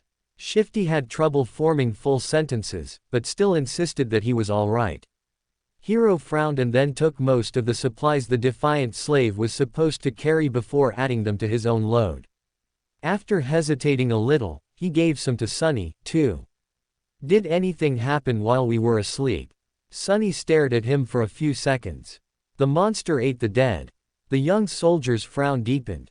How do you know? I heard it. Hero moved to the edge and looked down, trying to make out the distant stone platform. After a minute or so, he clenched his jaw, showing signs of uncertainty for the first time. Then we'll have to move faster. If the creature is finished with all the bodies, it will come for us next. We need to find that old path before nightfall. Frightened and dejected, they set out again and continued to climb. Sunny was slowly dying under the weight of the added load. Thankfully, Shifty and Scholar had already drunk most of the water, lightening it a little. This is hell, he thought. They climbed higher, and higher, and higher. The sun was climbing with them, slowly approaching the zenith. There was no talking, no laughs, only strained breathing. Each of the four survivors was concentrated on his own steps and footing. However, Shifty was falling farther and farther behind. His strength was abandoning him. And then, at some point, Sunny heard a desperate scream. Turning around, he only had time to see a panic-stricken face. Then Shifty fell backward, his foot slipping on an ice-covered rock. He hit the ground hard and rolled down, still trying to grab onto something. But it was too late. Frozen in place and powerless, they could only watch as his body tumbled down the slope, leaving bloody marks on the rocks. With each second, Shifty looked less like a man and more like a rag doll. A handful of moments later, he finally came to a halt, hitting the top of a large, protruding stone in a pile of broken flesh. Shifty was dead. What is? Just mumbled. Beside him Gilead finally moved. His posture shifted forward, a rare engaged tone in his voice. Foul play. The saints of valor looked at each other, the daughters and saints of the queen doing the same. All of them could single out something was wrong. It seemed casual for the shifty to meet and end in the trial, like a loose trope of a hateable character, but the execution was wrong. Not present on the mountain itself, but just from he provided images, they could tell the snow was not enough to make him slip up as such. His overall appearance and stamina had exponentially decreased since the start of their journey, falling even behind Sunny as they woke. Such a development was only possible through foul play. Yet they had not seen any clear actions in the time shown to them. They all knew that Sunny was more than incapable of affecting them, with such a useless aspect, the question in its development, a mysterious singularity in itself. But that development had not happened yet. The scholar was a likely suspect. But it didn't make sense. If anything, it would be logical to rid the risk of the powerhouse that was Oro, the second greatest risk to their lives. So why waste his hidden cards on Shifty instead of him, considering Sunny as deadweight? That left only one possibility. Oro himself had done something to them. Was this the first of his aspect's abilities? The very aspect that was capable of wrecking ruin to an indomitable empire as wars. Salvan spoke for everyone as her mellow voice came from the rows above. For such a person, a reclusive ability that slowly kills seems very unfitting. The others turned to look in Uri's direction, expecting a quippy snap that would possibly give them information even if she was wrong. The skull remained lifeless for a few moments. Then a chuckle sounded, but a different type. Compared to the rest, this one did not boast careless madness, a prideful knowing nor a spiteful disdain. Instead it was something new, hidden, indiscernible. As he quieted down, he spoke a single sentence. Appearances can be deceiving. In response a shudder ran down Rain's spine. She didn't even dare turn her head, already feeling the daunting gaze of the wolf in sheep's clothing from above, cruising under the name of Mordred. The others were instead left in silence. Was he admitting to the perfidious nature of Oro's aspect? Or was there something else they had missed? Cassie was the quickest to process the information as she spoke, her voice calm and collective. So then you are admitting that there has been some sort of development that is affecting them. Uri's did not respond, simply clicking his jaw, if one could take that as one. They were all left in silent contemplation. Only for a moment, however, as a scoff sounded from next to the skull, Effie leaning further back into her seat. An information peddler and a shrewd killer who fronts as a noble warrior. The nine really are a treacherous bunch. Brows raised in response to the unruly remark, Kai already panickingly reaching over to Effie, only pausing, a bit unsure of what he was even meant to do. Fortunately Uri's took no offense. Or possibly he did not consider words at her to be at the level of something that should be taken as an insult. He let out a sigh. We are indeed a miserable, treacherous lot. Pausing, he stirred in Rain's lap, his voice now even more hushed. But some are more treacherous than others. Some. Just who was the damn skull ambiguously referring to, they all unanimously thought. Before they could press further, however, they found the skull being moved. Rain politely handing him over to Anank beside her. Sorry, do you mind? I think I need a moment or my mental being will manifest corruption in this place. Anank simply smiled, gently taking the skull from her noticeably sweaty palms. I would never wish to see such a thing, dear. Rain nodded. Sinking into her seat, she let out a sigh. Only, the action quickly turned into a painful sharp breath as she noticed Neffy's looking at her from the side. She shot up, straightening her back as she put on her most friendly smile.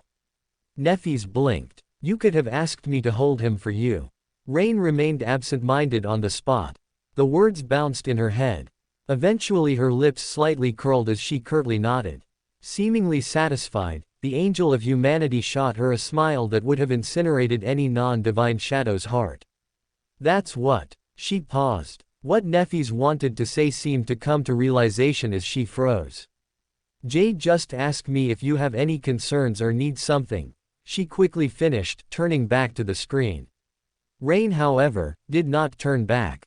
Instead she remained in the same spot, staring intently at Neffy's, her eyes wide without courtesy. Did she just try to win my favor? It was impossible. No, such a statement had become illegible as soon as she had been brought here. More importantly, just what was she about to say? Taking a glance at the rest of the cohort down the aisle, Rain looked back at Neffys. Swallowing, she opened her mouth to speak, only to be unceremoniously drowned in murmurs, a development having pulled everyone's attention on the screen. Rain could only let out a groan. Looking at her shadow, her stomach dropped further as its shoulders slightly lurched, imitating that of a restrained laugh. Bastard, aren't you supposed to be unconditionally on my side? Seemingly hearing her internal spite, it reclusively angled its hand, pointing above to the screen. Rain couldn't help but object as something other than whirling snow came into view. It was weathered and narrow, barely enough for two people to walk side by side. The path wasn't paved, but rather cut from the black rock by some unknown tool or magic, winding its way up the mountain like a tail of a sleeping dragon. Here and there, it was hidden beneath the snow. But most importantly, it was flat. Sunny had never been that happy to see something flat in his life. Without saying a word, Scholar dropped his rucksack and sat down. He was deathly pale, gasping for air like a fish out of water. Despite that, there was a slight grin on his face. Told you. Hero gave him a nod and looked around. A few seconds later, he turned back to the triumphant slave. Stand up. It's not time to rest yet. Scholar blinked a few times, then glanced at him with pleading eyes. Just give me a few minutes. The young soldier was going to retort, but Sunny suddenly put a hand on his shoulder. Hero turned to face him.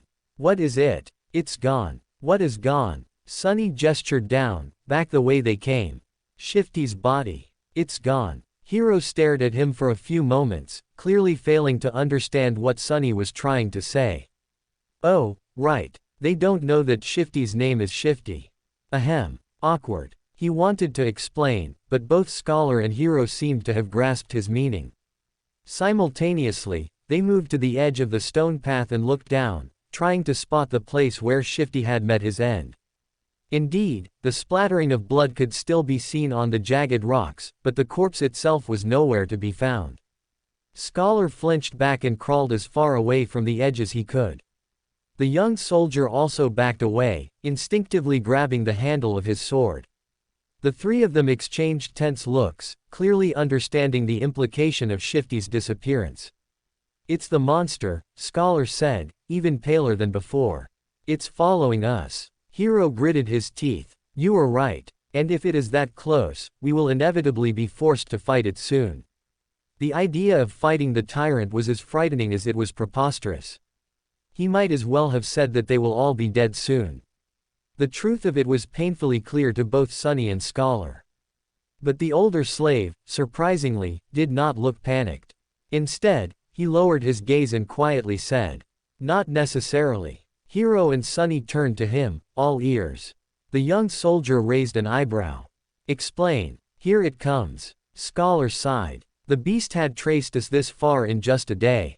That means that there are two most probable possibilities. Either it is smart enough to realize where we are going, or it is following the scent of blood.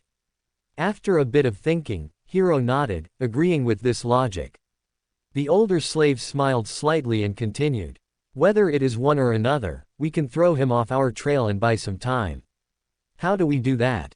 Despite the urgency in Hero's voice, Scholar hesitated and remained silent. Why are you not answering? Speak. The older slave sighed again and slowly, as though against his will, answered. Sunny was waiting for this moment for a while now. We'll just have to make the boy bleed. Drag him down the path, then leave him there as bait and go up instead. His sacrifice will save our lives. Ah, the moment had finally come. Almost everyone who had realized didn't want it to be so. But what was about to proceed seemed irrefutable. It's a bit ironic actually, Noctis mused, for someone who would go on to be the best swindler of two worlds even, such a nature stems from his encounters in his very beginning. Solvon glared at him from the side. For some reason she wanted to smack the back of his head, fortunately stopping herself, for a few reasons. 1. The warning of violence. 2. To not dirty her hand. And more strangely of all, when had she become chummy enough with his pathetic likes to resort to such social cues to communicate a point? The thought slipped her mind as a scoff sounded from above. Please, Beastmaster snarled, as if this limp weasel will be the last one in this situation. Beside her Death Singer shot up, brimming cheerfully. Oh yes, I can already feel it. Death, such a terrible death approaches. I don't know whose death, but death. The other sister dragged her down before another misinformative whisper could escape her glossy black lips. Revel glancing at Darren, who rose in response. One promised and one more than nothing. It can only be Oro and Sunny left alive. He paused. Though how such a development will go even I cannot foresee. He's right, Cassie chimed in, even I cannot say for sure what will happen. My intuition feels all muddled when I look at the scene. Then we can only watch, Nefis said.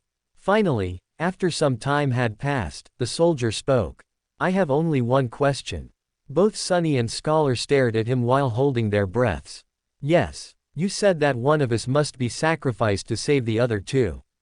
Why him? From what I see, you are far closer to the grave. A great question. I was just about to ask it myself. Sunny turned to the older slave, trying very hard to suppress a mocking grin. But to his dismay, Scholar had an answer ready. Before the first attack, he was already bleeding because of your senior's whip. During the attack, he was drenched in the blood of a fellow slave. His cloak, too, was soaked in it when the previous owner died. The boy already reeks of blood. Keeping him alive will put us in danger. That's why he is the best choice. The grin died before reaching Sunny's face. Curse you and your big brain. Scholar's reasoning was appallingly solid. Hero listened, his expression growing darker with each word.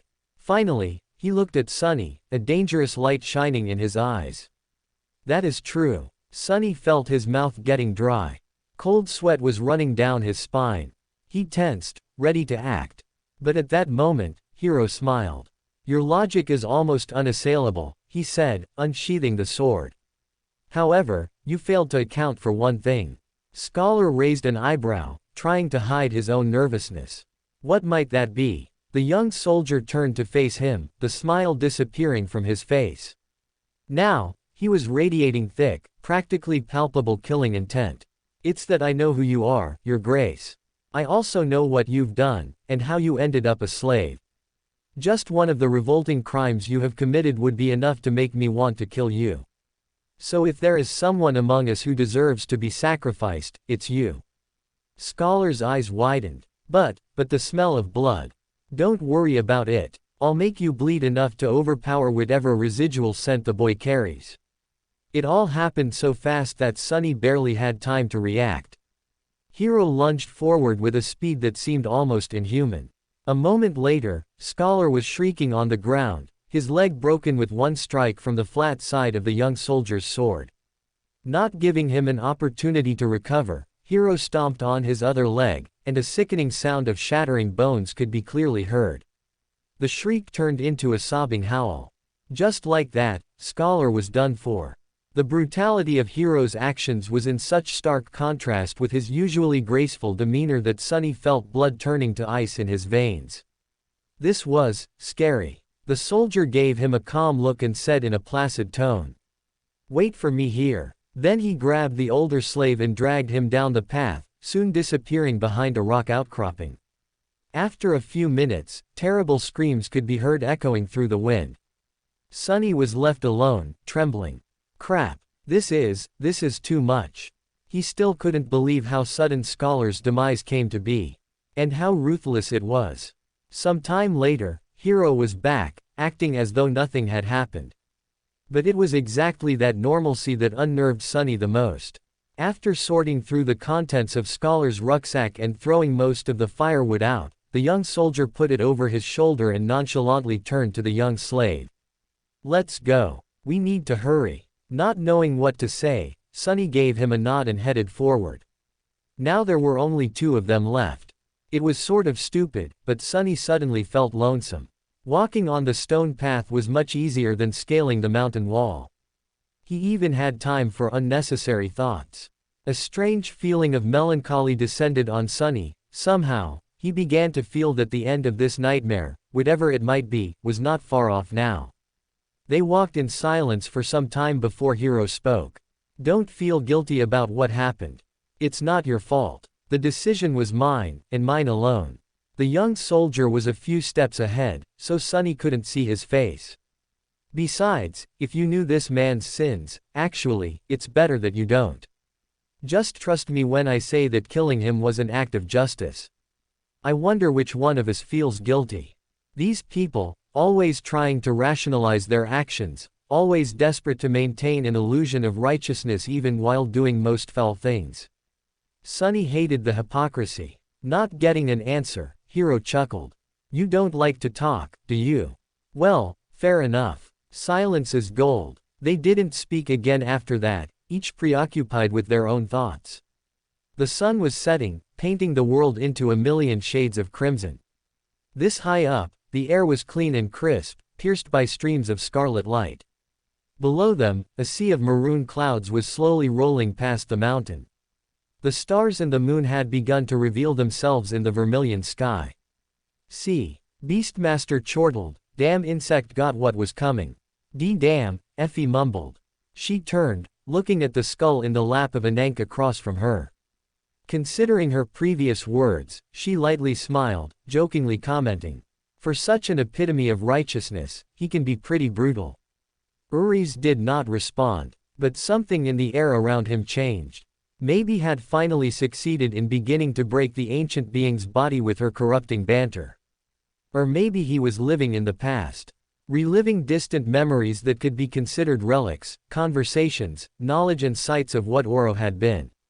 And what he truly was. Not far from the path, hidden behind some tall rocks, was a narrow crevice that extended into the slope of the mountain. Happy to be safe from the piercing wind, they explored the crevice and ended up in a small, well-concealed cave. Sunny made a move to unbundle some firewood, but Hiro stopped him with a shake of his head. Today we will camp without making a fire. The beast is too close. Camping without the warm flames to keep them company was not going to be pleasant, but at least they weren't going to freeze to death inside the cave. In any case, the alternative was too frightening.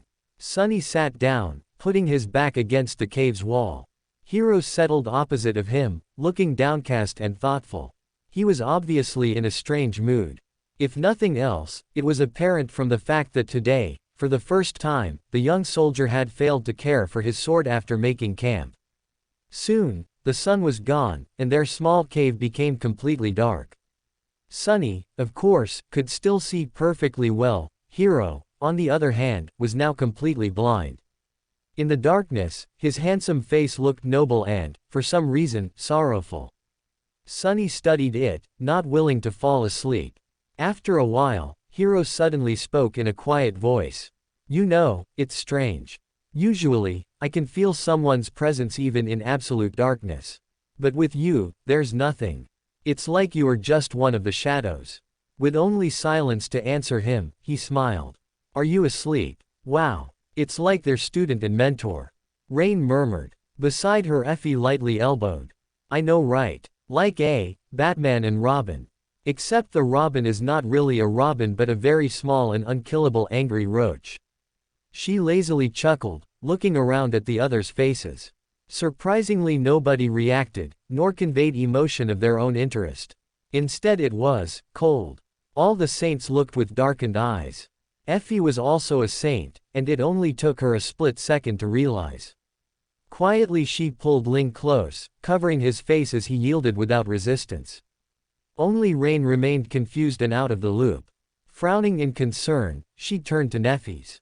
What is? But as she spoke, Sunny's voice from the screen rang out, a chilling tone, what he said making her blood run cold as all the surrounding shadows darkened. Why? Are you waiting for me to fall asleep before you kill me? Or will you do it in the morning? Second chapter of Marathon. I lied, one more chapter to properly go over and wrap it up seems right. Also just really wanted to end on this line. It's one of my favorite moments in the whole series. Why? Are you waiting for me to fall asleep before you kill me? Or will you do it in the morning? The dreadful question echoed in both the dark cave and the quiet room, a chilling tension making the air they were breathing suddenly unbearably heavy. Nobody moved or even dared to breathe. Saints from all rows wore grave expressions on their darkened faces.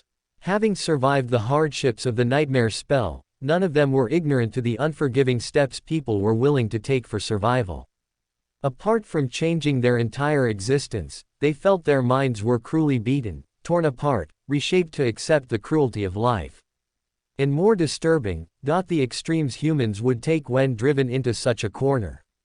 The cohort held grim expressions, Kai's perfect face now wrinkled with a look of utter despair while Effie lowered her face, making sure Ling, who was tucked underneath her shirt, couldn't hear or see what would unfold next. Only Rain was alone, virtuous to the circumstances she had learned through tales. Panickingly whipping her head around to look for a sign, a single look of reassurance, her stomach continued to drop as she was met with nothing. Looking back at the image, she weakly attempted to laugh, her voice shaky.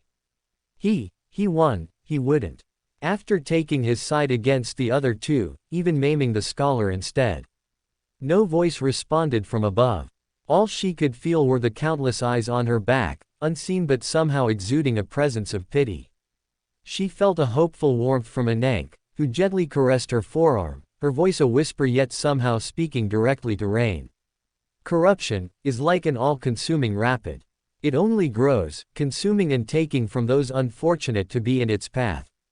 But, sometimes it is not the river itself which is the greatest threat, but the promise of what it will bring.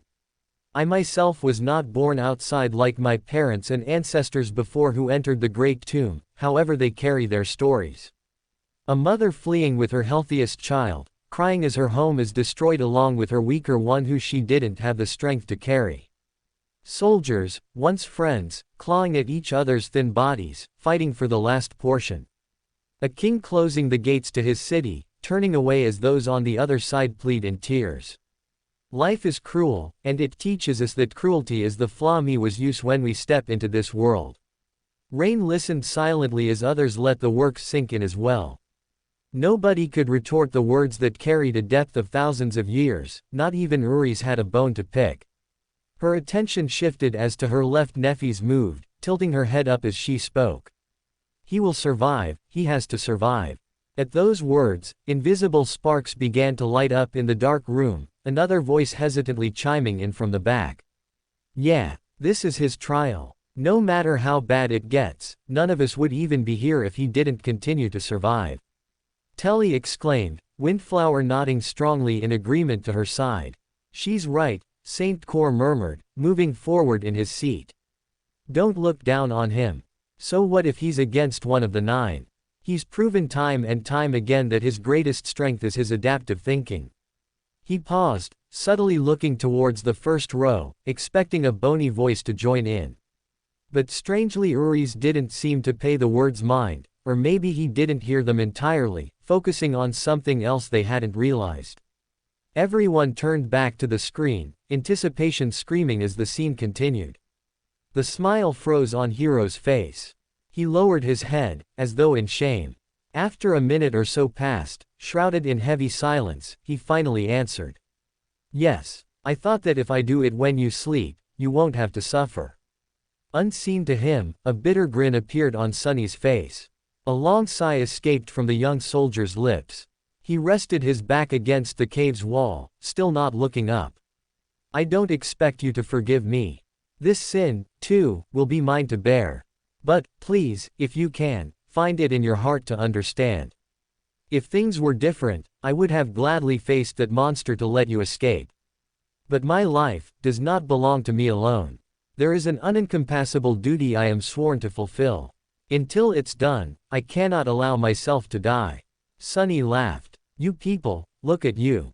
Planning to kill me and still insisting on having a good excuse. How very convenient. I really hate hypocrites like you the most. Why don't you be honest for once? Don't give me that crap, just say it. I'm going to kill you because it's easy. I'm going to kill you because I want to survive. Hiro closed his eyes, his face full of sadness. I'm sorry. I knew you wouldn't be able to understand. What's there to understand? Sunny leaned forward, anger coursing through his veins. Tell me, why do I have to die? The young soldier finally looked up. Even though he couldn't see in the dark, he turned his face in the direction of Sunny's voice. That man was a villain, but he was also right. The scent of blood is too heavy on you. It will attract the beast. You can just let me go, you know. We'll part ways. After that, whether or not the monster finds me won't be your problem. Hiro shook his head. Dying in that creature's maw is too cruel a fate. It's better if I do it myself. You are my responsibility, after all. How noble of you. Sunny leaned back, dejected.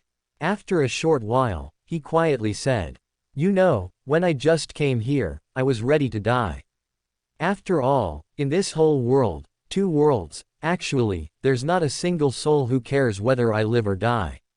When I'm gone, no one will be sad. No one will even remember that I existed. As Sunny said those words, an uncomfortable realization dawned on all of them, a dreadful déjà vu to a missing piece that had been beside them from the very beginning. Julius spoke first, his voice grave and distant. This is dreadfully foreshadowing to his future, being forgotten from existence completely. It feels wrong to say this is because of his fated attribute. No, it was like his very existence was decided by something greater. Below in the first row, Cassie nodded silently in agreement, her choked speaking up. Weaver. At the mention of the terrible name, other heads gravely nodded in agreement, conspiring whispers ushering among the rows. They were silenced when Sunny's voice spoke again. But then I changed my mind. Somewhere along the way, I decided to survive. I must survive, no matter what. Hiro gave him a thoughtful look. To live a life worth remembering. Sunny grinned. A dark gleam appeared in his eyes. No. To spite you all. All around the room, strangely dark hopeful smiles began to form on the faces, as Jet loudly chuckled. Hell yeah, that's an outskirts rat all right. Rising in her seat, color returned on Effie's face, smiling like a maniac as she cheered. You show him. Kill that noble hero. Despite the very true comment, others began to voice their wishes as well, pumping their fist and making loud aspiring comments. Some showed even greater loyalty, Noctis loudly shouting something muffled, pumping a fist filled with popcorn in the air, kernels raining down onto Rain's hair below. She didn't pay it any mind. Her attention was fully caught in the moment, a ridiculous, hopeful grin growing on her lips. The atmosphere which had once been eerie and heavy began to dissipate, replaced by the numerous voices. All of them watched as the hero rose to face the slave. All of them wanted to see how he would overcome such an impossible feat. All except for a particular shadow who was silently cringing in horror. But then, something strange happened. The stoic hero propped himself up with his blade, only for his knees to give out. Kneeling forward, blood splattered on the cracked stone as his chest heaved. Now looking down on the kneeling warrior, a satisfied smile appeared on Sunny's face. Finally, Hiro was standing on his knees, the lower part of his face covered in blood. Astonished, he was staring at his hands, trying to understand what had happened to him. What magic is this? With wide eyes and a pale face, he turned to Sunny. Was that thief right? Did you put the curse of the Shadow God on us? Sunny sighed. I wish that I had the ability to throw divine curses around, but no. To tell you the truth, I don't have any abilities at all. Then, how? The young slave shrugged. That's why I poisoned you all. Hiro flinched, trying to comprehend his words. What? After the tyrant first attacked, you sent me to search for water. While gathering flagons from the dead soldiers, I squeezed bloodbane juice into each one, except my own, of course. Not enough to taste it, but enough to slowly kill anyone who would drink from them. The soldier gritted his teeth, struggling through pain. A sudden realization appeared on his face. So that's why the other two were in such bad shape. Sunny nodded. Shifty drank the most, so his condition worsened the fastest. Scholar was also not long for this world, but you finished him off before the poison could. Yourself, however, it was as though bloodbane had no effect on you at all. I was really starting to get worried. Hiro's face darkened. I see, I understand. He thought about something, then looked at Sunny with surprise. But back then you didn't know that we will turn on you. Sunny just laughed. Oh, please. It was obvious. Shifty was the kind of man who would kill for a pair of boots. Scholar was like a wolf in sheep's clothing.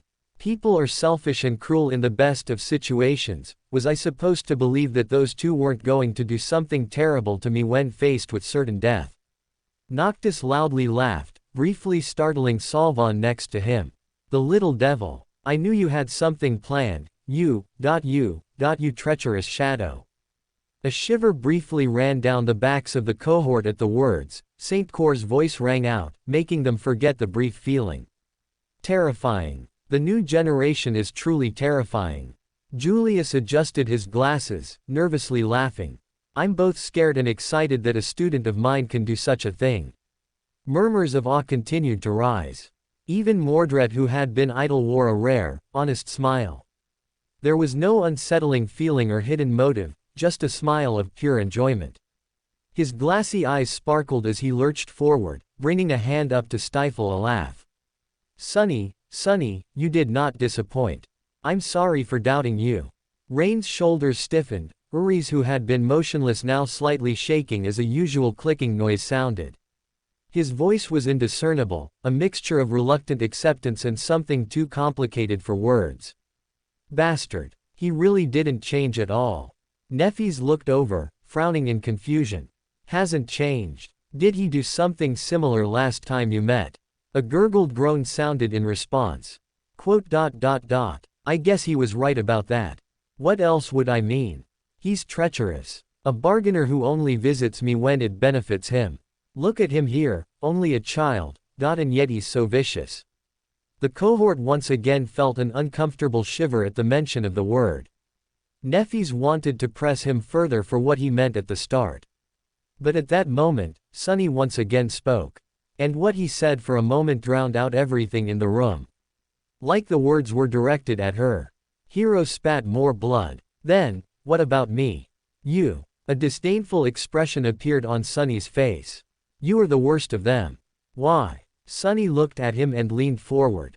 I might have not learned much in my short life, but I do know one thing, he said, all traces of humor gone from his voice. Now there was only cold, callous contempt. Sunny's face hardened as he spat. There is nothing more pathetic than a slave who begins to trust his slaver. A slave who begins to trust his slaver. Nephis frowned, becoming greatly concerned. Once again, something clawed at the back of her mind. Always ever so close but so unreachable at the same time. Her helplessness at the statement which seemed to resonate to her caused the leather on the armrests to crease from her fists. Cassie looked at her, lips lowering in concern. She tilted her head. What's wrong? Nephis remained silent, still looking at the screen. Then she quietly whispered, only audible to them. That phrase. His claim previously of being a slave. The brief hints. Turning to Cassie, she held a genuine look of guilt and pain. The brief moments where my body remembered. I just know it now. Somehow, under some conditions, he became a slave. She paused, taking a low deep breath. To me. Cassie looked with pity, wanting to say something reassuring. But she had already realized the cause of Sunny becoming forgotten. And now she couldn't help but have an even more dreadful feeling she wanted to reject. That Nephis was right. All she could do was sit silently. Hesitantly, she spoke. We still don't know exactly what happened. All we can hope if for viewing to tell us the truth. Nephis listened, letting the colors of the screen flash on her face as she turned back. Without looking, she whispered, I don't know if I want the truth. Then she said even quieter. I don't deserve the truth. The two of them didn't speak, letting the voices of others wash over them. Hearing these words, Hero lowered his head. I see. Then, suddenly, he laughed. You're a wicked little shit, aren't you? Sunny rolled his eyes. There's no need to be rude. But Hero wasn't listening to him. Good. This is good. My conscience will be clearer. The young slave sighed in irritation. What are you mumbling about? Just die already. Hero chuckled and suddenly pierced him with a stare. Somehow, he didn't look so sick anymore. You see, that plan would have worked if I was a normal human. But, alas, my soul core has awakened long ago. I've slain countless enemies and absorbed their power. Blood-bane poison, unpleasant as it might be, can never kill me. Crap. Sunny turned around and tried to run away, but it was already too late. Something hit him in the back, sending his body crashing into the rock wall. With a scream, he felt a sharp pain piercing his left side. Rolling out of the cave, Sunny clutched his chest, scrambled back onto his feet and ran, trying to escape the narrow crevice.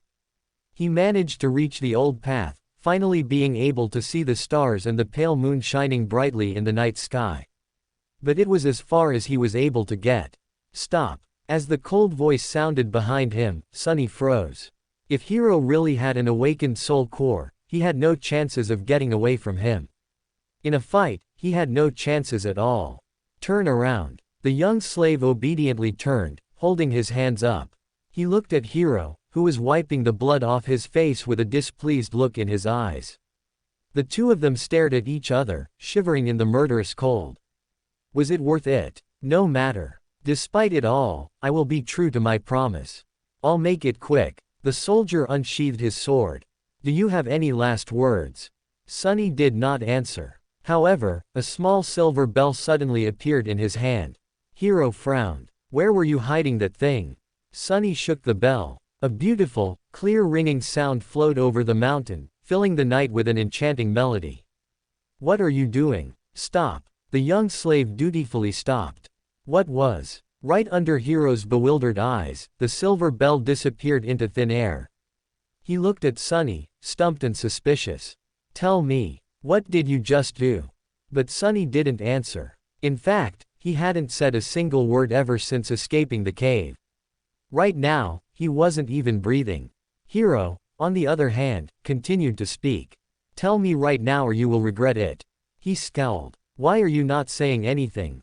The shivering boy just stared at him, completely silent. No, he was staring into the darkness behind him.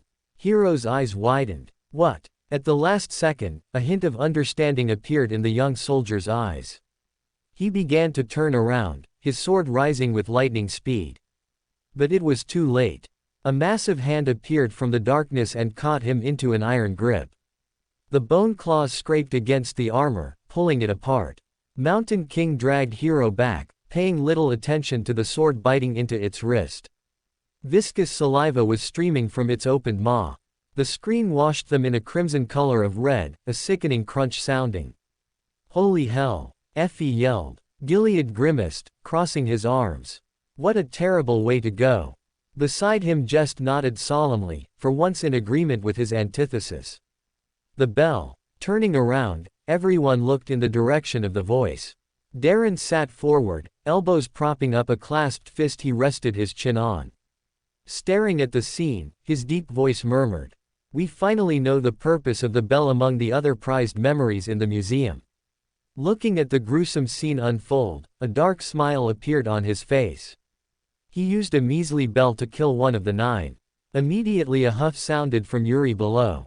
He's a mere awakened. And if it weren't for foul play, Oro should have killed the beast and continued with his mission. Julius turned, raising an eyebrow. Mission. Despite his early respect towards the old fossil, it seemed like it didn't grant him full immunity from the bastard skull. From what you've told me, trials are scenarios where things that shouldn't have occurred do, resulting in a different ending. In real time he killed the beast and nonchalantly brought it up among us whenever he could. Everyone else listened, expecting more, but the bones wouldn't budge. Eventually Revel let out a sigh. It's impressive what he's managed to do so far. But without the cave, he'll succumb quickly to the cold with those wounds. Heads nodded solemnly in agreement. After a moment of silence, Noctis spoke up. But you're forgetting the most important part. With everyone's gaze focused on him, he pulled his popcorn bucket up, leaning back. The moment the gods listened. The gods were dead, but something else listened. The ominous description boomed in their minds. On the screen Sunny's wrecked body continued to somehow stand, walking with visible frostbite up the snow slope. Under that light, a young man with pale skin and black hair reached the peak of the mountain. However, his looks didn't match the magnificence of the scene. Wounded and staggering, he looked pathetic and weak. The young man looked like a walking corpse. His coarse tunic and cloak were torn and smeared with blood. His sunken eyes were cloudy and lifeless. His body was bruised, beaten and cut. There were specks of bloody foam on his lips. He was hunched over, cradling the left side of his chest. Each step caused him to moan, ragged breath barely escaping through gritted teeth. Sonny was hurting all over. But most of all, he was cold. So cold. He just wanted to lie down in the snow and fall asleep. But instead, he continued walking. Because he believed that the nightmare will be over once he reaches the peak. Step, another step. Finally, he had made it. At the highest point of the mountain, a vast expanse of flat rock was covered with snow. In the center of it, illuminated by moonlight, stood a magnificent temple. Its colossal columns and walls were cut from black marble, with exquisite reliefs decorating the Stygian pediment and broad frieze. Beautiful and awesome, it looked like a palace of a dark god. At least it did once. Now, the temple was in ruins. Fractures and cracks marred the black stones. Parts of the roof had collapsed, letting in ice and snow. Its tall gates were broken, as if smashed into pieces by a hand of a giant. Still, Sonny was satisfied. "Found you," he said in a hoarse voice. Gathering the last of his strength, the young slave slowly limped in the direction of the ruined temple. His thoughts were muddled and confused. "See this, hero," he thought, forgetting for a second that Hero was already dead. "I've made it. You were strong and ruthless, and I was weak and timid. Yet now you are a corpse, and I am still alive. Isn't it funny?" He stumbled and groaned, feeling the edges of his broken ribs cutting deeper into his lungs. Blood was dripping from his mouth. Dead or not, Hero had gotten him good with that single strike. "Actually, it's not. What do any of you even know about being ruthless? Poor fools. In the world where I come from, people had thousands of years to turn cruelty into an art. And as someone on the receiving end of all that cruelty, don't you think I would know more about being vicious than you ever could?" He was getting closer to the temple. "Truth be told, you never stood a chance. Wait. What was I thinking about?" A moment later, he had already forgotten. There was only pain, the dark temple, and the overpowering desire to sleep. Don't fall for it. It's just hypothermia. If you fall asleep, you'll die. Finally, Sonny reached the steps of the Black Temple. He started to climb them, not noticing thousands of bones that were scattered around. These bones once belonged to humans and monsters both. All of them were killed by the invisible guardians still lingering around the temple. As Sonny was climbing the steps, one of the shapeless guardians approached him. It was ready to snuff out the spark of life that was burning weakly in the defiler's chest, but then stopped, sensing a faint, strangely familiar scent coming from his soul. The scent of divinity. Sorrowful and lonesome, the guardian moved aside, letting Sonny pass. Oblivious, he entered the temple. Sonny found himself in a grandiose hall. Cascades of moonlight were falling through the holes in the partially collapsed roof. Deep shadows were surrounding these circles of silver light, not daring to touch them. The floor was covered in snow and ice. At the far end of the hall, a large altar was cut from a single piece of black marble. It was the only thing inside the temple untouched by snow. Forgetting why he came here, Sonny headed for the altar. He just wanted to sleep. The altar was dry, clean, and as wide as a bed. Sonny climbed on it and lay down. It seemed like he was going to die. He was okay with it. Sonny tried to close his eyes, but was stopped by a sudden noise coming from the direction of the temple's entrance. He turned his head to look, not even a little bit curious. What he saw would have sent chills running down his spine if he wasn't so cold, tired and indifferent. Mountain King was standing there, looking at him with its 5 blind eyes. He was still massive, terrifying and revolting. Worm-like shapes were still moving frantically under its skin. It was sniffing the air, salivating. Then it opened its maw and moved forward, slowly approaching the altar. What an ugly bastard, Sonny thought and suddenly clutched his chest, convulsing in a fit of tortuous coughing. Bloody foam flew from his mouth and fell on the altar. However, the black marble soon absorbed it. A second later, it was as pristine as it was before. The tyrant was just about to reach Sunny. It was already stretching its hands to grab him. I guess this is the end, he thought, resigned to his fate. Everyone held their breaths. Not a single sound was made in the whole room. Everyone watched the scene with their hearts in their mouths. All of them wanted to see it. They wanted to watch reality bend as a being of incomprehensible power appeared and snuffed out the tyrant's existence. A figure too much for their mortal minds to sweep up his frail body. And then, it happened. Except, it was not the nebulous voice of a deity or the ancient whisper of a demon. Neff's eyes widened as she gripped her hand's rest with all her might. A reaction caused by the thing she hated the most. The spell. To all of their shock from somewhere far above, the voice of the spell boomed, encompassing the whole room. You have offered yourself as a sacrifice to the gods. The gods are dead, and cannot hear you. Your soul bears the mark of divinity. You are a temple slave. Shadow God stirs in his eternal slumber. He sends a blessing from beyond the grave. Child of shadows, receive your blessing. Audible gasps rang out as a flurry of indiscernible yells came from all over the place. What the hell? Shadow. Shadow actually listened to him. I can't what. He actually received the lineage right from Shadow. The shadows dragged Mountain King back, pulling in different directions. The tyrant opened its maw, and a furious howl escaped it. The next second, its body ruptured, torn apart into pieces.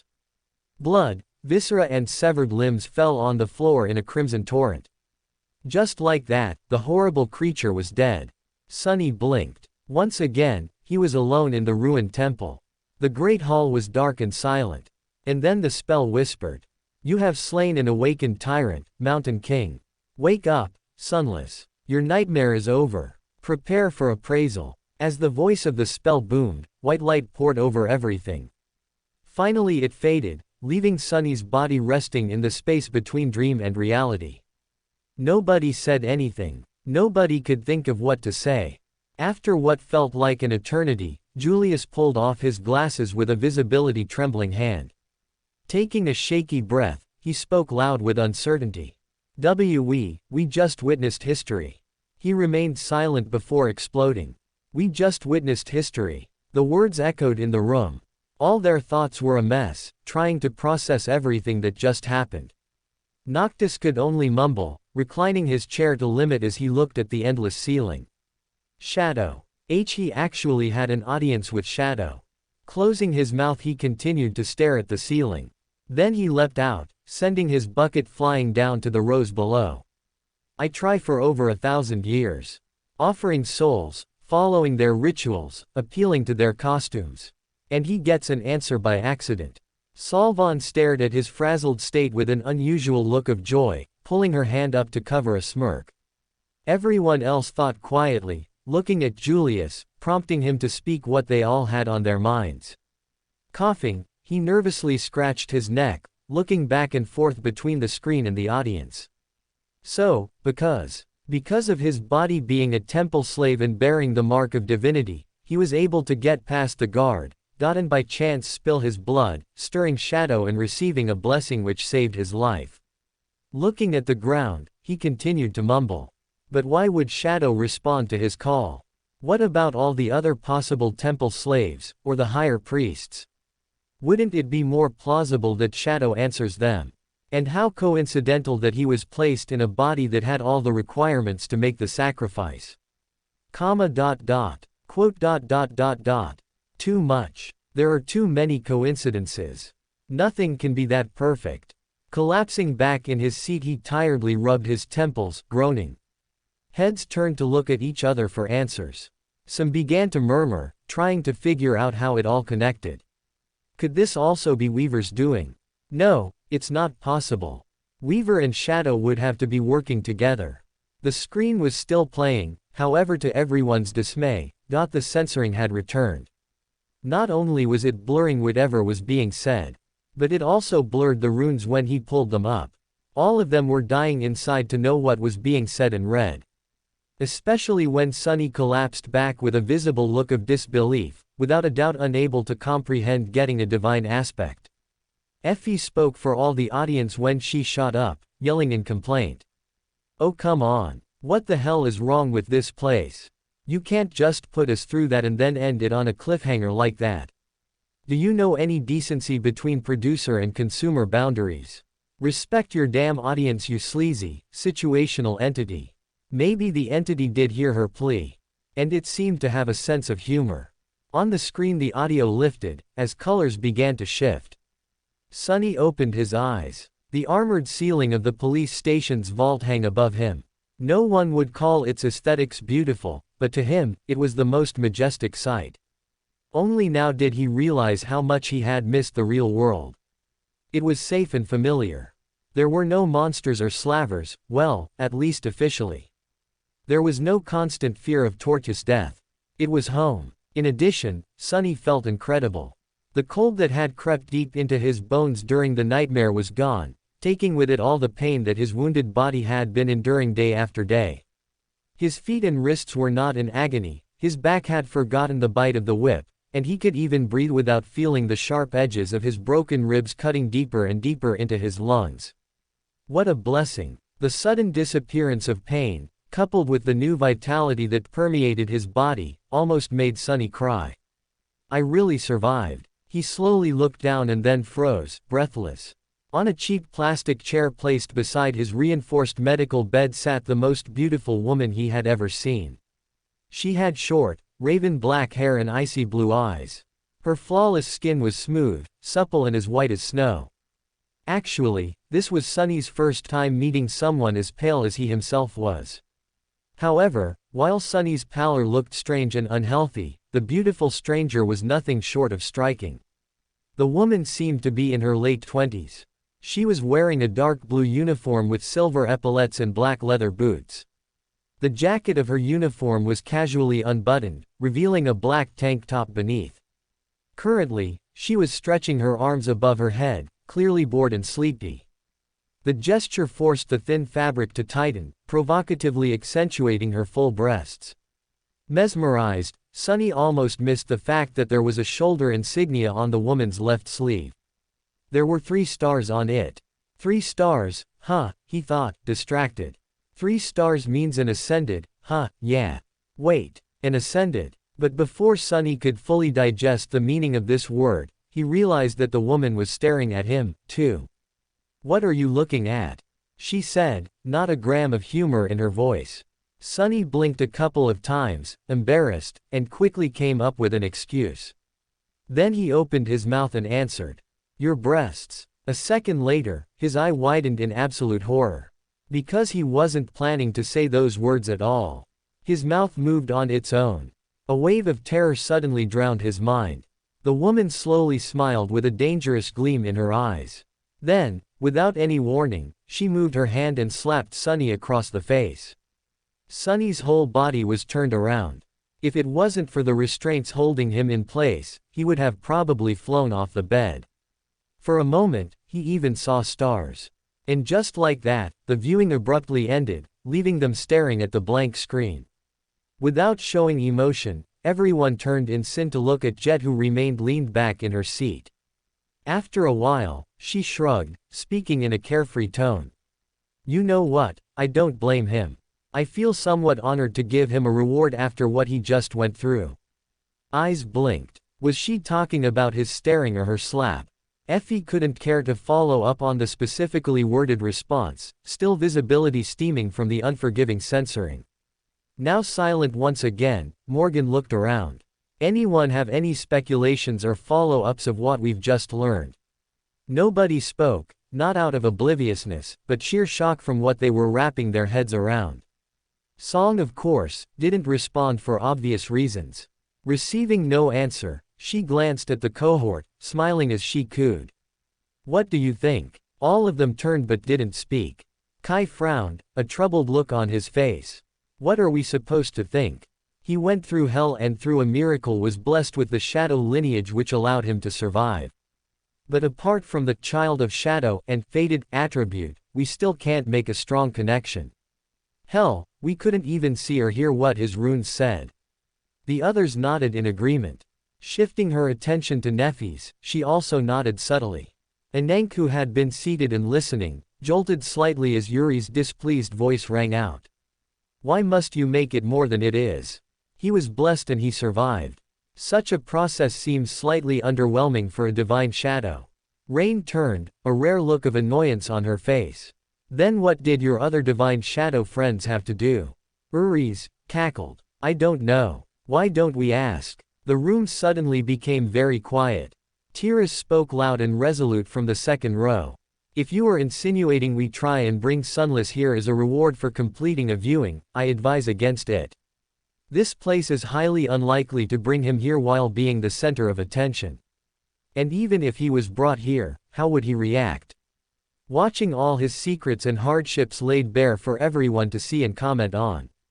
Yuri's laugh only grew louder in response. Then his tone became much deeper, an invisible gust of wind passing through the room. Then, why not ask him? Everyone in the room frowned, a mixture of curiosity and concern. Nefis looked especially affected, leaning forward as she asked in a commanding tone. Ask him, what do you mean? Suddenly, a terrible premonition washed over Rain, as an invisible pair of eyes landed on her. Although Uri's had no flesh, Rain could feel him flashing a terrible grin. Then her eyes widened in panic as she opened her mouth to stop him before he could speak. But it was too late. His hollow tone echoed across the room. Why, I am of course referring to the divine shadow that has been hiding in our dear Rain's shadow.